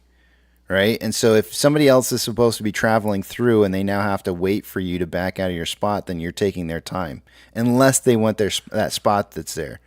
So right. this is where that's on the assumption that they're not looking for a spot. So right. So egress is not. Argue it's a zero sum game. Egress is not a factor. A little time. Egress is not a factor. Okay. Yeah, it's not a factor. I would give you that. I would give it to you if egress mattered. But it doesn't, because if there's going to be anybody that's waiting for you, they could care less whether you're going to be leaving your spot quickly or not. They just hope they're going to get the spot, period, one way or the other. They don't care if they got to wait for you to pull out or not. Oh wow! Mm-hmm. Just jam both those cars right in there. DP. No, attendees or 4 Million Gorilla says Casey can't back up quickly enough. No, I actually have superb. Yeah, my mom will actually come on here and tell you I have superb driving abilities in reverse. I used to go up and down. Gosh, I got to show you guys this. This is crazy. Let me show. I'm going to show you. I'm going to show you the while hill. While you're looking at that, let me ask you this question while you're looking that up. Are you the same guy that when you're approaching a turn and it has a long, luxurious deacceleration lane, that you start slowing down while you're still in traffic before you get over? Or do you move over into the turn lane and then begin your braking? I don't ever try to brake early. I accelerate through turns. Good for you. Good for you. Good for you. There seems to be a large portion of the general public who feels the need to drop 10, 20 miles an hour in the travel lane, when there's clearly a turn lane right there that they could use for that. I don't know. It adds to that yo-yo effect of the traffic, and it's my wife prefers when I slow down so that she still gets a chance, you know. All right, growing up, I wish I could show. I'm trying to show this to you guys as best as I possibly can. Growing up, when I first learned how to drive, my parents, their house was up here on the hillside. This is the house right up here on the very top hand side, and I can't really show this to you. I wish I could show it to you better, but I can't. But in order to get to this house up here, you had to drive up this pretty steep driveway. You make a 90-degree turn, and then you make another 90-degree turn at the top to get up to the top of the house up here. And this is a pretty steep driveway. This doesn't really do it any justice looking at it, but I could actually reverse up this without any problem, going probably 10 miles an hour all the way up this thing in reverse. No problem making the 90-degree turns without any issues driving through this. I could back down this thing at a very fast pace, and this happens to also be the hill where my dad challenged all my friends and said that he would pay him $100 if they could skateboard down this entire hill with the 290-degree turns in there. And the best that anybody could do, this house up here is the other house that has the driveway where we would skate down this hill, and we could make it to this neighbor's house here and make the first 90-degree turn. We could never make the second 90-degree turn because you usually had so much speed going down this hill that you would wind up in these bushes over here if you even attempted to try and make this. But he was going to pay us $100 if we tried. Couldn't carry the speed to the turn, huh? Yeah, damned if we didn't try making it down this thing. In fact, we would start from this neighbor's house over here and just try this part just to see if we could actually even complete the final portion of it, because there was some bumps in there. But if you'd be damned if we didn't try hundreds of times to try and make it down this hill. But I have expert backing up skills. How young would you live when you lived there? What was your age range? We moved there 1988 to when I graduated high school, so 94. 88 to 94. Yeah, you're a little older. I was going to say, if you were a little younger, I was going to ask you how many like rocks and sticks that you threw up on that guy's roof, because I don't know any 7-year-old kid who could walk up that driveway, and not toss a stick or a limb up on that roof on the left-hand side there. Actually, I don't think I ever threw anything onto their house ever. Yeah, you're too old. You were too old for those kind of shenanigans. Yeah. Yeah, you need to be in a 5 to 7-year-old range before that looks like a activity to engage in. These things have changed around here. I'm looking at my old stomping grounds going, things have changed around here. Oh, I got to show you one more thing before I leave out of this. I want to show you one more thing. People, I always used to say, I used to walk to school a mile. It was a mile each direction. And this is all a downhill here that you can see. This is all downhill. This is downhill this direction. All the way down here. Hold on a second. I want to show you this one spot where I've talked about on a couple different occasions. I'm going to come back out of this real fast and show you one of the spots. How do I get out of street view? You had to cross a valley, so no matter which direction you went downhill part of the way and uphill part of the way. Yeah.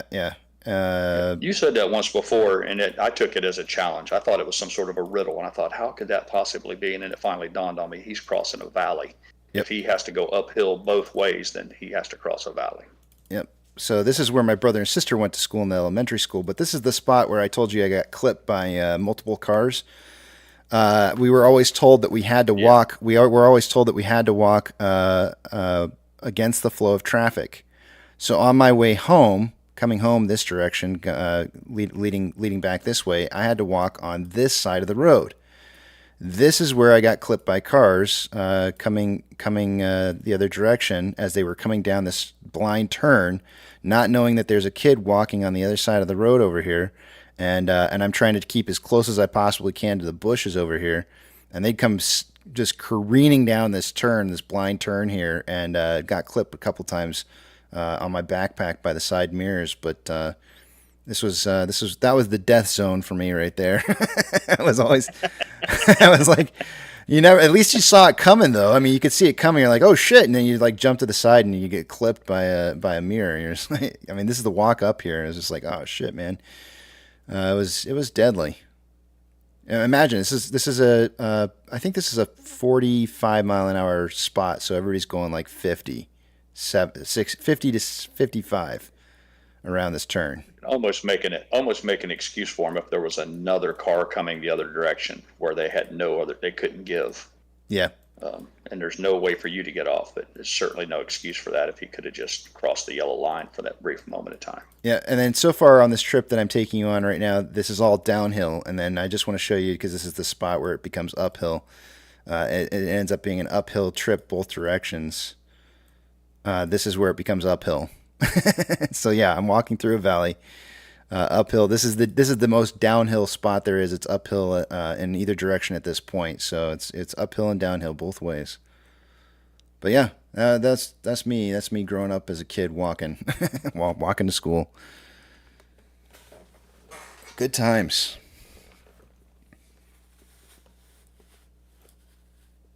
It's 11:07. It's time to get into the numbers here. Yep, Apex says that's exactly right. Walking home from school was facing into traffic, and that was the side that was it was rough.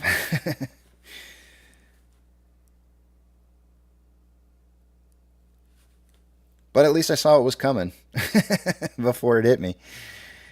That was, I guess, a good thing. Maybe, I don't know. It would have always been safer to walk on that other left-hand side. The problem, I don't know if you saw it or not. It probably didn't do it a very good justice. Actually, hold on a second here. Let me. That other side of the road. A lot of people always used to say you should have just walked on the other side of the road. Well, I almost got hit on the other side of the road as well because people would fly up that hill just as fast as they would come down, if not faster. And it doesn't look quite the same as what it used to. But let me go back up the road here just a little bit, and I'll show you one more thing. Because they did build these homes over here, didn't used to be over here, and it used to be an empty valley. And so as I was walking up in this most dangerous section of the road area up in here, and it's changed a lot because of the fact that they built in these new homes. Give me a second. There was a cliff, and so they've actually extended the side of the curb here, and you can see as I get to the edge here, you can see where it drops down into this new housing development that was in here. But before, it was just a sandy edge that was probably no wider than this over here on this side. In fact, right where this dirt is probably about where it was. So I'd be walking to school going down this direction, and cars would be flying up this hill. And if they came around this corner a little tight, it didn't leave me a whole lot of room to just have to like leap down into, maybe like a 8-foot drop. So it was almost as dangerous walking on that side as it was walking on this side over here. There was no winning on that portion of the road for sure. All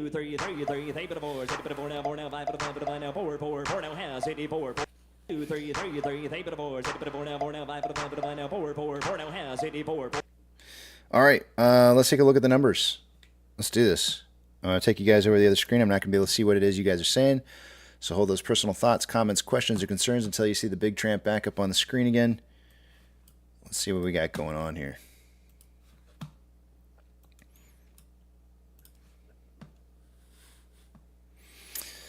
Starting with, what are we going to start with here? Let's start with off exchange. By this time of the day, I would expect to see about 62%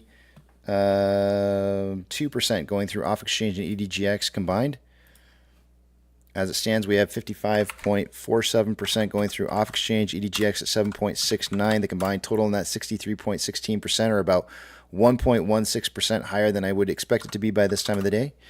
CHX volume is 4,386 shares. That's actually a little elevated right now compared to what we're used to seeing. GME CHX volume for the day today is at 300. Nothing unusually large going on there. Taking a look at Ortex. As of an hour ago, there was approximately 463,000 shares having been borrowed. This is about the time of the day where it starts to decrease. And it's now showing 709,000 shares having been borrowed for the day, so it's actually increasing, which is the opposite of usual. That's going to cause the estimated short share interest of the free float to rise to 7.86%. Cost to borrow mins at 1.04, averages 2.27, and max 8.6. Shares on loan for the day today is at 21.83 million shares. That's 5.98 million shares less on loan today. Ortex is estimating that about 2.71 million of that was in closed short interest. Remember, those are just estimates, and if you're wondering why those estimates are the way they are, you go back to the beginning of the live stream today and watch that as I kind of clear that up a little bit for you. Taking a look at options, I would look at the one that I did right before market open, or right after market open, because that was probably the better presentation that I did. Taking a look at options for the day today, as of an hour ago, at a $10.50 strike, we had 7.8 thousand contracts. It's now back to $11 with the highest amount of volume, and we went from 7.8 thousand contracts to 13.7. And on puts, highest amount of volume is at a $9.50 strike. It was 6.7 thousand contracts an hour ago, now 7.1. Market is now suggesting a closing price between $9.50 and $11. MMRI, an hour ago was at 307.2. It's now 306.98. We'll just call it 307 even. Close enough.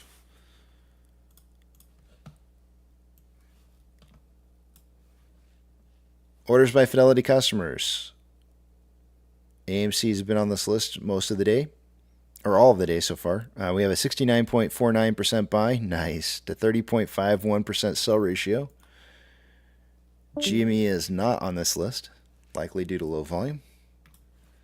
SSR trigger price for the day today is at $9.38. Currently, we're showing 3.9 million shares available to borrow. Those 100,000 shares that they borrowed earlier have been since returned. So far, we've seen for the day today about 2.4 million shares having been borrowed.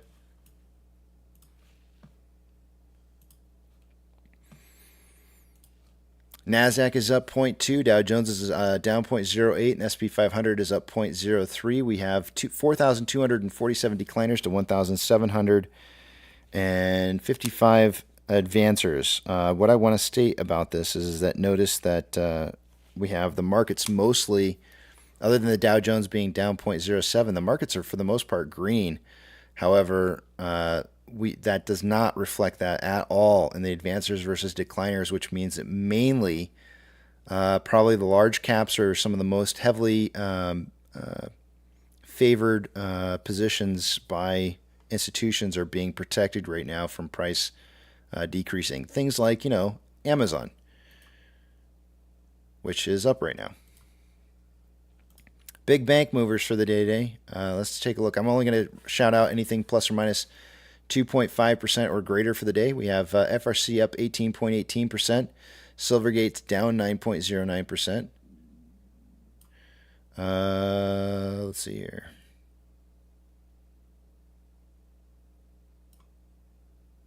That's it. Those are the only two I'm reading off.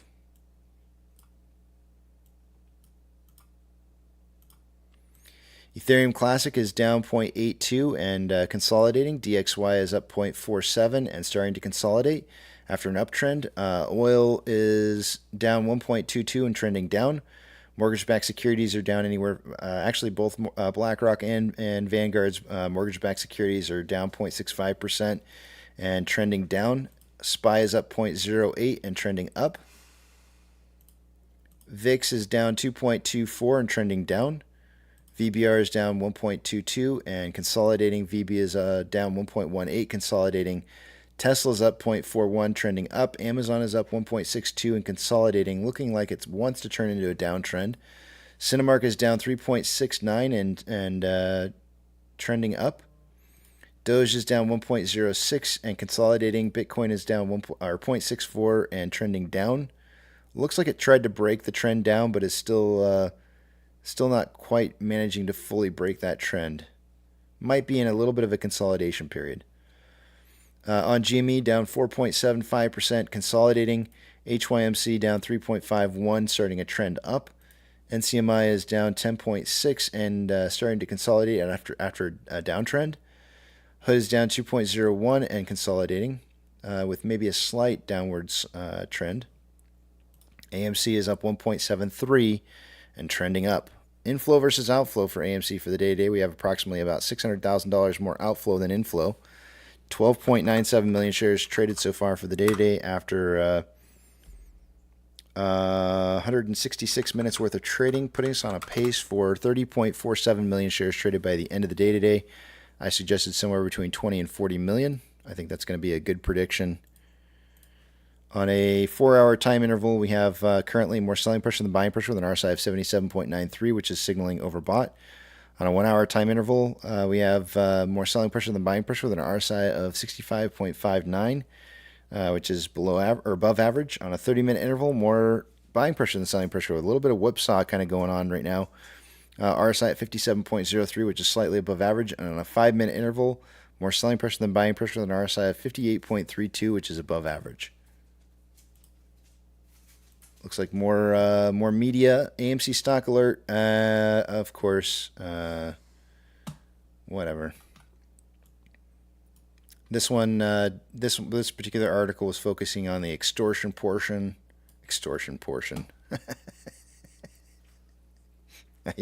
I yield my time back to the back of the big tramp. I'm going to laugh too hard at that. Extortion portion.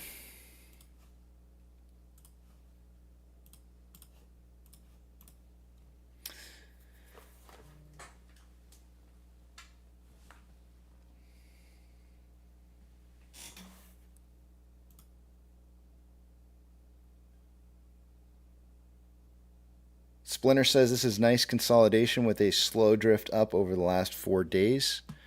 If I take this back out to a 1 hour, I think I drew this on a. Did I draw this on a 1 hour or 30-minute? I think I drew this on a 30-minute. Getting rid of all the rest of this junk in here. You can see the ascending parallel channel that I've got us on here that started. Probably the biggest portion of the signal started right around the 6th, the end of the 6th. We've got plenty of touch points on the top and bottom side of this, and we are traveling up this this trend here. If I were to draw a regression channel here to kind of point out where we're heading towards, I kind of feel like this is kind of pointing towards like a 1070 close by the end of the day today. If we continue to travel up this middle line here, looks like each day we've closed out just slightly above or underneath this this line for the most part, and so that's why I picked my closing price for 1070. Actually, I did 1069 just so I could say nice.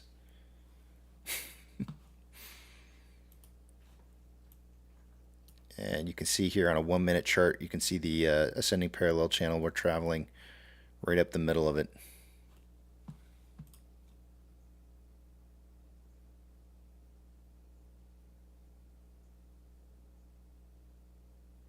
Dario says, I think people misunderstood the wording of your poll. Do you think we'll break $10 today? You think that people thought, you think people were thinking that we already were past $10. So if I say break, you have to go down below. I don't know how you could see the wording on that. Breaking it would mean either to 11 or below 10, one way or the other.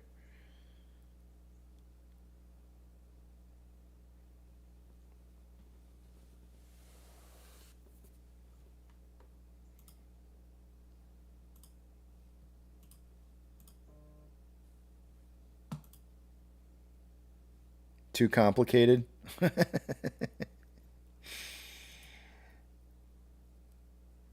Yeah, I mean,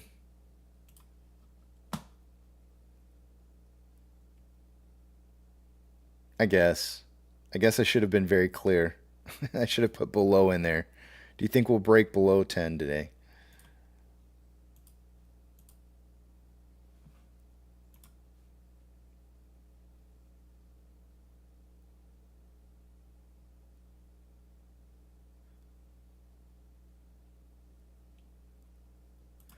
Sammy boy, I'll tell you why. You tell me what's better to focus on right now. Is it better to focus on the success of AMC, or is it better to focus on the attempt to try and discredit Adam Aaron with a news story about his actions in his private life? You tell me what's the better. What should we make this a discussion about? Should we be talking more about how Taylor Swift is absolutely breaking the box office numbers and adding on to additional amounts of, or should we spend more time focused on what's going on with Adam Aaron's private life? And so, and I think you'll agree with me in the idea here that the more we squash this story as being something that's none of our business, and focusing on what it is that's important, the more that the media has to recognize that we don't care, and it's not a story.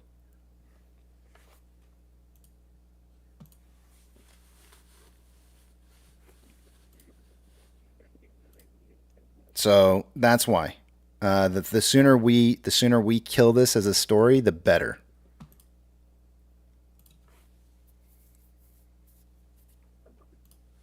And so I'm not going to talk about it.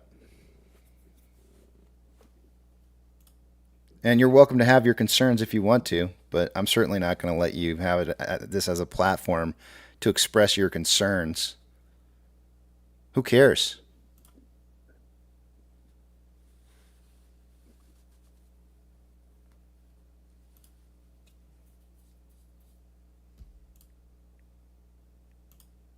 It really has no bearing whatsoever on the company. None.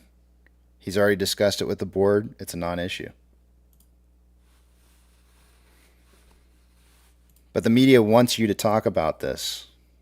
They want you to talk about this so that this becomes the hot topic instead of it being about what's happening with Taylor Swift and what's happening with the company and how it's doing well. And so you're either going to buy into it and make it an issue, or you're not. And you have to make a conscious effort to decide, what do you want to make an issue?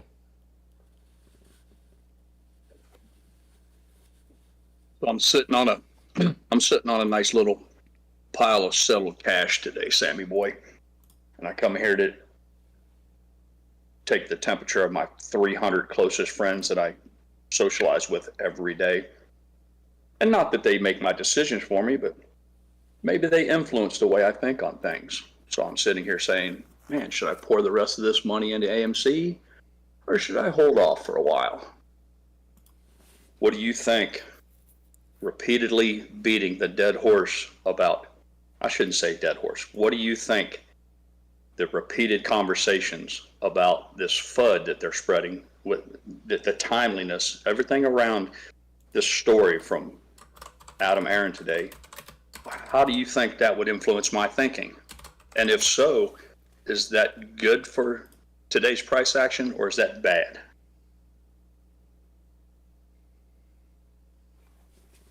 On the other side, if people want to talk at length about how the Taylor Swift numbers are exploding, how it was a black swan event that no one saw coming in the movie industry or the music industry for that matter, and how it's all coming about, it's no longer just anticipatory, but it's here in the now, real money's changing hands. Maybe talking about that at length and its impact on the stock might encourage me to think a little differently on how to invest my money. Weighing those two options, which one is most beneficial for you holding AMC stock? Not real complicated.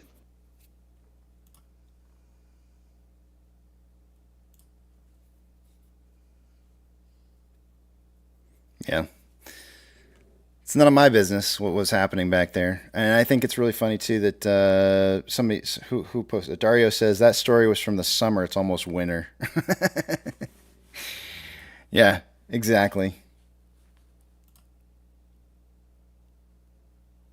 All right, guys, I'm going to head to break. I will see you guys back at 12:10. I'm going to see you when we see you. Yep, sounds good. Let me put up the message on the screen here.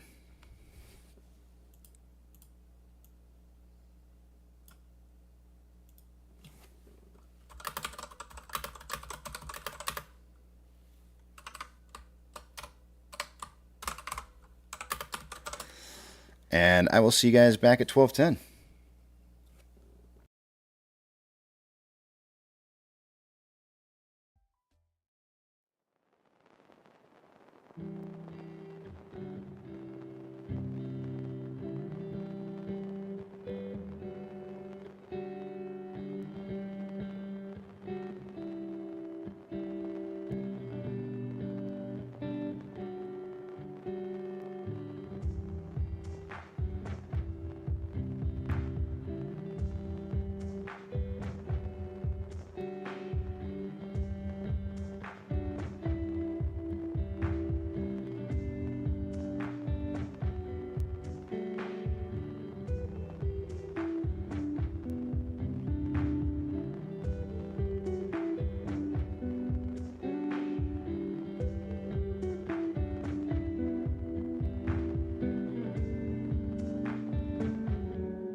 Liftoff of mission 41D, the first flight of the orbital Discovery, and the shuttle has cleared the tower.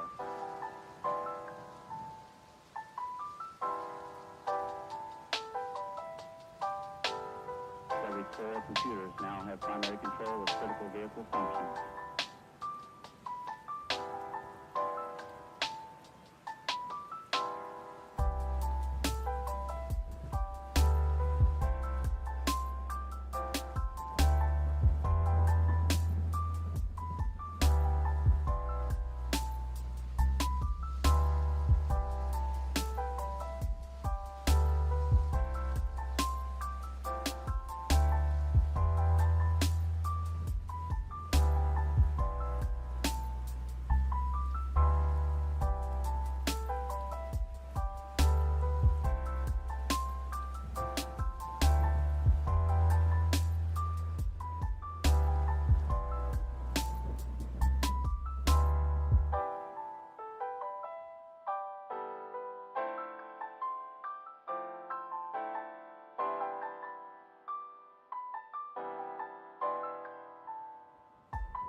Alrighty, guys, I'm back. Let's take a look at these numbers and see what we got going on here. I'm going to take you guys over to the other page. I'm not going to be able to see what it is you guys are writing, so hold those personal thoughts, comments, questions, and concerns until you see the big tramp back up on the screen again.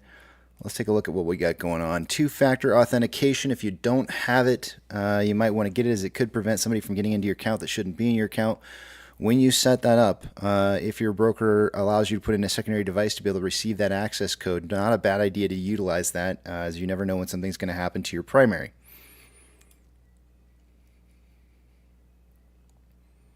And I'm still trying to log into mine. Give me a second.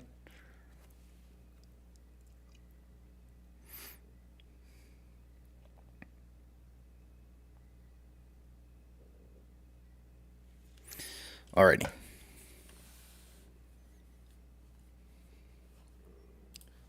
Move a couple screens around.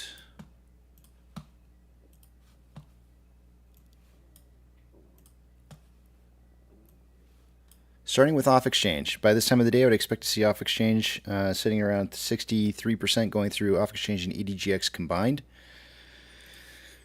We have 55.85% going through off exchange. Is that right? I don't know if it's updated or not. Let's see here. 55.85% going through off exchange, EDGX at 7.92. The combined total on that 63.77%, or about 0.77% higher than I would expect it to be by this time of the day.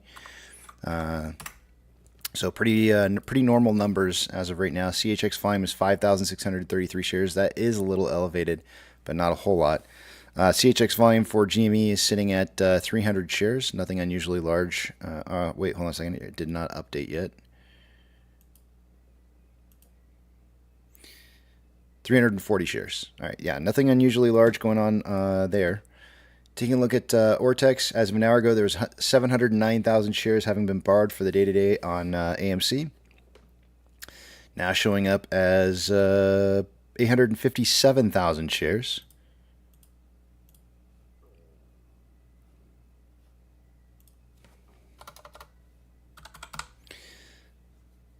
That's going to have the effect of driving up the short share interest of the free float to 7.88%. Cost of borrow mins at 1.04. Average is 2.12. Max 8.6%.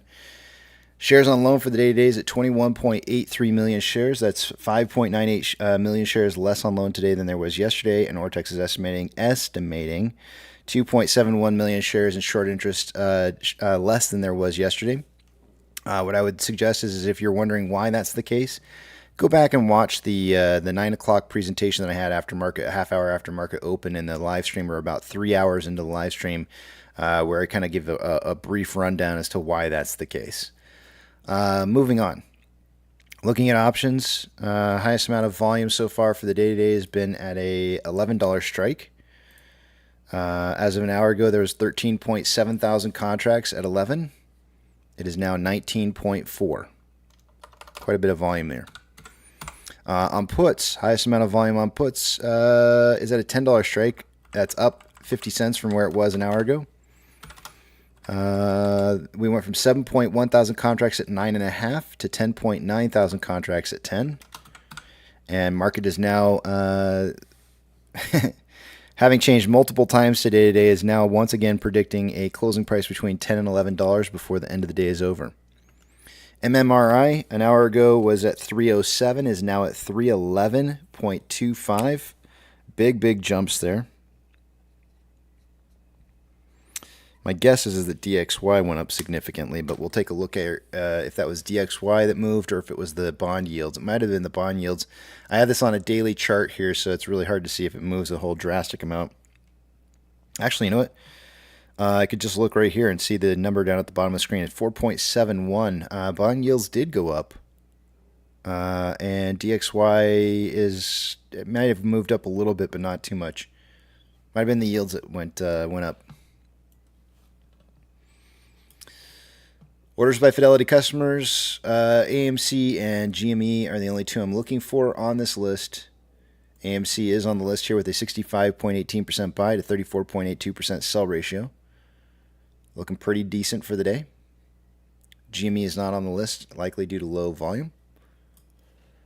SSR is a trigger price for the day today is $9.38. Earlier we had about 3.8 million shares available to borrow. It's now showing 4.1 Mainly just shares being returned. Fees are at 1.2% currently. Somebody must need a lot of shares. Banks, biggest of movers for the day-to-day. I'm only going to read off anything plus or minus 2.5%. FRC is up 12.73. Silvergate is down 9.09. And that may be the end of the ones that I read off. It is. Bunch of red, though. Oh, no. Bank of New York Mellon is down 2.63. Ethereum Classic is down 0.99 and looks like it wants to break the downtrend. Not quite getting there just yet, but it is moving towards breaking that. If I were to draw a line, a ray across, it's getting close.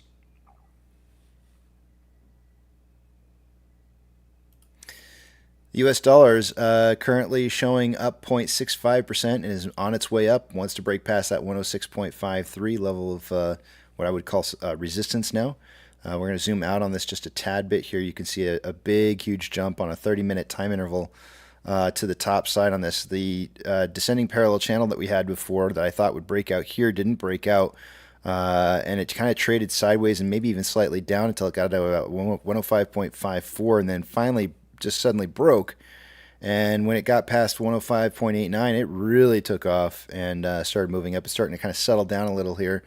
The next obstacle would be making it past 106.53, which is really close to. Oil is down 1.37% and trending down for the day today. Mortgage-backed securities are down anywhere from 0.88 to 0.89 and trending down.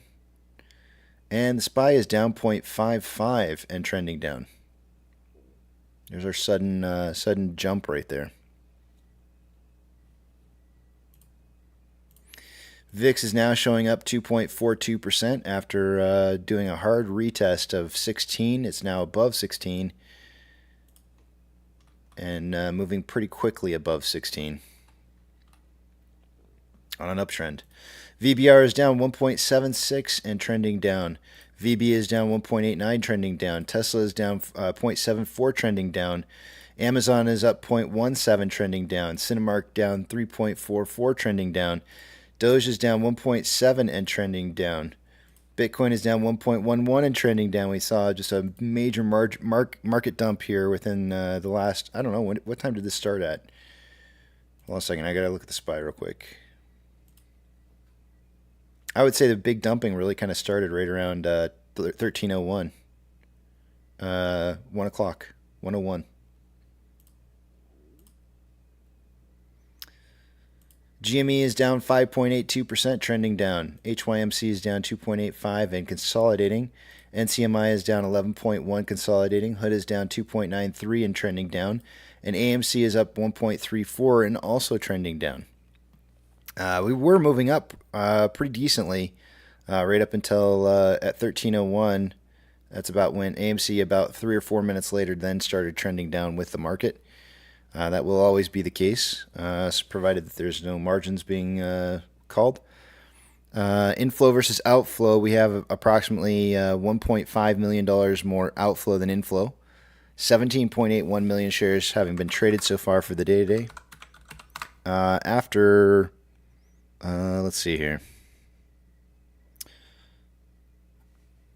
233 minutes worth of trading, putting us on a pace for 29.81 million shares traded by the end of the day today. I suggested somewhere between 20 and 40 million, so it looks like we're on target for that.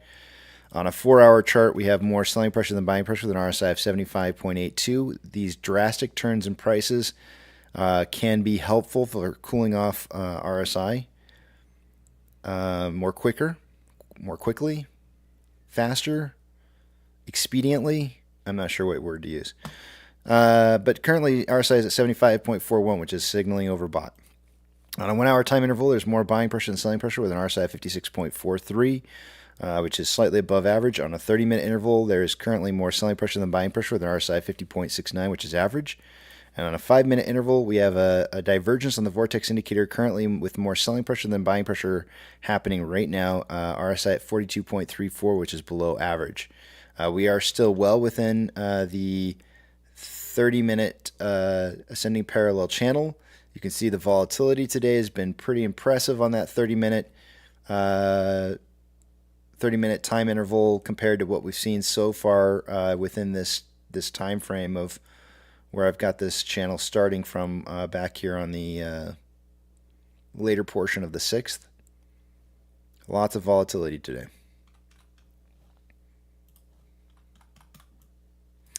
And with that, I will yield my time back to the back of the big tramp. And they're off. Gentle apes, how do you do? I like the horn. I like it. I need a clear signal, something that's not easily missed. It serves its purpose well.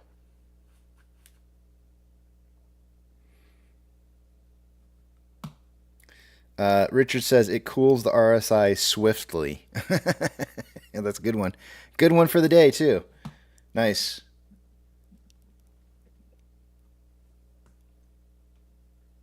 Boom6 says, why the SPY die? Looks like overall across the entire market, it's just kind of taking a little bit of a dump here.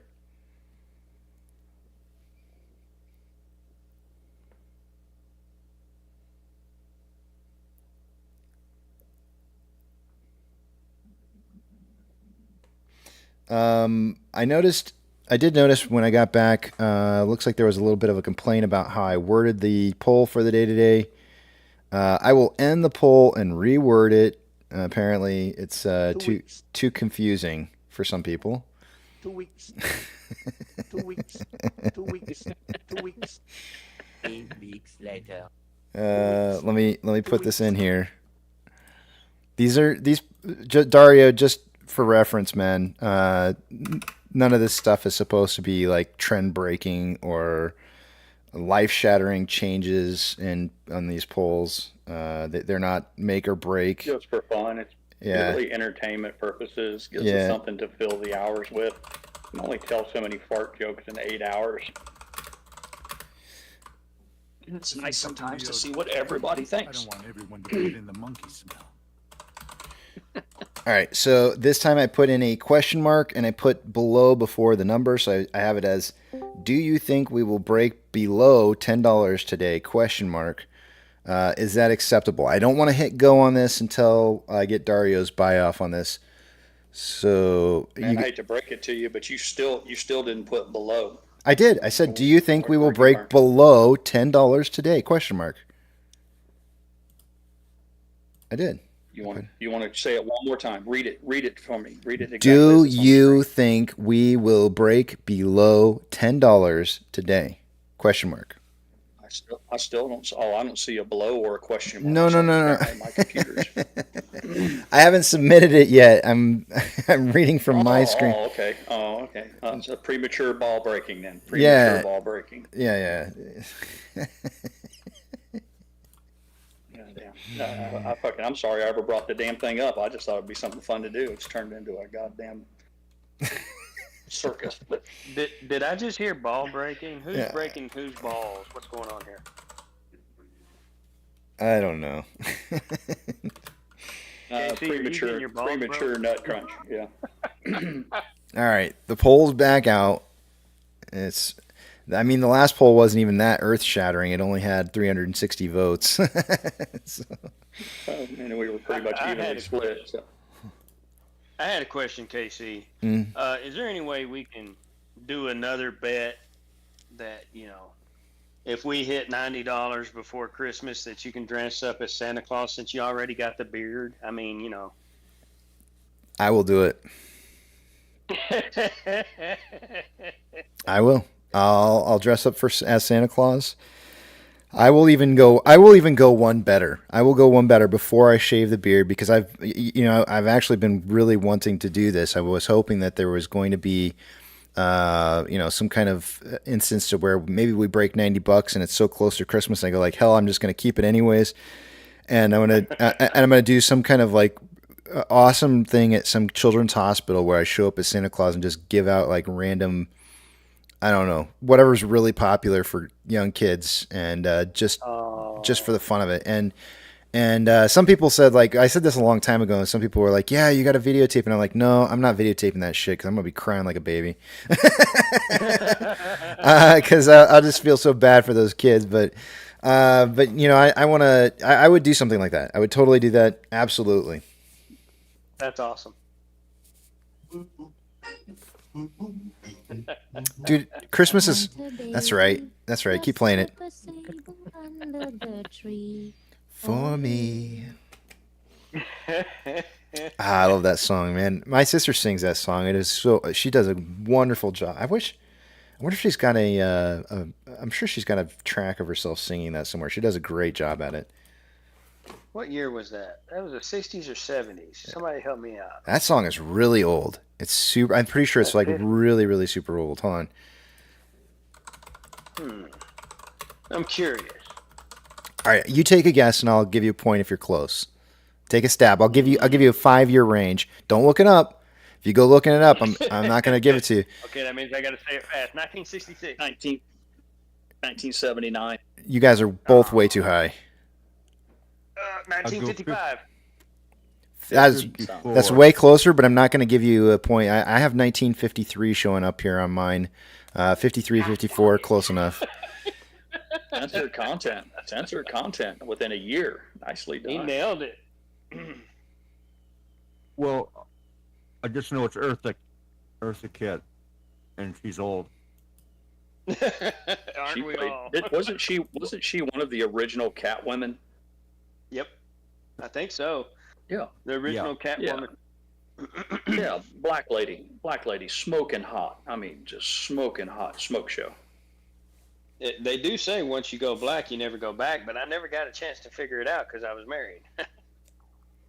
Yeah, she was fine. She was a fine-looking woman. She had a little spicy attitude too. She did a good job playing Batgirl or Catwoman, whatever. What was her name? I gotta look her up. Eartha Kitt, K-I-T-T. Yeah. That pirate. Oh, she's pretty. She is really pretty. Yeah. I don't remember her as Catwoman. She had a very exotic look to her. I'm looking her up. Yeah. Oh, I do remember her as Catwoman. I had to pull her up. Keep your cotton picking fingers off of her. No, if I had been born in the I don't know 1960s or 1940s, I would probably say that she would be on my she would be up there. She definitely would have replaced some of my favorites for sure. Very beautiful. Yeah, you bet. Oh yeah. Well, what's that lady that played in the Mickey Mouse theme when it was in black and white? She was hot too. Betty Bo Peep? I forgot her name. I'm not sure. That ain't it. No. Bo Peep? I don't know what it is. The original singer of Mickey Mouse when it was black and white on TV. She was a lady. He's talking about the girl. She went on. She is an adult. She went on to do the Beach Blanket Bingo movies with all of those guys in the late 50s and early 60s. Yeah, that's Annette Funicello, Roseanne Garb for the point. Good job, Rose. Yeah, she was a little cutie too. I'm gonna give Roseanne. I'm giving Roseanne a point for that. Yeah, man. I mean, she brought it. That was a good one. Nice. Boy, she's smoking hot still. Nice job, Roseanne. Roseanne's like, damn it. I try so hard to get movie trivia points, and all you give me is this crappy point for saying some girl's name. She's like, oh, that's one of her favorites. She's like, if all I knew, that's all I had to do is shout out these pretty women's names, I would have been getting points a long time ago.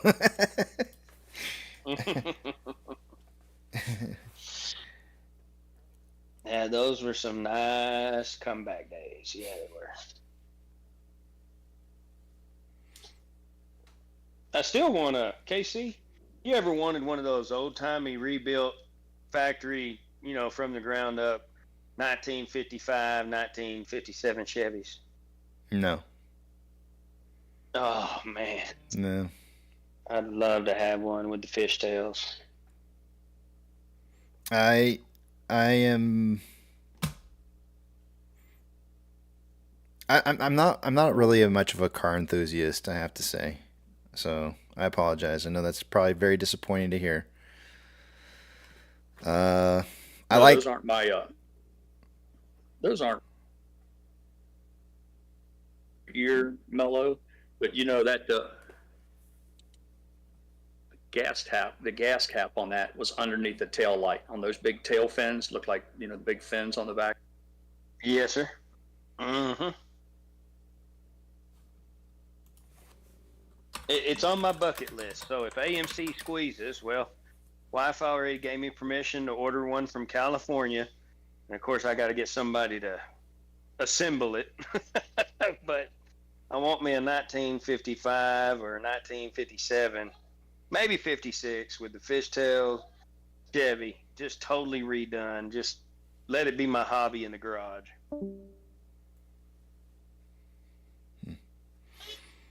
Jenna Rich says, "Thank you for your comedy today. Needed it." Well, that's half the battle. I mean, it really, truly, honest. Actually, it might even be more than half the battle. Quite honestly. So, you're welcome. And I think a lot of the people who participate in this community understand that that humor and the whatever it takes to kind of get us by and just kind of continue on day after day after day is what really keeps this going. So, and it's part of my 5 whys. I think that the only reason that we're able to be successful in this is by having a community of people that we can count on, to rely on, to be able to back each other up and hold each other up through this. So.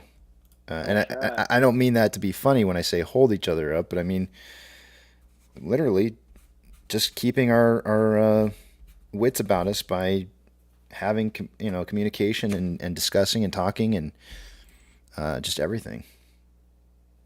It doesn't matter who we are. What matters is our plan. Censor content for the win. Ginger or Marianne? I'm a Marianne fan. I think we did that one before. I'm pretty sure we did that. Let me pull up the poll and see. I'll tell you what. Casey, I'd just like to add to that as well that it in no way diminishes the seriousness of the task that we have set ourselves upon here. It shouldn't even have to be said, but we are deadly serious about the financial aspects of all of this. We just refuse to come in on a daily basis and run around with our hair on fire or get sucked into the drama and the negativity. If you're going to participate in this, there's no reason why you can't be very, very serious about the financial implications, but while going about it, do so in a pleasant manner. Yeah. But, I'd like to be, I'm the biggest jokester among us, but I'd like to be the first one to say that when it comes to money, I am deadly serious, most deadly serious. Yeah. Right place, right Got time. something too, Casey, to add to that. We had Scarlet Rose, our newborn baby, on January 11th, right? Well, you know what her trust fund is? What's that? AMC. It's set up through Edward Jones, and they looked at me funny, but I told them, nope, I want 100% in AMC. So every time we get loose change or, after the bills and budget, we go send it to Scarlet Rose's trust, and her trust is AMC. That's awesome, man. I hear her talking in the background there. Yeah, I got to mute it every now and then because she takes my laughter away, but then she fills it with joy because I got to put it off mute because I'm not paying attention to her, so she'll start wanting to cry or scream.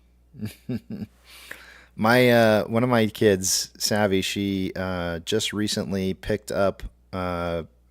She's taking like the home economics course, so they had to choose between. I actually don't know what the other choice was. The choice she picked was to bring home this little baby doll that interacts and does like crying, and you have to fake feed it and change its diaper. Yeah, home ec. Yeah, home ec, right? And that's the one she picked, and so she got 48 hours of it. Her 48 hours ended this morning, but for the first 2 nights, it was waking up probably once every 2 or 3 hours to feed, and so she had to spend the time. It was so funny, like some of the things coming out of her mouth were just like literally like the things that a brand new parent would say. Like, I swear I just heard the baby crying and it wasn't really crying. That one brought back some memories. And then another one was she came downstairs this morning and she said, I dropped the baby's head. And I said, what do you mean you dropped the baby's head? How do you drop the baby's head and not the rest of the baby?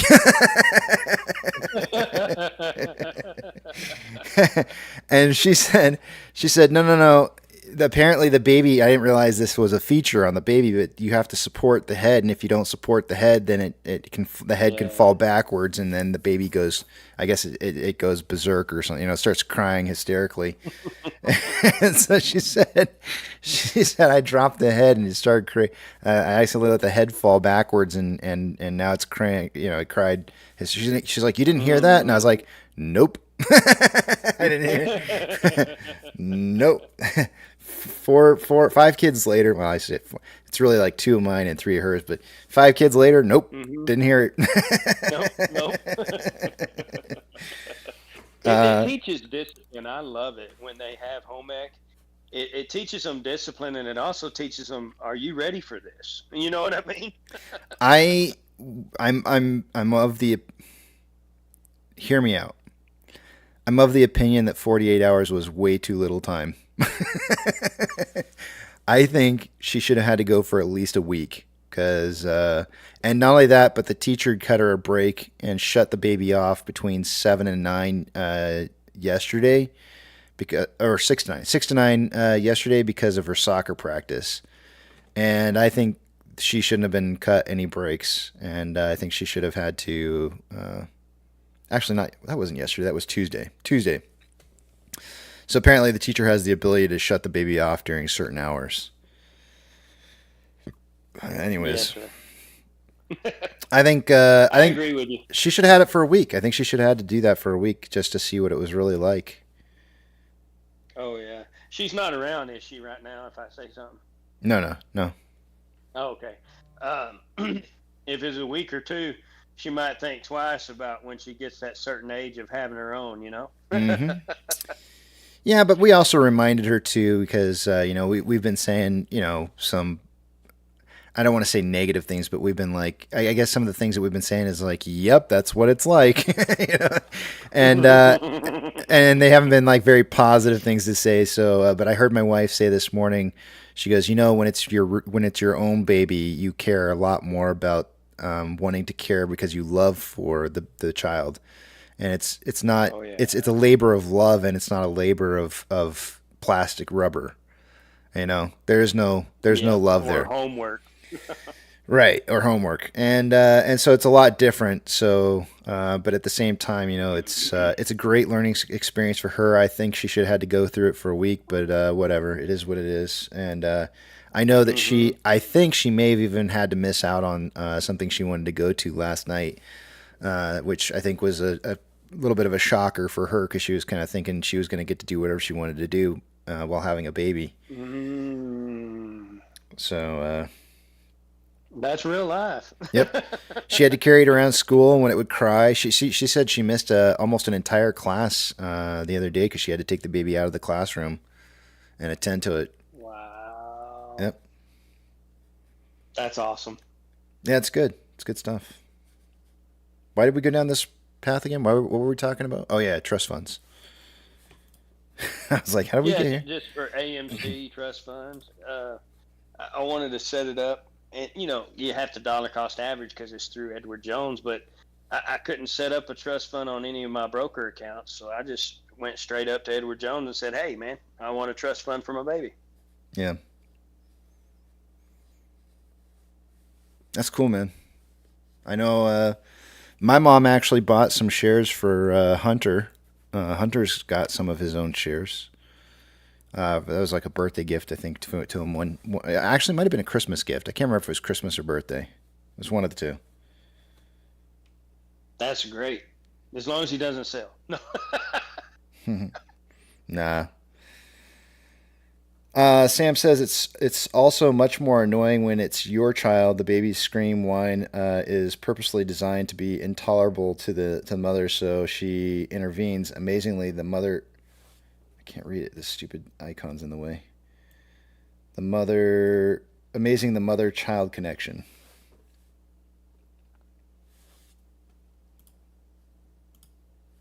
Yep. I think the other part too that was kind of lacking was the diaper changes. There was like no actual mess to clean up, and that makes it so much more fun. All she literally had to do was just take off the old diaper and put on a new one, and that was it. And yeah. Yeah, that was a little bit lacking. They do have those. They got the baby dolls that pee, not poo, but pee. Wet themselves. You fill them up with water, and they got a timer on them. Yep. Yeah.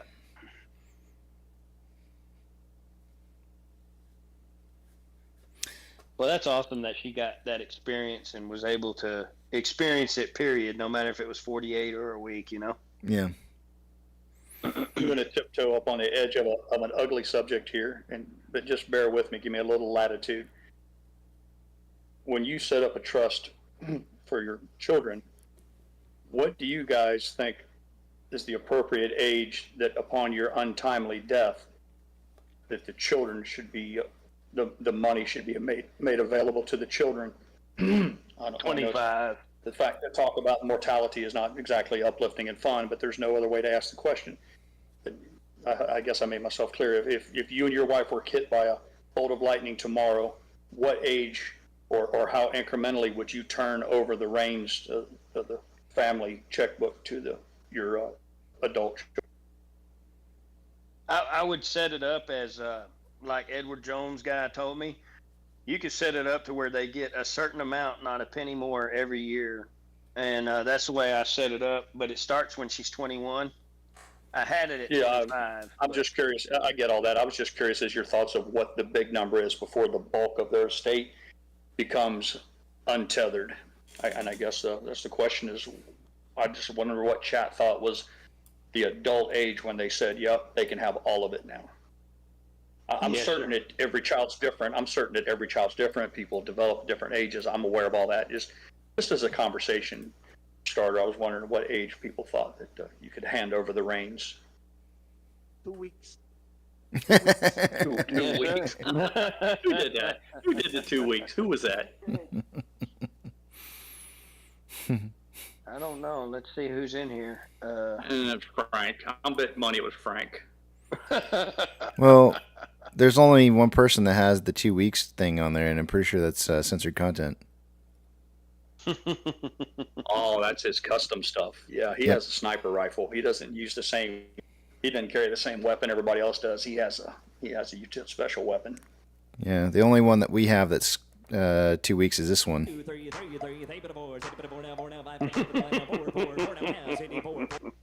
Yeah. Well, I'm certain that we would all agree that 18 years old, an 18-year-old wouldn't be a real good steward of the entire family finances, whether it's $1,000 or $100 million. But I was just curious, as a general rule, what time span they thought that you could say, okay, they become the person they're going to be, and this is as good as they're going to get. Pirate, I think every child is different. Yeah, I agree. And there are some children who never will be a good steward, regardless of what age it is. That is the answer. And so I would truly and honestly look at them as an individual and say, are they ready or are they not ready? And then you just either have to trust that they're, What age could you, KC, what age were you prepared? If you won the lottery, at what age would you have been most adept at managing that money? if you don't mind giving us a little insight into your development as a young adult. Never. You still, to this day, you still can't be trusted. It's all on the wife, man. No, Okay. I'm not even kidding. My mom would Yeah. probably adamantly disagree. She would probably say that I'm probably the most reliable in the family in regards to money, but I would say never, because when you that kind of life changing kind of money, when you are not used to having that kind of money, is something that I don't think anybody's ever really ready for it. I mean, you're not ready for it. You just aren't. Because you said lottery. You said lottery, and that's what I'm assuming is quite large quantities. Yeah, I was just using that as an example of a vast sum of money, a sum of money that's dramatically more than a person would see through their normal wages or a gift of something. It depends on how your outlook is on money. If you teach your kids that bills are first, bingo. That's it. You teach your children. Mm-hmm. Yeah, teach your children that money's not everything, and that it doesn't revolve around that. Yes, you have to have it, but as long as they don't treat it as, how should I say this, everything, like it's their all, and just go out and blow and go and never learn the responsibility of bills or on their own, I would have to say probably after college or right around where they're about to get out of college. But yeah, KC is correct. Ages are different for everybody. I made my first biggest money making mistake when I got my first credit card. And I think probably a lot of people could say the same thing. I would like to imagine that a lot of people could probably say the same thing about their first credit card. Maybe a lot of people self-control. Yeah, maybe a lot of people could say the same thing about their second credit card and their third credit card and their fourth credit. But I could definitely say that I learned a very big lesson on my first credit card about money and managing your money and making sure that you manage it successfully versus poorly. So I would say perhaps maybe after they've had a chance to make a mistake with their first credit card. That's what I would say. So somebody said 25, probably somewhere around that age. You've probably made a credit card mistake or two by then. Well, mostly credit cards are a setup. They're just, I wouldn't recommend one to my daughter even if she gets of age. They're a setup because automatically if you don't have discipline, you think it's free money. And then when you got to pay it back, you're paying interest on top of it, and you're like, what the heck?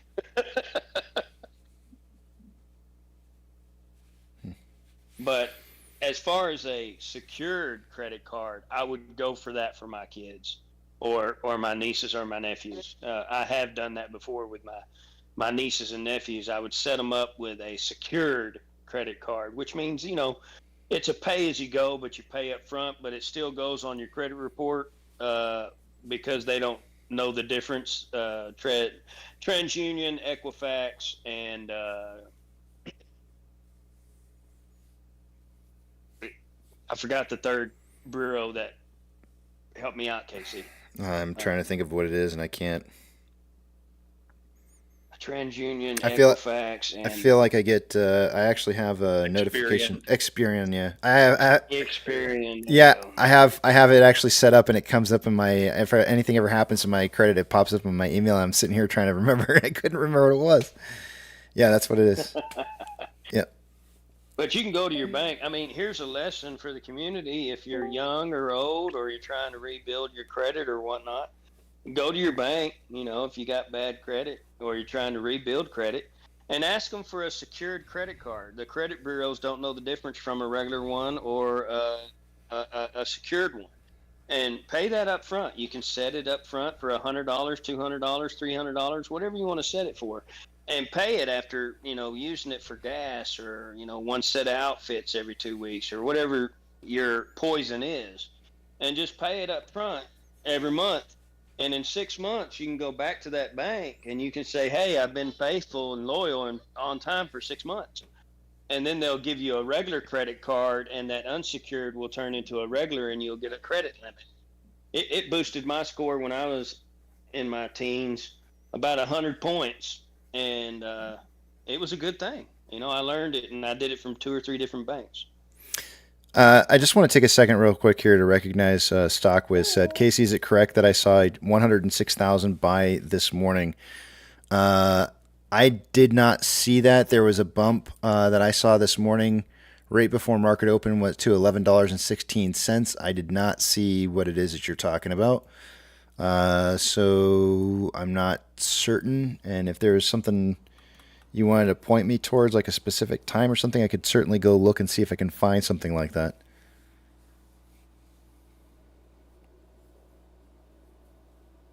Oh, that's awesome. Look at what Jason said. Jason said, Casey, so I opened up a new account for AMC. I told my daughter it's hers when she turns 18. She plays soccer, and I said if she scored her first goal, I'd give her $100. She got her goal and 10 shares. That's freaking awesome, man.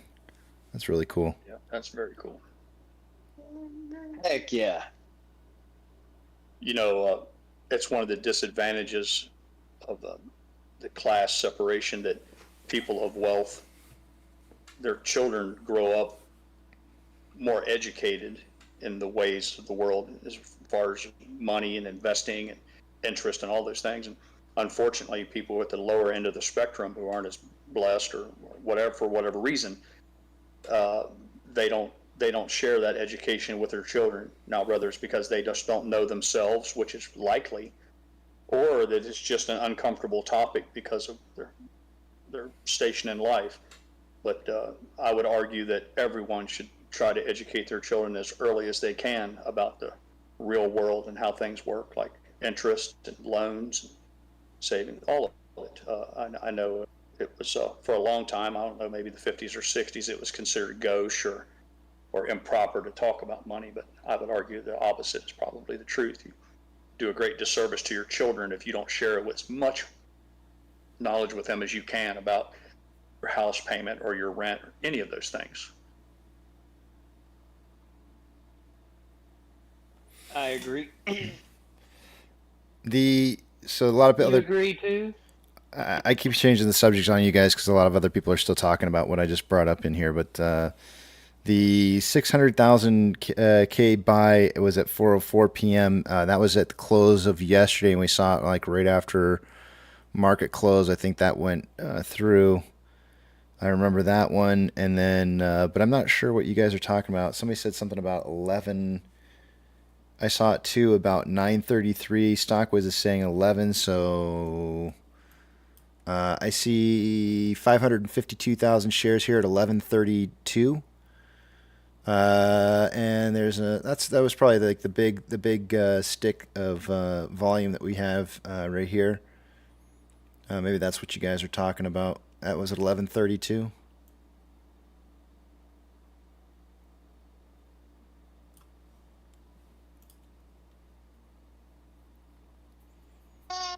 Hey, KC. Mm-hmm. You know how you do Bobblehead Ross? Bobblehead Ross, yeah. Yeah. Let's see if she does it. Scarlett wanted to say something to the community for AMC. You ready? Say it, honey. Don't make me look bad. Come on. You were saying it a while ago. Never mind. She's going to be quiet now. That's all right. You can't make them. Oh. What do you think about AMC? Weeks. Never mind. Oh, there you go. Dario, that 600 large was Nana. We were all playing poker when she dropped that sale ticket, that buy ticket rather. That was Nana.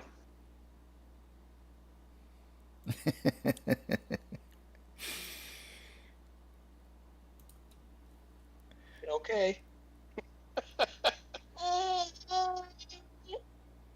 AMC. Tell them about AMC. AMC. AMC. You said it a while ago. Say First words. A. Not even dada or mama. It's AMC. Done teaching her right. That's awesome. All right. Well, you keep trying to get her to say AMC, and I'm going to take us over to the other page here. And, oops, I just hit the wrong buttons. I'm going to take us to the other page.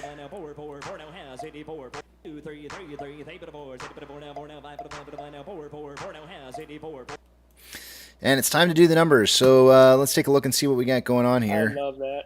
What do you, me? You love the... You bobbling your head.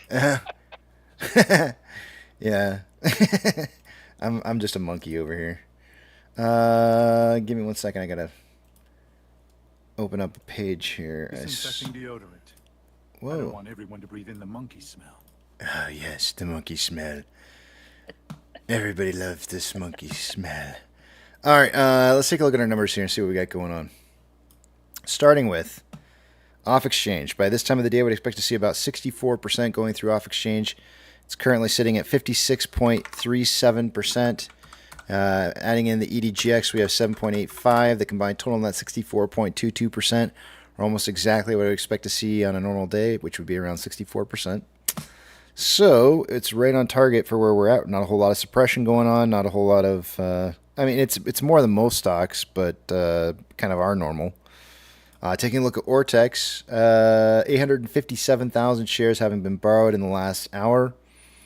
For the day, it's now turned into 1.47 million shares borrowed for the day. That's going to drive the estimated short share interest of the free float to 8.01%. Cost of mins at 1.04, average 1.71, and max 8.6%. Shares on loan for the day today is at 21.83 million shares. That's 5.98 million shares. Excuse me, less on loan today than there was yesterday. Ortex is estimating that about 2.71 million of that was in closed short interest. Now, if you want to understand why that's the case, their estimates, go back to the 9 o'clock or 3 hours into the live stream today and listen to what it is that I have to say about that and why that's the case. I don't want to have to repeat myself again, and I've already done it twice today, so go back and listen to that. That'll kind of help you understand why things are happening the way that they're happening. Moving on to options. Taking a look at the highest amount of call volume, an hour ago it was at an $11 strike. There was approximately 19.4 thousand contracts. It is now 24.4 thousand contracts. We are absolutely getting a lot of volume here. On puts, highest amount of volume is at a $10 strike. There was 10.9 thousand contracts an hour ago, now 12.4. Market still indicating a closing price by the end of the day today somewhere between $10 and $11. MMRI is at 312.44. It was 311.25 an hour ago, so it is still heading up more. 3.1243.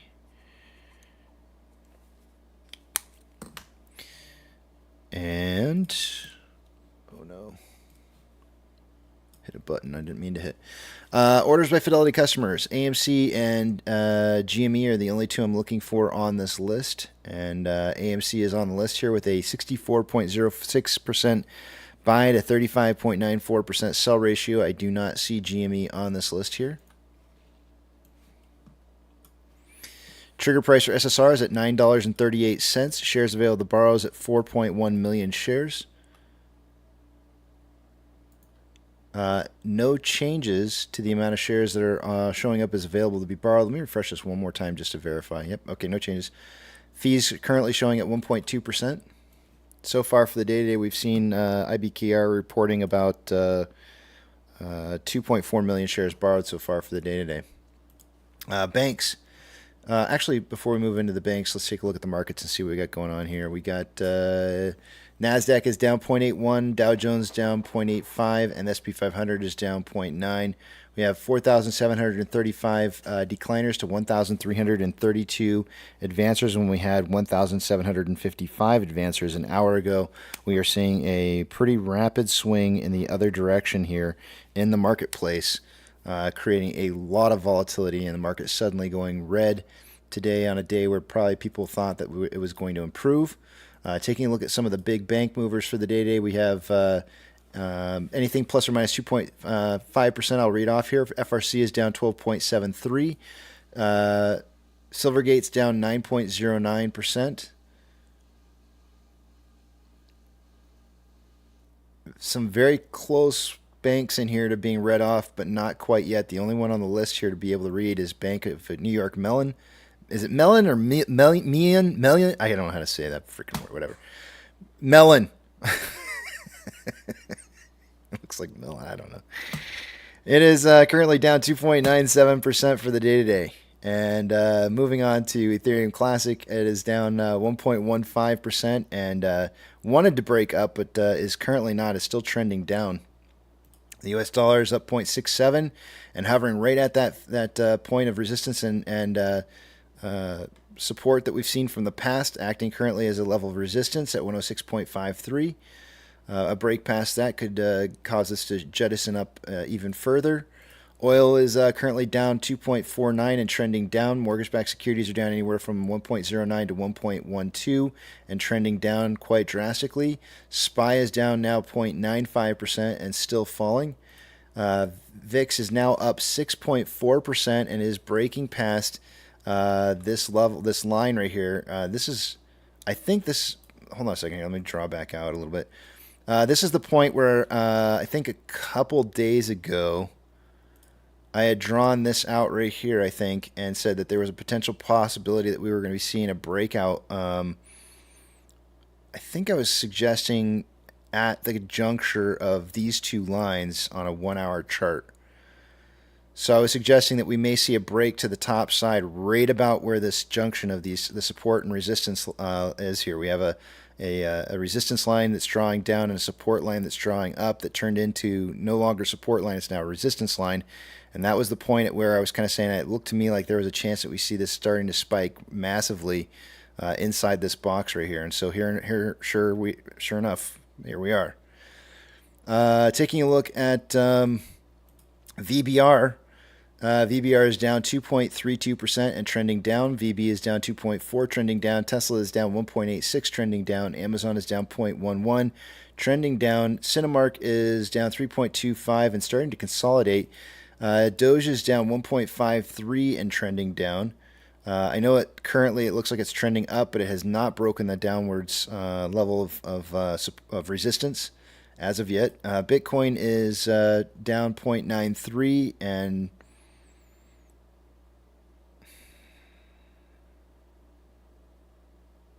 I'm going with trending up now. GME is down 5.88 and trending down. HYMC down 2.88 and a small downtrend. More looks like consolidation than anything. NCMI is down 9.48 and starting to trend up. Hood is down 3.34, trending down, and AMC is up 3.69 and trending up. Inflow versus outflow for the day today. We have approximately, well, let's see what we have here.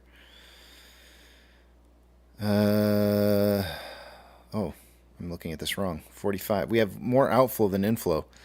We have approximately $2.5 million more outflow than inflow.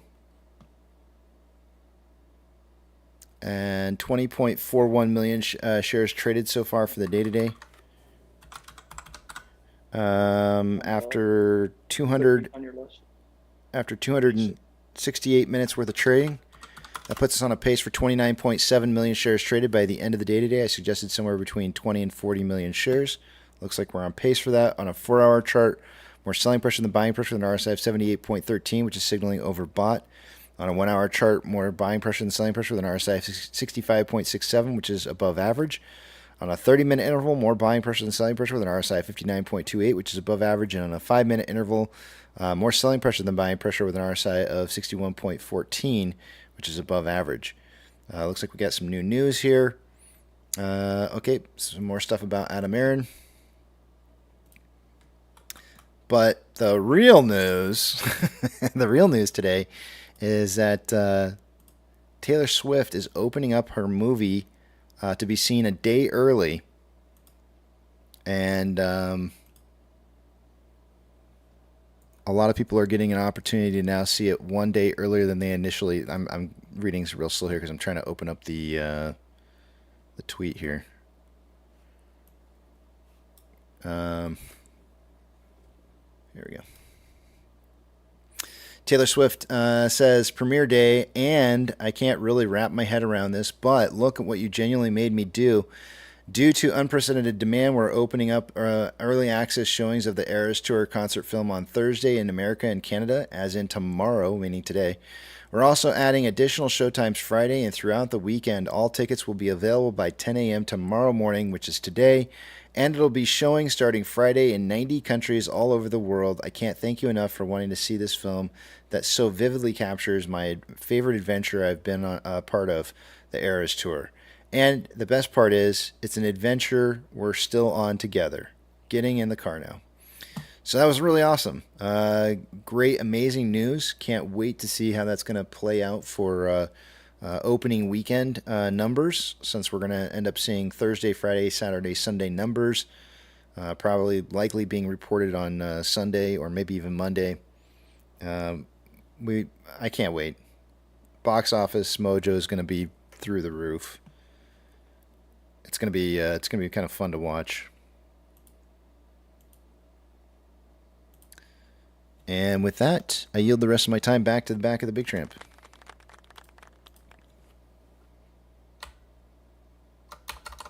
Well, I wanted to say two things since you brought that stuff up while you were doing numbers. I want to say, first of all, no one is guilty until proven innocent. And I think those were hit pieces because of Taylor Swift tweeting last night about how she's going to give a sneak peek to everybody because of, look what you made me do. You know, the ticket sales were over 100 million. So that stuff about Adam Aaron, in my own opinion, is false. It was a hit piece to kill buying pressure. And I don't think they're going to win. If they stoop that low. Well, I think you're a little misinformed on what the news is. Yeah, he hasn't read up. You don't have a full grasp of what it's all about. It's not a case against him. It's a case that was already been investigated and is over, and somebody was convicted for trying to blackmail him into doing things that he didn't want to do. So it's good it's, then. Okay, well I read wrong. No. I mean, somebody was actually convicted and sent and did time for it. A crime was committed. It was just a personal matter. It was embarrassing to him because it was of a sexual nature. He didn't want to disclose it. But no, it's just an effort to drag up something old dirt that was typically kept private in an effort to rain on our parade with these wonderful numbers we're seeing from the recent developments in the music industry. It's no more than that. Yeah, sir. In fact, this is really old. This is really old news. This is from back in the middle of the summer, and here we are moving into winter time, and so none of this has any bearing whatsoever on what is current news. This is literally just a smear campaign. That's it. So I'm really not. Yeah, I'm not even going to focus on it because I don't think this is the topic that's worth talking about. The topic that's worth talking about here is the Taylor Swift stuff. So you better believe it. Well, guess what? I heard on the radio this morning that this talk show was talking about Taylor Swift, and they said, well, if Taylor Swift did this, don't you think Beyonce's twiddling her thumbs saying, well, I want to make mine early too, so maybe it'll be before December 1st? Wait, say that again? There was this talk show I was listening to this morning when I was taking care of Scarlet Rose. And this lady came up on there and said, see what Taylor Swift did for the movie theaters, and AMC opened up with a sneak peek today, and the tickets opened up at 10 a.m. to do so. Look what you made me do. Well, she made a comment and said, I bet you Beyonce's sitting there twiddling her thumbs going, maybe I should do the same thing too. I wonder, her release date's like the end of November, right? Or maybe hold on a second. I got to go back and December check. December 1st. Okay. Yep. And I'm going back here in Adam's tweets to see real quick here what he's got listed. Says starting November 30th, December 1st as well. Canadian and Mexican movie theater chains starting November 30th, December 1st as well, including Cinemark, Regal, Cineplex, Cinepolis, and so many others. Yep. We'll start talking about that one here in no time. I'm gonna let Taylor have her moment for this week, and then we'll start talking about. Then we'll start talking about Beyonce going into after this is over. So, yeah. And here's a tinfoil hat, real quick, and it could come true. This tinfoil hat could come true, but Taylor Swift started it. Beyonce second. Who's third? You know, who? Jay-Z? I mean, who knows? But this, it's a whole new revenue for the movie theater sector. And they got to pay royalties to AMC if they play it in their theaters. I love it. Yeah, it's with AMC being a distributor, it really helps them to maximize their profits on all of these events, which is great. I love it. The catalyst to look for this is going to be the new norm going forward with music. So move on past that and look a little farther down the road. Keep an eye out for a new entertainment like sports, or I spoke earlier about comedians. So that will be a further proof of concept, is when you see other people that are otherwise engaged in the entertainment industry following the example. I'm almost certain that this going forward, this will be the new way for music. I'm anxious to see who will follow, even if it's not the most popular comedian of our times, or even, but I think I made myself clear. I'm looking for the next player in the entertainment system outside of music to follow suit. That would be earth-shattering for me. I still want to see them participate in some of the esports stuff that's going on. I know we talked about that the other day. I mean, there's absolutely billions upon billions of dollars being spent in the gaming industry, and I think for them to be able to tap into something like that would be absolutely incredible. But how AMC would go about doing that, is obviously going to be up to them. But Casey, my next guess is to be the Foo Fighters. that would be awesome. I'd like to see that. Somebody said, Jay Midro says, Casey, what about the live pay-per-view? Is that something they are discussing? I have no idea.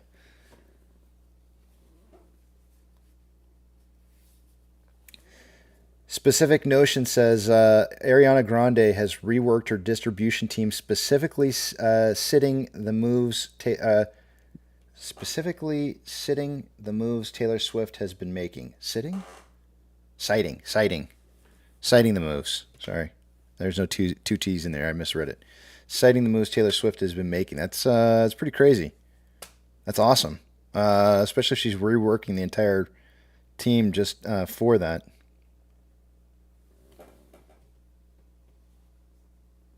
Darren says, Mike was saying Ultimate Fighting, or UFC. That's exactly where I was saying. The music industry is a done deal. There's no way they can ignore the kind of money that's being made. So the new way has been set for that. Boxing, cage fighting, stand-up comedians, or athletic events will be the next shoe to fall, and will be a strong catalyst. So I'm anxiously awaiting it. Well, I agree with that, Pirate and KC, for the simple fact of, look, and it can't be tinfoil hat, because the door is already open for the singing industry. And it opens up, poor people can't afford their concerts. It opens up a whole new rim of revenue for people to go see it at the movie theater. And then let's say if they want to air the Super Bowl, you can't go afford a ticket to go see it free, and you want to watch it on the big screen. Boom, AMC movie theaters, exclusive NFL Super Bowl. Overtime hours for bullshit pay, so I can sit out here. I purposely played that because, I mean, he literally shut down a concert because he found out people were paying outrageous ticket prices, and he's like, I didn't know that my manager was setting up something. I was out of the loop. I didn't realize this was happening. Don't you damn go out there and spend that kind of money on a ticket to go see me. And then so he decided to cancel the concert and do something different because he just didn't think it was right on what people were paying for those. I think they were charging $70 something a ticket or something like that. And he was just, he was sitting there going like, that's ridiculous. That's not me. That money is going into the pocket of somebody else and he wasn't seeing it. And it's not that he was trying to say like, you should be paying me. He's just sitting there saying like, there's no reason for you to be paying $70 something a ticket to go see me. You should be paying less than that. Well, who the hell has that kind of integrity? Who does that? Who does that? That's the kind of. Hey, there still are rare people that do that, KC, but it's usually the older generation. We still got pride in our life, and pride in what we do. In your work. What we put our hands to, our work. Yeah. Derek says it was $99 a ticket and over $200 for VIP tickets. Okay, I guess I didn't realize it was that high. I thought I was hearing it was like $70 to $75 or something like that, but that's even worse. $99 a ticket and $200 for. I mean, $99 a ticket. I'm pretty sure I got. If I had to guess, the Tenacious D tickets that we got, I think were probably less than that. I think maybe, pretty sure, not 100%, but. Actually, no, my wife got some pretty good seats. I'm pretty sure you could have gotten them less than $99. Last NASCAR race I attended, I think the tickets were $89, $99, hovered right around the $100 mark, and there were no special seats or anything. So it's ridiculous. Right. Like, there's no need. There's really no reason for us to be paying those kind of prices for those tickets. It's simply markup. That's right. It's all markup from advanced ticket purchasers who buy these things and then mark up the costs. And the only people who ever see the people who end up making the most money out of this stuff is all the guys that are making the huge bucks off of the ticket sales, not the original ticket sales, but the resale of ticket sales. Exactly. Yep. And that's why I believe, and I have to reiterate and say this, that's why I believe CEO Adam Aaron and his board are very wise, even if we don't agree or disagree with some of the things they do, because this could take a flip, especially in this economy. They're going to have less people going and paying these high-dollar concert tickets when they can go see it for $20 or less with popcorn and a drink. No, I disagree. I don't think you'll see less people. The whole concept of venues charging exorbitant rates is simple economics at play. If you have a stadium or if you have a hockey arena that holds 30,000 people and you sell out every single seat at $100 a seat, there's no reason on earth why you would ever lower that price. If anything, you keep going up, ever increasing amounts until it's evident that you can no longer fill those seats. To do otherwise would be poor business management. What you're looking to capture is those people who are left outside of that market. I don't know, man. I mean, I see what you're saying, and I agree with what you're saying. I don't disagree at all, actually. Yeah. But one thing that I feel like I see happening quite a bit is they're willing to keep those prices really, really high and not fill seats. I was in KC, sorry. Like, I've gone to some of... What you'll see going forward, is it'll become an elite type of thing to see them live in concert. That's what you'll see going forward. It'll be a two-tier system. Right. There'll be haves and have-nots. The haves will see the show live. The have-nots will see, but that works for our business model because there are far more of us than there are the super wealthy. Yes, so sir. The super wealthy can have their live and show, their live concerts and the bragging rights that go with that. But the rest of us will get to see the same show, albeit not live, and we'll do so at a far reduced rate, and in some aspects probably a more enjoyable experience as far as seating and visibility goes. I don't see how either side loses.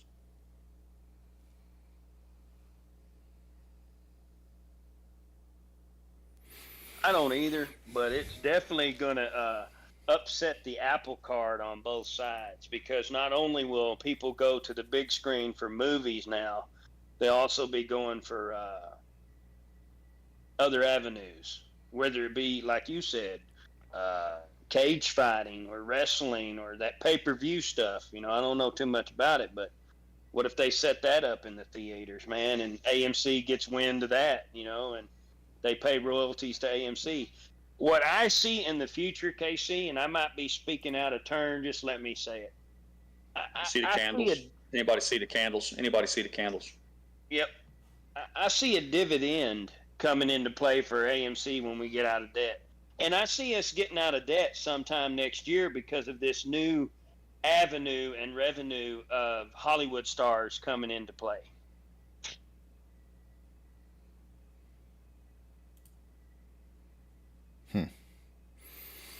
Well, I guess the only reason I was saying what I was saying a minute ago was because I've gone to like Spurs games, and when this and I'm talking several years back when the Spurs were winning, and I'm talking about nosebleed seats. Those seats were costing me at like $120 a seat, and it was like ridiculous, especially to like take an entire family to go see that nosebleed section. It's just like it's absolutely ludicrous, and so. And I was getting a little tired of it. I was like, why am I, this is just insane to be paying these kind of prices to go see a game like this.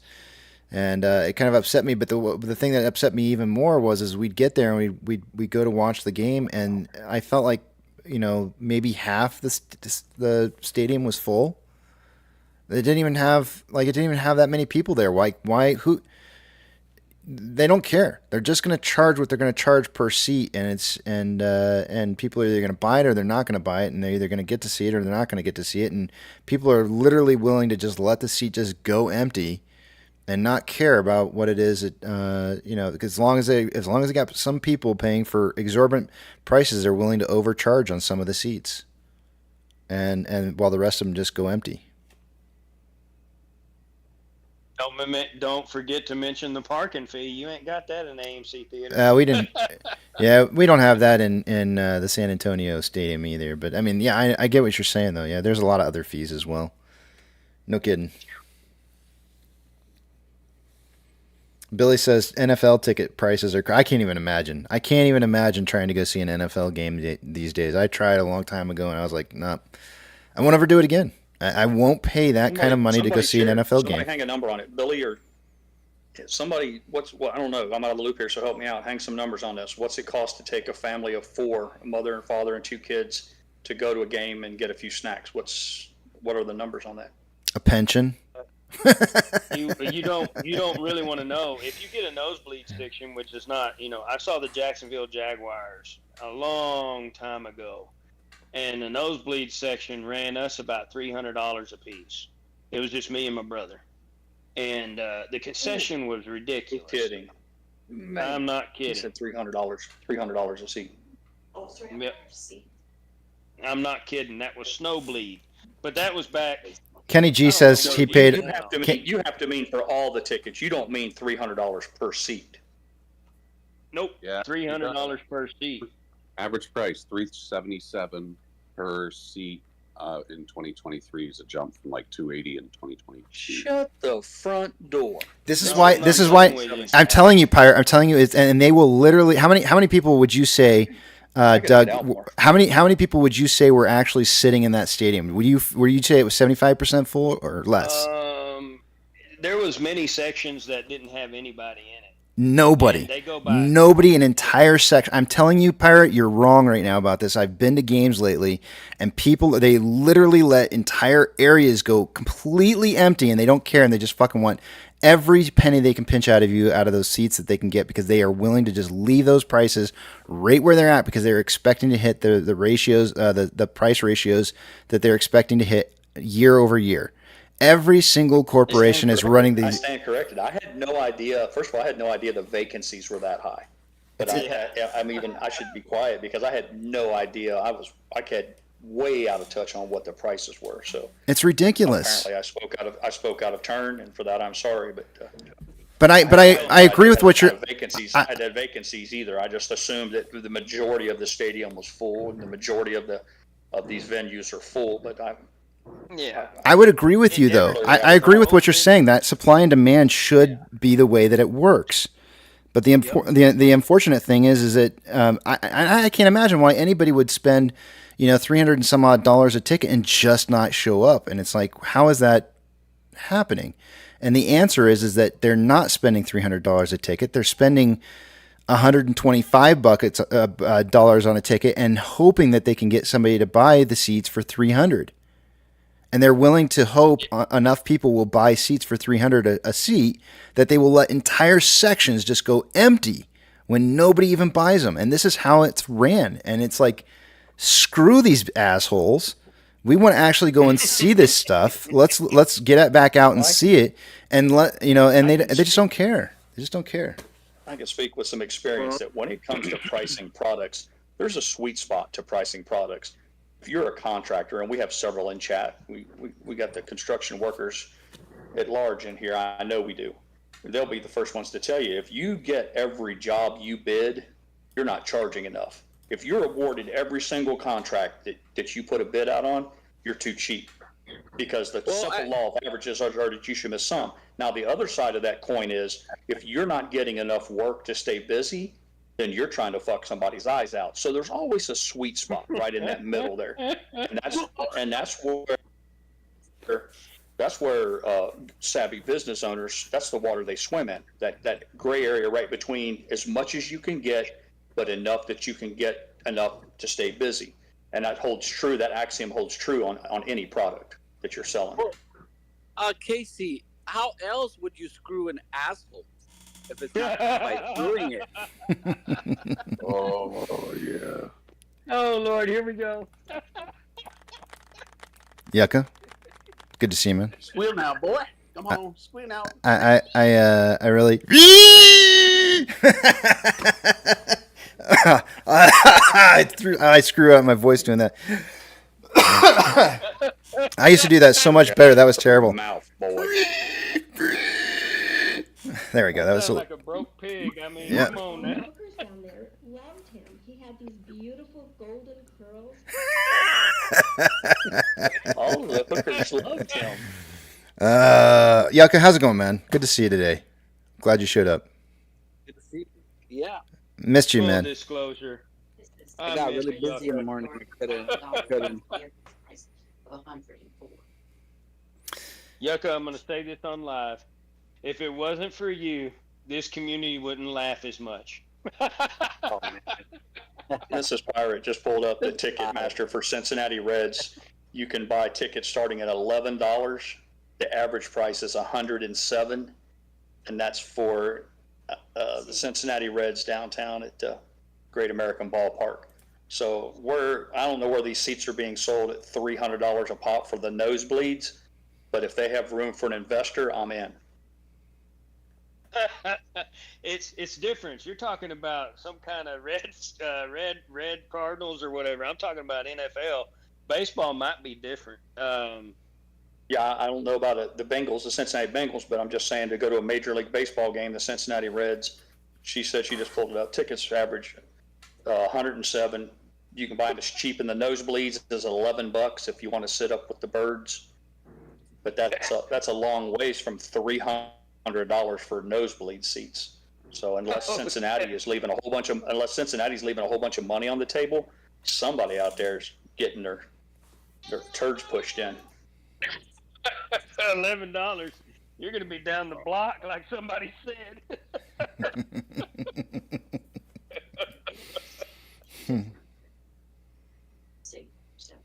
False advertising. Hold on. Hey, let me get that for you. Here, let me push it in that. And look at the Bengals. Well, the Bengals is a different team. Oh, that's what they're saying. Right. So you said baseball, didn't you? Oh, we were talking football. Football's ridiculous. There's more seats in a football stadium. Yeah, football's ridiculous. Football's the one that's the worst. And somebody mentioned about hockey tickets.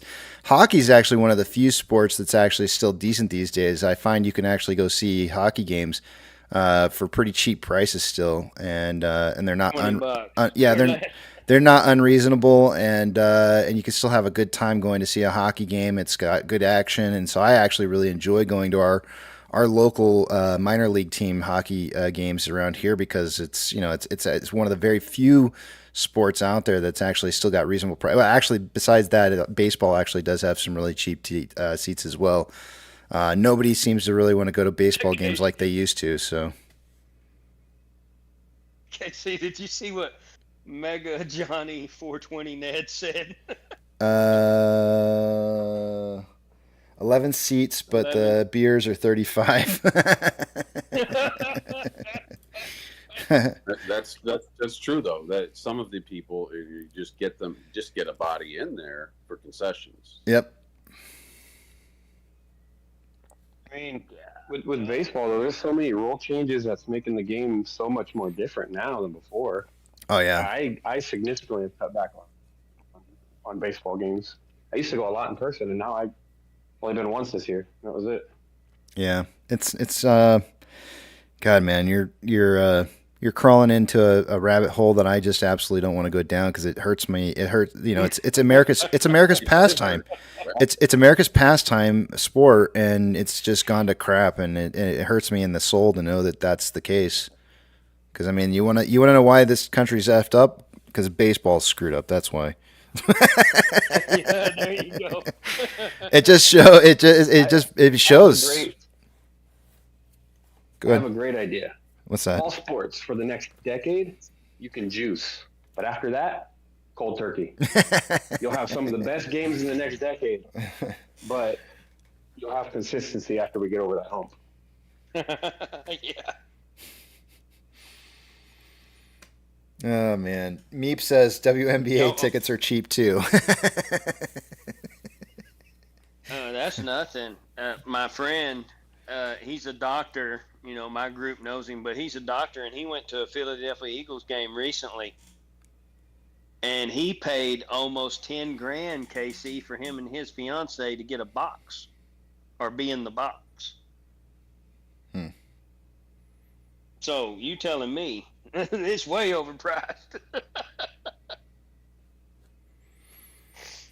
The Lucas says, "Hey Casey, do you think we have to be careful for a pullback soon?" I'm not sure exactly what you would need to be careful for. I mean, if you're playing options, I guess maybe that might be something you'd be looking into. But I personally felt that today we would see. You can see my on a 30-minute trend here. You can see that we're touching the very top of this ascending parallel channel. The only time that we ever typically touch that and break through the upper side of that is when we're on the backside of a cup and handle. I talked about all this morning in the first opening part of the market of the day. I would just suggest going back and listening to the very beginning of the open of the live stream. But I felt very strongly that we would probably see a pullback after $11, because there is a gap up from 11 to, what did I say, 12. Where's the gap up at? Hold on a second.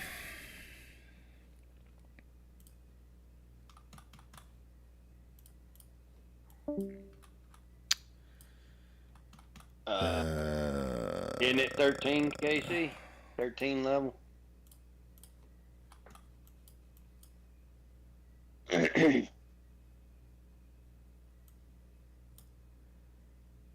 was 11 to like I would say 1450. 11 wow. to 11 to 1450. I was off. Mine's 1366. I'm sorry.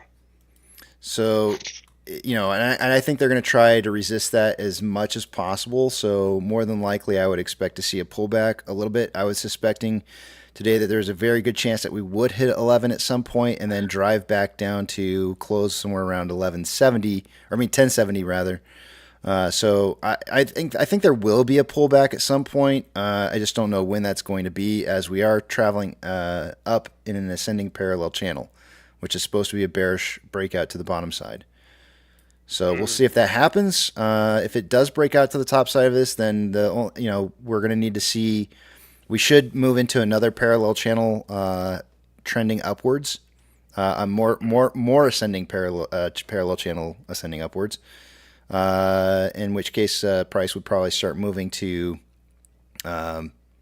break out of that to the upper side, and then you'd be on the backside of a cup and handle type situation. So, and the pullback would come on the handle portion of that cup and handle. Mm-hmm.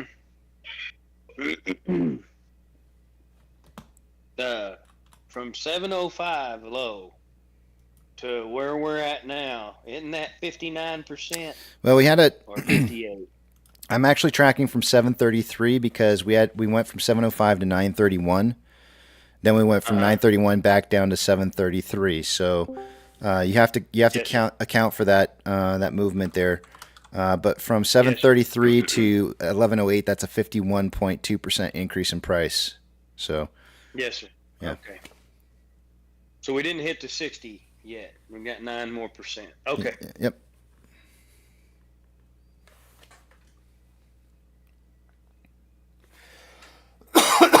All right, I'm gonna go to break, guys. I only got another one.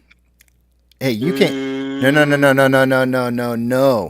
No, sir. You may not come in here late today and say another one. You came in late. You have no say in this. Another one. No. Nope. Nope. Yucca's he's like a blister. Yucca shows up when the work is done. He just called you a blister. What the hell? You don't let him talk to you like that, Yucca? Yeah, I know. It's all good. Whatever happened to Food Dog? He's like, yeah, I'm real pussy.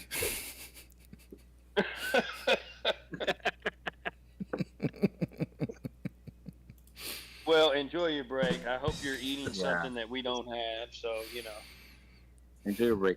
All right, I'm going to enjoy my break. I'll see you guys in a bit. See you in a little bit. Bye. Let me put up the message for you guys on the screen here.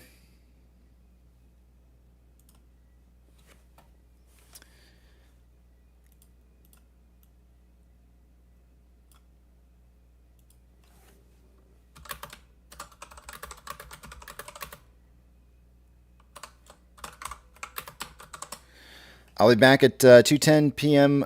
Central Standard Time, and I will see you guys in a bit.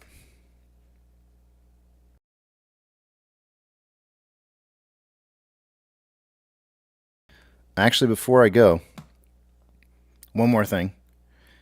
Today's movie trivia, movie quotes, I should say, is going to be based off of horror flicks. There will be movie quotes from horror flicks today. So when I come back later today, that's what we'll do the movie trivia on. We have a clear leader right now with Frank Lehman. So, but a two-way tie between Don Hannaford and Joe Pounce. So we'll see if they can take away that reigning championship ring from Frank Lehman, possibly. All right, see you guys in a bit.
Oh man, it really wants to break out here, doesn't it?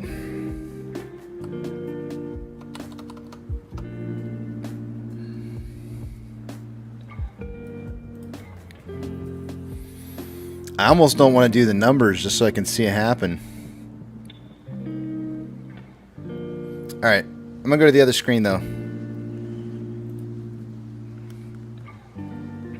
I'm not going to be able to see what it is you guys are saying, so hold those personal thoughts, comments, questions, and concerns until you see the big tramp back up on the screen again. Let's get through these numbers as fast as we possibly can so we can see what's going to happen here in the power hour. Give me 1 second while I move a couple screens around. Starting with off exchange. By this time of the day, I would expect to see about 66% going through off exchange and EDGX combined. As of right now, we have 57.42% going through off exchange. EDGX is sitting at 7.53. Combined total in that 64.95%. That's about 1.05% less going through those exchanges than I would expect to see by this time. It's a little bit on the low side now. Hasn't been that way for most of the day. Taking a look at CHX volume, it's at 8,364 shares. A little bit elevated, but not enough to really get me excited. GME CHX volume for the day today is sitting at 340 shares. Nope, sorry, I take that back. I just refreshed it. 1,140 shares. Nothing unusually high. Taking a look at shares having been borrowed for the day today, it was 1.47 million shares as of an hour ago for AMC. Now 1.48, not much of a change. It's going to leave that estimated short share interest of the free float at 8.01%. Cost per ohm ends at 1.04, average is 1.71, and max 8.6%. Shares on loan for the day today is at 21.83 million shares. That's 5.98 million shares less on loan today than there was yesterday. Ortex estimated that about 2.71 million of that was an estimated closed short interest. Please, if you are wondering why that's the case, please go back to the 9 o'clock or 3 hours into the morning live stream, and where I give a good breakdown as to what's going on there and why you're seeing what it is that you're seeing. So go check that out if you're curious. It explains everything. Taking a look at options. Highest amount of call volume for the day today has been an $11 strike. As of an hour ago, there's approximately 24.4 thousand contracts in volume. It's now 32.7 thousand contracts. That's going to give start over. Forget what I was going to say. $10 strike for the puts. An hour ago, it was 12.4 thousand contracts. It's now 15.6. Market suggesting a closing price between 10 and 11. MMRI was 312.43 an hour ago, is now 311.44. A little bit down.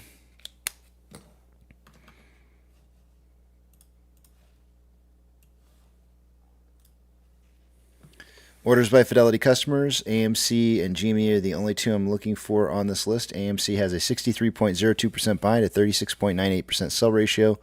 Looking pretty good this today on these numbers. I do not see GME on the list. SSR trigger price for the day today is at $9.38. 4.1 million shares available to borrow. That has not changed in the last couple hours.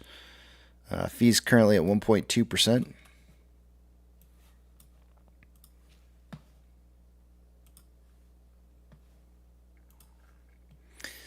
NASDAQ is down 0.71, Dow Jones is down 0.53, and the S&P 500 is down 0.68. We have 4,704 decliners to 1,392 advancers. The market's just slightly more advancing than it was an hour ago, but still on hot lava fire. Don't touch the floor. It'll burn your feet, looking pretty nasty. Banks, big movers for the day today. We have anything over plus or minus 2.5%. I'll read off to you guys here. FRC is up 9.09%. Let's see what else we got going on here.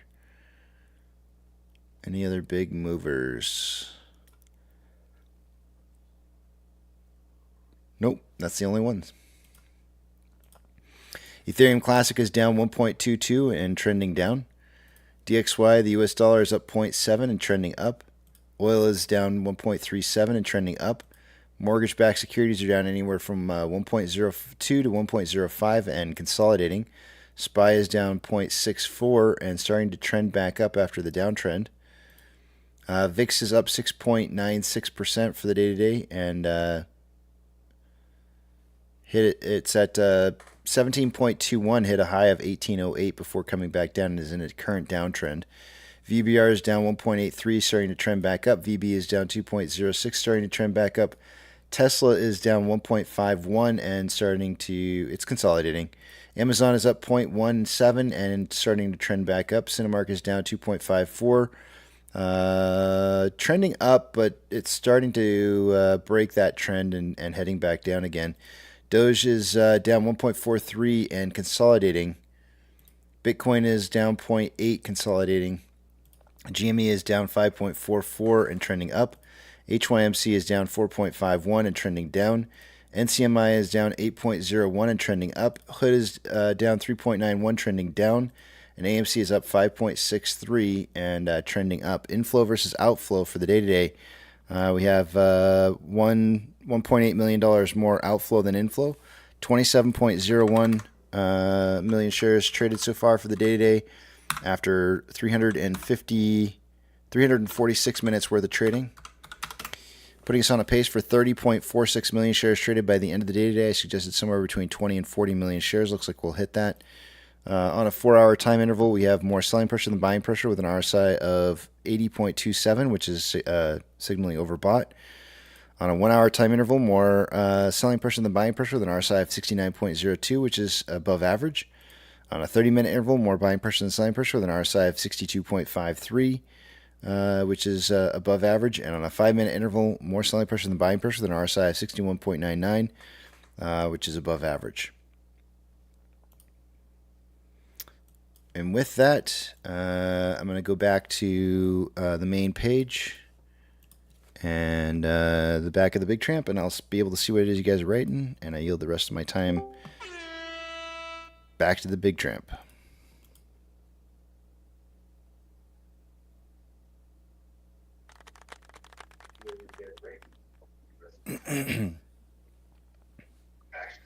Good job. Good job, Rex. I was distracted. What happened? Good job. No, Rex Wax, we try to give you a little applause button when you come off the numbers to show our appreciation, and I was slacking. And thank you. Rex picked up the slack and got it done, and I was thanking him for being so on the job, man. Thank you. I got your back, Pirate. Let's see here. Here comes Santa Claus. Here comes Santa Claus. We needed staying above $10.52 for the day today was a really good accomplishment, and we're well above that, which is great. I love where we're at. Hopefully, we can keep it here until market close. That'd be awesome. Great week, and even the entire week, it's just been all the way through. It's been just couldn't ask for any more. Couldn't ask for any more. Wait till next week. 2 weeks. I took my blood pressure earlier before I came back. Not from this break, but from my break from earlier. And I did my blood pressure, and it says my blood pressure right now is 113/82. That seems low to me. Isn't that low? That's beautiful. Is that beautiful? It's good, but it's low, but it's good, yeah. Okay. And you're doing anything active? No. So, yeah. No. All right. Well, I started the blood pressure medication back up again. I think I'm on day 3 now of starting it back up. So the numbers came back down pretty quickly. Good for you, sir. Do not forget. Dario D says it's fine. Don't stress too much. I'm actually not. I don't feel stressed at all. What's 2 weeks? Hey, you could be like me in your 40s.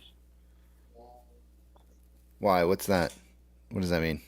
You could wake up every morning and take 7 pills. Oh. I mean, so hold on a second here. These pill bottles or case that I have here has 4, so it's missing 1 pill. So 5. I have 5 pills.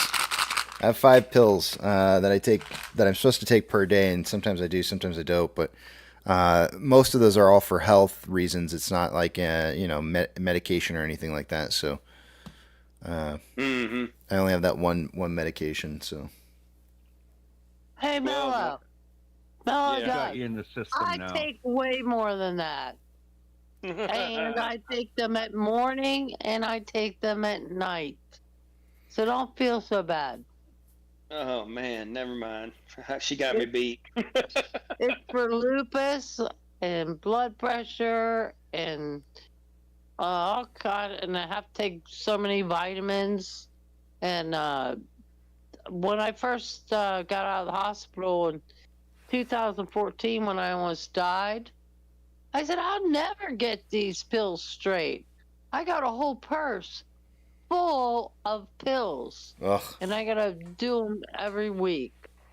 God, I can't imagine getting pulled over by a police officer and he's like, "Do you have any drugs on you?" And you're like, "Have you seen my purse?" What do you need? No, What- the only drugs. I like Brogan, I like that. Yeah, man, what do you need? The only drugs I carry on me are my Prozolam.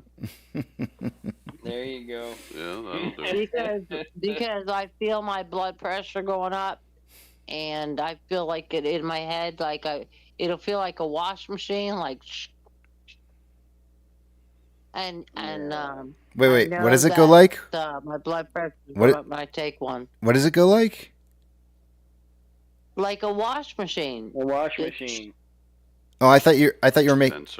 Were you making a sound? In your head. I thought you were making a. I thought you were making a sound. I couldn't tell. I thought you were. Yeah, I was making a sound. Oh, It wait, goes like. Oh. Like a wash machine. going back. I really can't. I'm not sure if it's your microphone or what it is, but it's like cutting out or something. I can't quite make out what you're doing. It's like a wash machine in the back of your head. Hmm. You could feel the vibrations. And Nikki 89 LOL. You're laughing at me, but it's true. She's not laughing I at can you. feel it. She's laughing at me. I can feel it. She's He's laughing. making fun of me. I'm not making fun of you. I promise I'm not making fun of you. I literally could. Your microphone was literally cutting out, and I thought you were making a noise. And I was like, "What is it? I can't hear the noise she's making." I was making a noise, like a wash machine. Yeah, but I couldn't hear it. I wanted to hear what you were doing. It's like a out of balance washing machine or a imbalanced washing machine. Maybe my head is imbalanced. No, I meant the washing machine. I was talking about the washing machine. I would never say that. Sammy boy made me crack a beer at 9:30 this morning, so I may be. You have to. It's Xanax or beer, but never both. We talked about this, Nano. One or the other. It's written on the bottle, dear. Do not mix alcohol with these. And I don't want to hear another thing you got to say. Save it. Save it, Nana, for someone else. One or the other, honey. Just remember that. Do you remember both? We do both. Both. BOWTH. Both. You're a big girl, Nana. So you rage on, honey. Rage against them. Yep. I can handle myself. I've been doing this since 2014. I'm quite certain. Oh yeah. Nobody else in here has had a coma and has stroke in 2014 and has survived. So yeah, she's like Tupac. I'm here. Yeah. She's like Tupac. I don't know about stroke victims, but my brother dated a girl who was an epileptic, and she would have fits while they were being intimate, and he thought her cummer was stuck. Her what? Her what? Her what? He thought her cummer was stuck. Her cummer. What? Like her trigger? What is that? His girlfriend was an epileptic, man, and she would be known to have these shaking fits. Gorillas, If she ever had a fit while they were in delective, if they were enjoying intercourse, my brother didn't understand. He didn't know she was an epileptic. He just thought her cummer was stuck. Well, that's usually with the squirting and stuff. You know. I don't know what this is. I don't know what this Or is. he thought he thought he was really good in bed.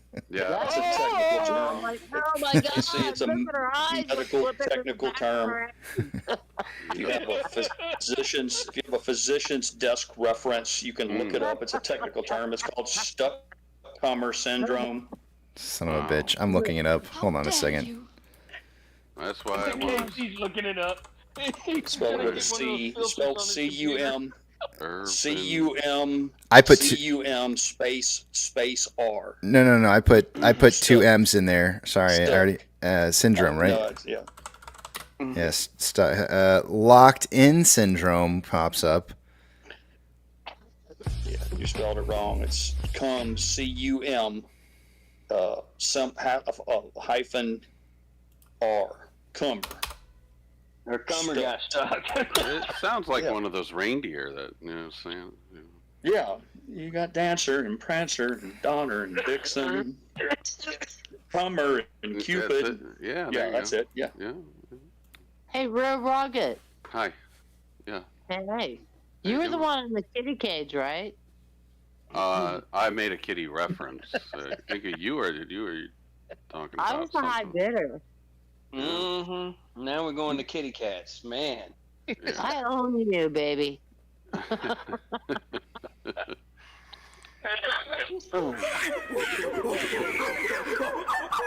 Casey, this channel has just now reached a new level of ape shit. I mean, anything goes when the price starts moving up. I'm having a little bit of a existential crisis right now because I feel like I don't fit in with like the elderly group who's talking about these cummer words that I've never heard of before, but I can't really fit in with the group of kids below me in my age because they start saying words that I don't understand either, and now I'm feeling like I just don't have like a party I belong to anymore. Because I don't get.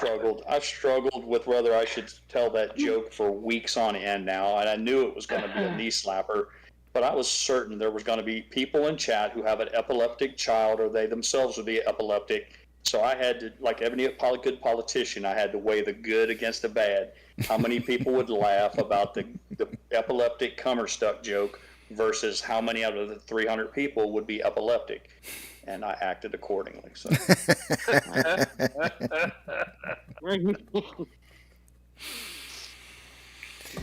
Well, you can tell what kind of crowd we got on live.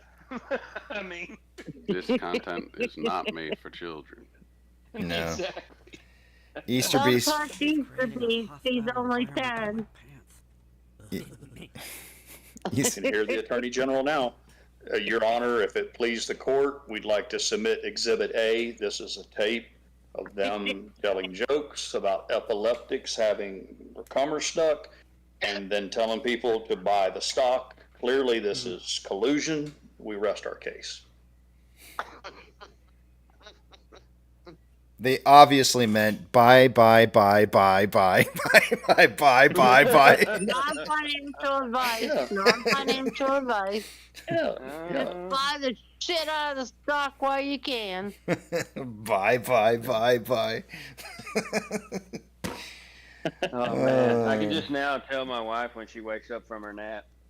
She's gonna ask me, "So what did y'all discuss on live today with AMC?" Some lady got her cummer stuck. Yeah, my mom Our listens chat to is this no stuff. different. We're no different than the rest of the world. Half of the people in chat right now are drafting a harshly worded memo to fire off to KC's DMs about how offended they are. The other half right now are writing down the details of that joke so they can tell all their friends tonight. I'm certain it's a 50-50 split. And all the hookers down there loved him. He had these beautiful golden curls. Somebody needs to do the He-Man cake. Somebody needs to do the He-Man birthday cake. I'm writing, Mr. Shaw, I hope this letter finds you well. I'm writing this in regards to your live stream on Thursday, 12 October. I was appalled to hear the following. Yeah, I can just hear him pecking away right now. Veins in her neck all popping out, sucking down that damn Zima or whatever, White Claw, while they're furiously banging out that strongly worded letter to fucking KC. As a further example of my outrage, please listen to the following. Poor that. Fuck you, Dynamite. Dynamite's making fun of me because I said Zima and dated myself as an old fuck. I know what he's doing there. I corrected myself. I said White Claw. He meant to say Mike's Hard Lemonade. Kiss my ass, Dynamite. Kiss it. Easter beast, turn off the volume. You got virgin ears.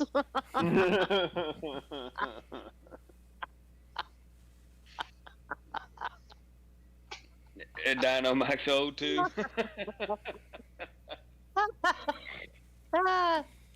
You're too old, Dynamite. Oh shit.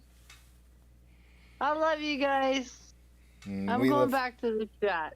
We love you too. You are my friend, damn it. We'll see, Nana. You're on the edge. You're right. You're right on that edge. We'll see. Yep. You do not want to make an enemy out of Nana. Just quit being so abusive on the card table. You quit being so abusive and taking everybody's money on the card table. We might look more favorably on. I haven't been on the card table in over a week. Yeah.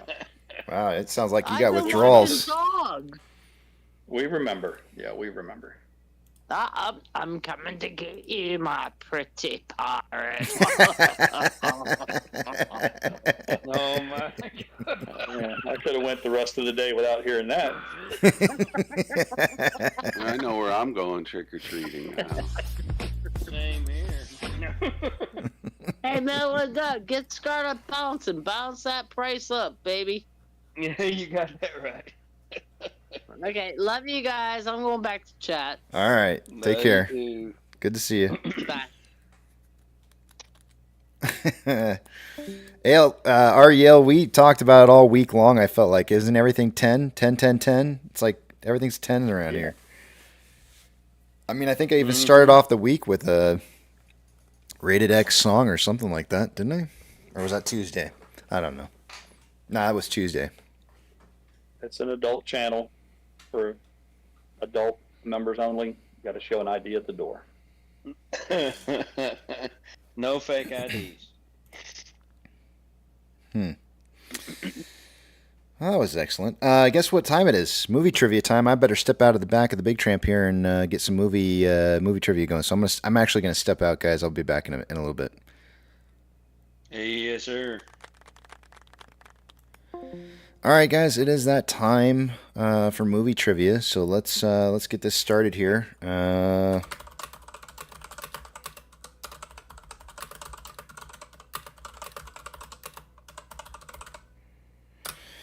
Hit live now or follow the chat for movie trivia. You're going to see quotes from horror movies coming in here, and the first person to guess the name of the horror movie is going to get a point. And today is the last day. We have a two-way, or we have our current reigning champion Frank Lehman in the lead for this week, and unless of course censored contents happen to step up to the plate. I bet you he could probably almost get all 10 of these in a row. But we have a tie between Joe Pounce and Don Hannaford for second. And Sam. Sam's actually a tie. It's a three-way tie for second right now. All with 4 points apiece. So here we go. Quotes. Quotes from horror movies. Horror.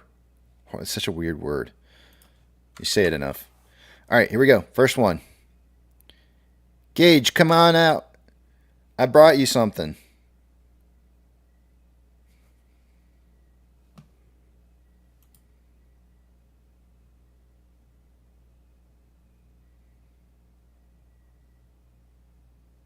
Pet Cemetery by Dino Mike is correct.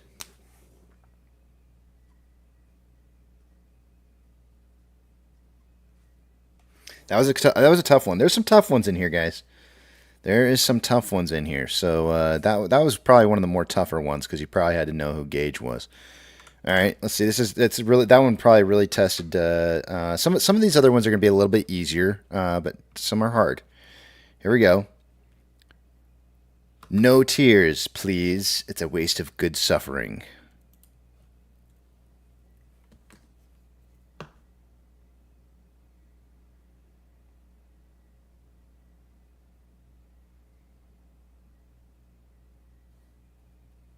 Hellraiser by Steven Skinner is correct.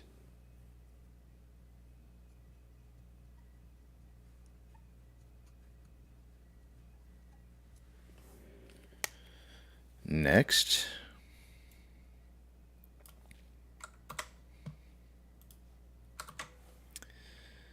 My family's always been into meat. Or sorry, my family's always been in meat.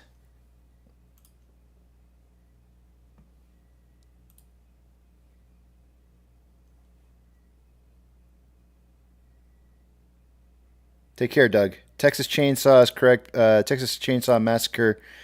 That's the one. Texas Chainsaw. Who got that first? That was Joe Pounce. Nice job, Joe.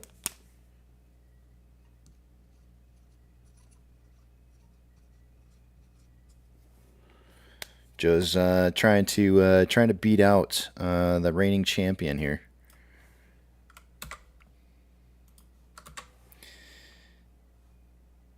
It has nothing to do with Satan, Mama. It's me. Me.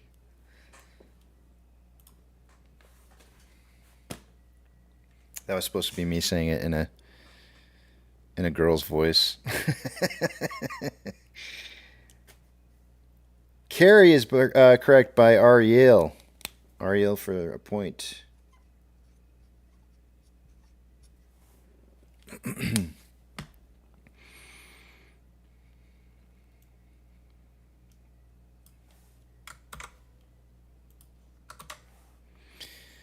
I've killed a lot of people.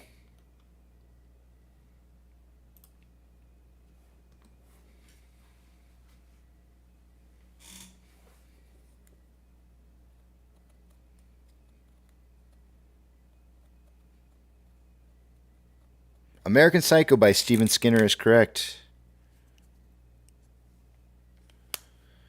All right. I was a little confused by this one. This one's kind of an older movie, so, I mean, I don't know if I really call it a horror, but whatever. It's a horror, I guess. Here we go. Be afraid. Be very afraid.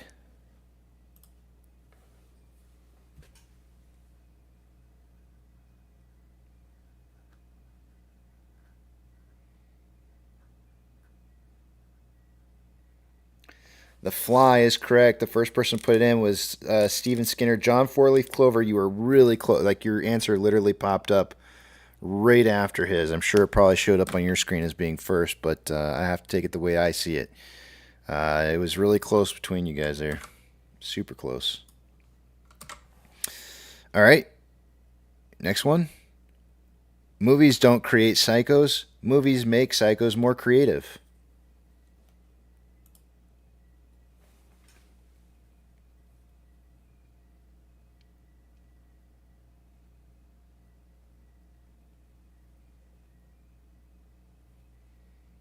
Scream by Nemesis, correct. Nemis. Nemesis. Congratulations. That might be a first point for you ever. Next. You better hurry up, Joe, and get your answers. And these are the next one's going to be pretty easy. You guys should get this one. Here's Johnny.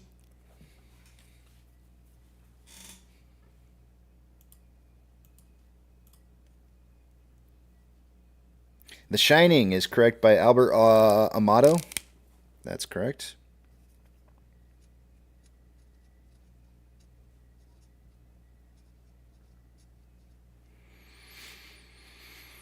One point there. All right, next one. Let's see here. We got two more left here.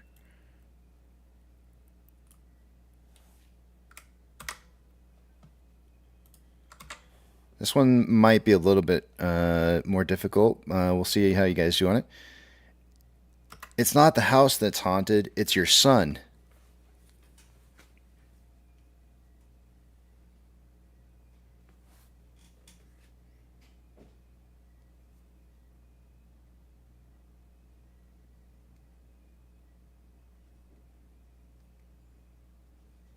Insidious by Steven Skinner is correct. Steven Skinner on a rampage here to try and win out the week. Holy crap. All right, nice job. All right, last one. This one... all right, start throwing out movie names. Maybe you'll get lucky enough and guess a horror flick without me putting it. I'll give you about 10 seconds. If anybody puts in the right movie, I will just give you an automatic 2 points. Nightmare on Elm Street by Easter Beast. Already got it. Damn you. Damn you. That was so quick. Easter Beast with 2 points for that one. Nice one, Easter Beast. I'm writing you down. Hold on a second. And then I'll post up the points. That was so quick. It was crazy. I thought for sure I was going to give you a quick 10 seconds because I didn't want anybody to just guess it. Whatever you do, don't fall asleep was the quote. You got it without even needing to know. All right, let me add up the points here and we'll find out who our weekly winner is. Did somebody manage to pull off a steal for the win here for the week? Let's see what we got going on here. Pirate adding to his points for the week. Congratulations. Roseanne. I think she's had a point before, but congratulations on your first point this week. Dino Mike. Congratulations on adding to your points this week. Steven Skinner. Congratulations on adding to your points for this week. Joe Pounce. Good job adding to your points. R. Yale. Good job adding to your points this week. Uh-oh. Nemes, congratulations on maybe a first point ever. Albert Amato. Albert, I don't know if you've ever gotten a point before or not, but congratulations on the point.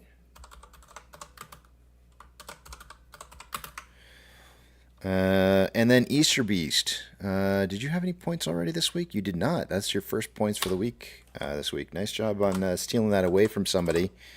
Because that right there prevented somebody from potentially taking first place for the week. So what do we got here? Believe it or not, well, let me just see here. We have a tie, a multi-way tie for third place. We have in third, Don Hannaford with 4 points, Sam with 4 points, and R. Yale with 4 points. They tied for third place.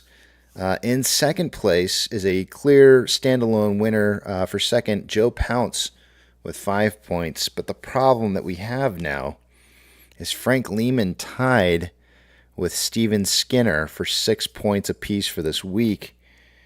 We have a tie. Y'all are going to have to fight to the death. Who's going to be the winner for tomorrow? Let's see. I know Steven Skinner's here. Is Frank Lehman here currently? Actually, I know he's here. He's actually in the back of the Big Tramp. I'm going to head back over there.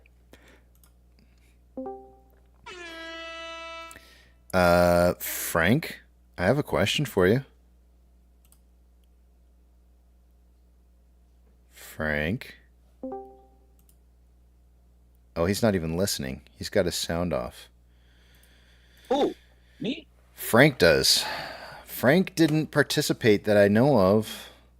Or at least he didn't get any points today. Frank who? Lehman. Let him off the hook. He participated. He just sucked today. He didn't get any. Zero. A big fat goose egg. And I'm pulling for Skinner now. The enemy of my enemy is my friend. Skinner is my guy. I'm telling you, Skinner, you can do this thing. Leonard Skinner, huh? For the win. Frank's not talking. He's not talking. He's actually got his headset muted in here, so he can't even hear me. If he's listening to anything, he'd be listening to the back of the, or he'd be listening to the live stream. Well, I'm talking, and my name's Frank. What's dumb money? Is that what we have today? Dumb money? huh? Huh? Huh? Huh? Huh? Dumb money. Is that what the trivia? No, it was horror. for dumb It money? was horror. It was horror quotes, movie quotes. We did Dumb Money back on Monday. Oh, okay, that makes sense. What kind of coffee was he drinking in the subway in the beginning of the movie? Yucca. Yucca only. D's coffee. What kind? Who? What kind? Starbucks. Roaring Kitty. No, it was not Starbucks. Oh, Rory. No, coffee? Mm-hmm. Iced coffee, man. In the beginning of the movie, he's drinking a coffee. What brand is it? Oh, what brand? Folgers. No. Just start rattling off coffee. It was Dunkin' Donuts. Maxwell House, Folgers. It was Dunkin' Donuts. Yeah, he was drinking Dunkin' That's what Donuts. I said. Coffee. Yeah. That's You, what sh- I said. you should know. You do go there. That's what I said first. Did I get cut off? Damn it. My Mm. mic. Yeah. It sucks. You know how it is when you say Dunkin', it sounds just like Starbucks. I said it wasn't Starbucks. I said Dunkin' and it wasn't Starbucks. Oh, okay. Hey, that 11:01 close is looking pretty tasty. 11:01. It sure is. What is that? Is that what you? Oh shoot! You do have 9:51 to 12:51. You could get this. You know what sucks though? You're fucking right. You know what Not really? could. I'm gonna get it. You know what really sucks though? What? Nothing. You are actually you are standalone by yourself up there at 11:01, and you could if you're within 10 cents of the closing price, you could get a extra bonus point for the week. It'll come down to you and me for Friday. You're giving me 3 points tomorrow morning, Casey, because it's gonna be 11:01 when I close. Hey, we're at 11:10, buddy. You better change your attitude. You better change your attitude. You're wishing the wrong direction right now, sir. They're going to pull back about 10 cents, and in that last 2-minute push, you're going to see about 500K roll in there. Ooh, I almost went with that price there, 11:11. I did think about 11:11 the first thing this morning. Did you? I see that all the time. Nice. Yeah. Maybe tomorrow. Maybe. Mañana.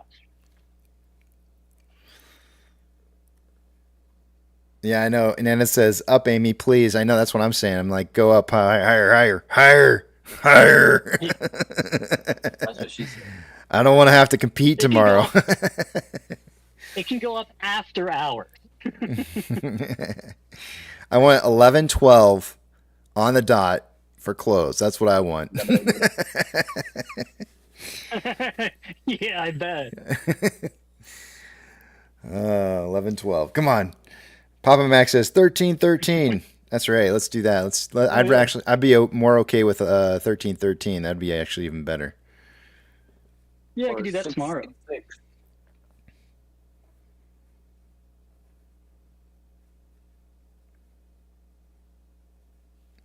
Yeah. Roseanne says, Casey, you predicted 30 to 40 million today. Traded today. Not bad. Yeah, it's right smack dab in the middle right there.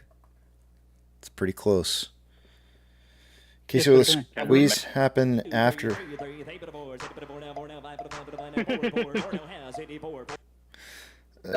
Will the squeeze happen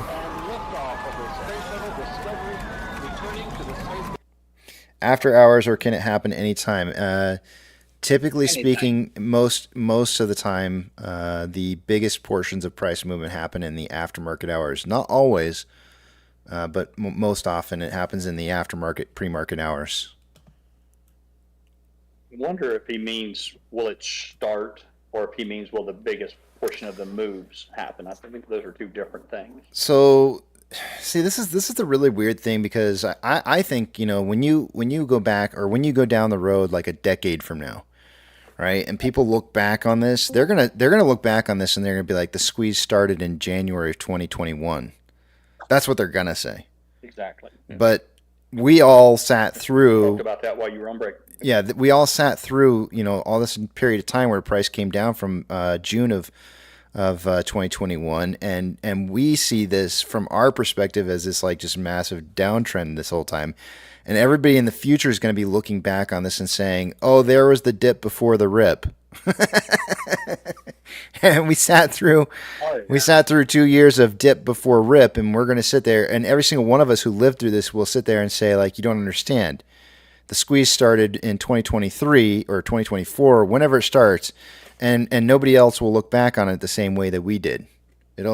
Everybody will see it differently. Yep. Never believe it.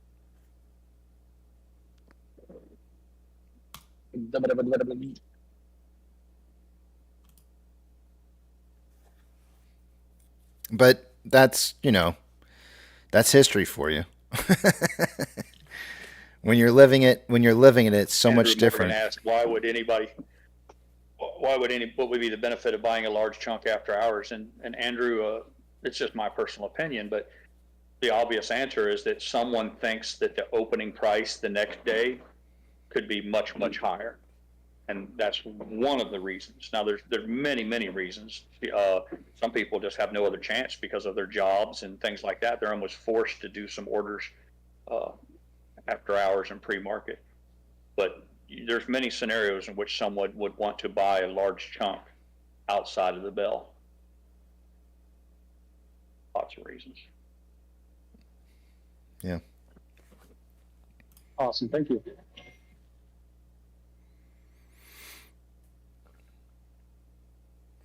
I always found, so most of my life I've lived, well, actually I shouldn't say most.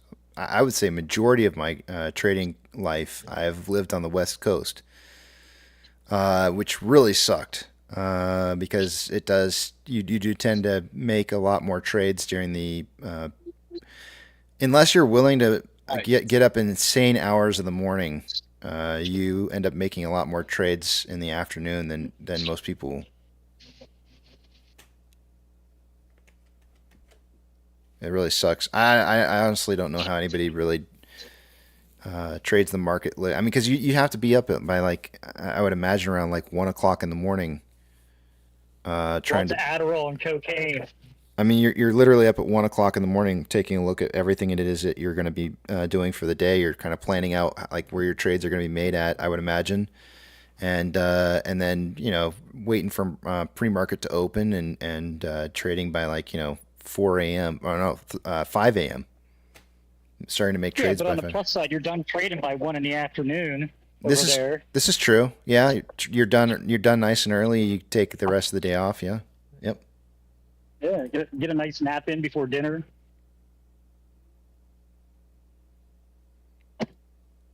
Yeah, Carl says 1 a.m. is start pre-market my time, but you can't really trade. Well, nowadays you might be able to with some brokers, but most brokers back in the day you couldn't trade that period of time. So, you might get up at 1 a.m. to kind of see where everything's kind of moving towards, and then kind of planning out your day and all that kind of stuff. But man, who wants to get up at 1? For me, it wasn't that bad. I worked 12-hour shifts, so getting up at really early times in the morning I was already up. I was just staying up. It wasn't that bad for you. Of course, the hookers used to love you. Sleep. What is the sleep you speak of? Yes, the hookers. They sure do love me. Jason was asking, since we're getting pretty far from Max Payne, and he's correct. It's nice to see the closing bell on a Thursday and we're $2 above the Max Payne threshold. That's a nice place to be. Mm-hmm. Fuck yeah. Yep. Go 11-1. I love it. The market, the SPY was dropping, AMC was going up.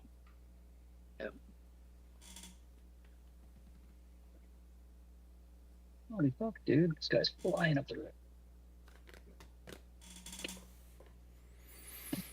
A lot of you guys are saying you think maybe a pullback starting tomorrow, and I think there might be a little. There were better chances earlier this morning at a pullback for tomorrow, but we're actually looking a lot better hitting these $11 numbers right now. I have to tell you guys, yeah. Absolutely. Yeah, because really what this does is this sets us up for more buying pressure to start kicking in again. By taking you back out to a 1 hour chart here, I'll show you real fast on the Ichimoto. This makes us look really good on the Ichimoto, lagging lines well above price line, conversions well above base. It was looking kind of risky this morning, but now it's looking nice and healthy again. We do have some closing thinning of green cloud below us, but you know, it's as of right now with these kind of prices, it's looking very healthy. On a 4-hour chart, it's even healthier because there's only been a test of the conversion and never even broke past the conversion. So we're looking really, really healthy on these charts. I like what I'm seeing. The chances at a pullback were much greater if we would have stayed somewhere around like 1050. Casey, while you were on your second break, higher lows. When you were on your second break there, I watched a 1 minute candle there to like 11:32 my time. 1 minute pulling 553K at 1050 open and close. Yeah, it's this one here. Yeah, No, they made a nice bottom right there, I think. 11:32 my time, or Yeah. Eastern Standard Yeah. Time, rather Eastern Standard Time. Yeah. But that looked like a solid trampoline, to say the least. Yep. Dude, you might hit this at 11:01. I was off by a penny on Monday, so don't get. Well, I got the DeLorean out. I got the DeLorean out of the shop 2 days ago, and I just got to fuel up some trash yesterday. So. Yeah. That time roll. StockWiz says, when do you think the shorts will feel the most pain? It's always been $90. Doesn't matter with or without a reverse split. It's always $90. Hit that. It becomes uncontrollable at that point. Happen. Oh, hell yeah. You give me $1.5 billion, I'd buy AMC. Well, no, I wouldn't buy all of it, I guess. I'd get 3/4 of it. With a 2.8 You can buy enough to get a seat on the board. Oh, fuck yeah. Not that I'd want to be on the board. I'd hire Casey to be on the board for me. Like, this is my sit-in, my pinch hitter. Break me off a piece of that pinch. All right. It's time for me to go, guys. I got to head out of here. Chinchilla. Good luck to you, sir. Chinchillas it is. Take care, guys. Later, all. As usual, guys, it is that time of the day. And all good things must eventually come to an end. Eat, sleep, drink, get plenty of rest. Tomorrow's another trading day. It's the last day of this week. Spend time with your family. Spend time with your friends. Take your pets out for a walk because they like to get outdoors too. And for crying out loud, go see a movie. After all, that's what we're here to do, is support AMC. But above all else, don't have a good night. Have a great night.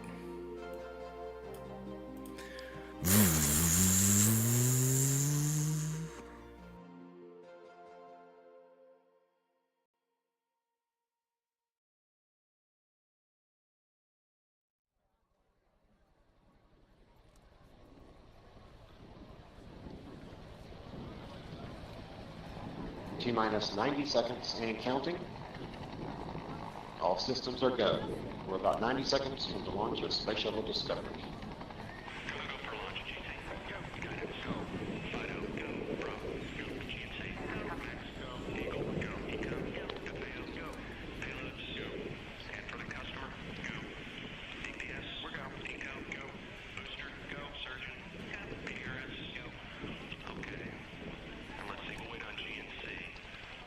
T-minus 60 seconds and counting. We are transferring to orbiter internal power at this time. Discovery is now running off its 3 onboard fuel cells. Coming up on a go for auto sequence start.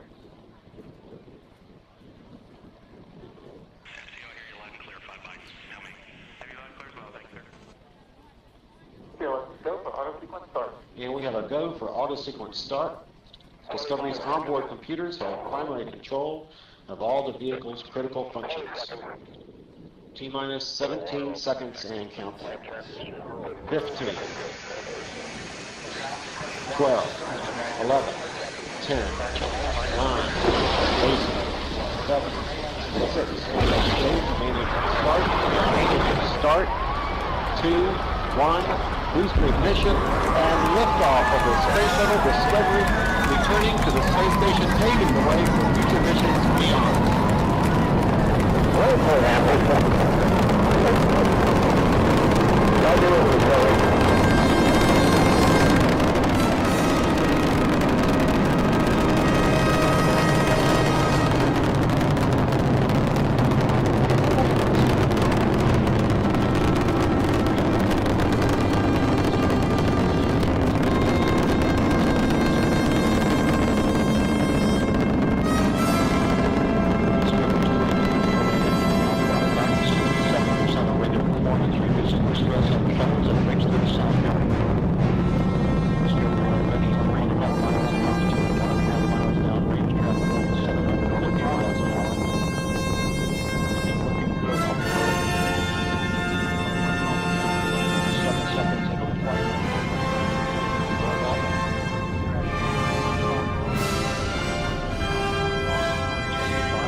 Solid rocket booster separation confirmed. Guidance now converging.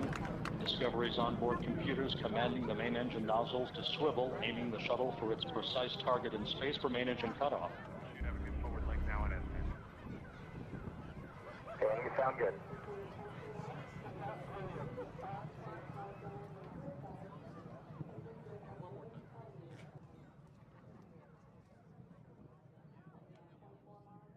Discovery Houston, negative return.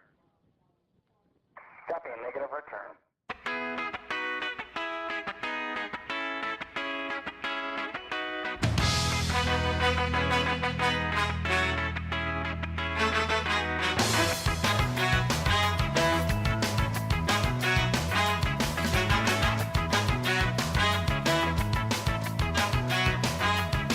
Have you ever been close to tragedy or been close to folks who have? Have you ever felt the pain so powerful, so heavy you collapse? No, well, I never had to knock on wood, but I know someone who has, which makes me wonder if I could. It makes me wonder if I never had to knock on wood, and I'm glad I haven't yet, because I'm sure it isn't good. That's the impression that I get.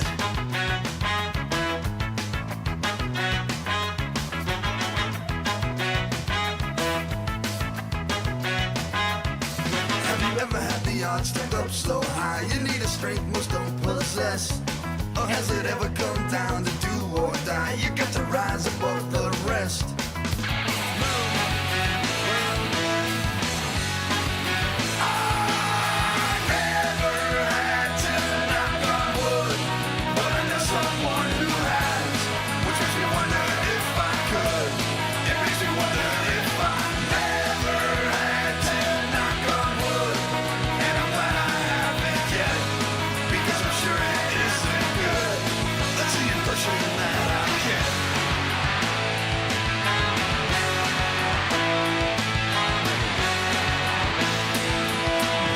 I'm not a coward, I've just never been tested. I'd like to think that if I was, I would pass. Look at the tested and think there before the grace go on. Might be a coward, I'm afraid of what I might find out. Never had to knock on wood, but I know someone who has, which makes me wonder if I could. It makes me wonder if I never had to knock on wood, and I'm glad I haven't yet, because I'm sure it isn't good. That's the impression that I get.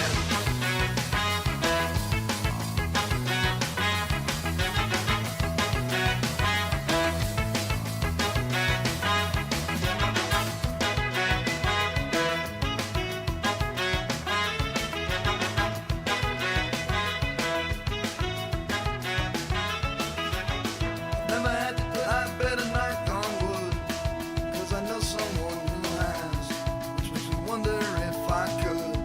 It makes me wonder if I never had to, but I better knock on wood, 'cause I'm sure it isn't good. and I'm glad I haven't yet. That's the impression that I get.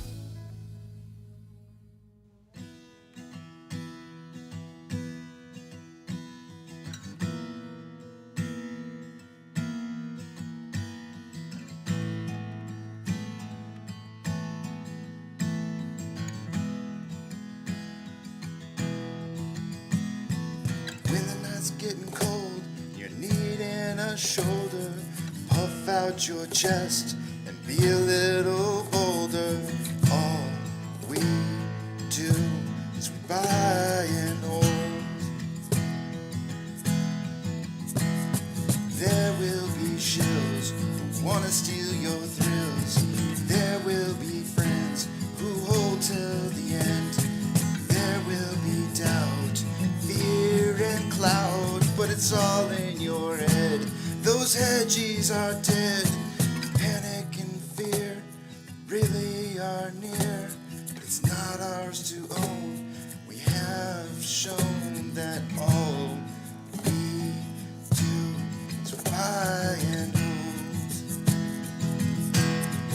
Oh, there will be shills who wanna steal your thrills, and there will be friends who hold till the end, and there will be doubt, fear and cloud, but it's all in your head. Those hedgies are dead. So when the night's getting colder, you're needing that shoulder. These apes got your back. We got each other. All we do is we buy and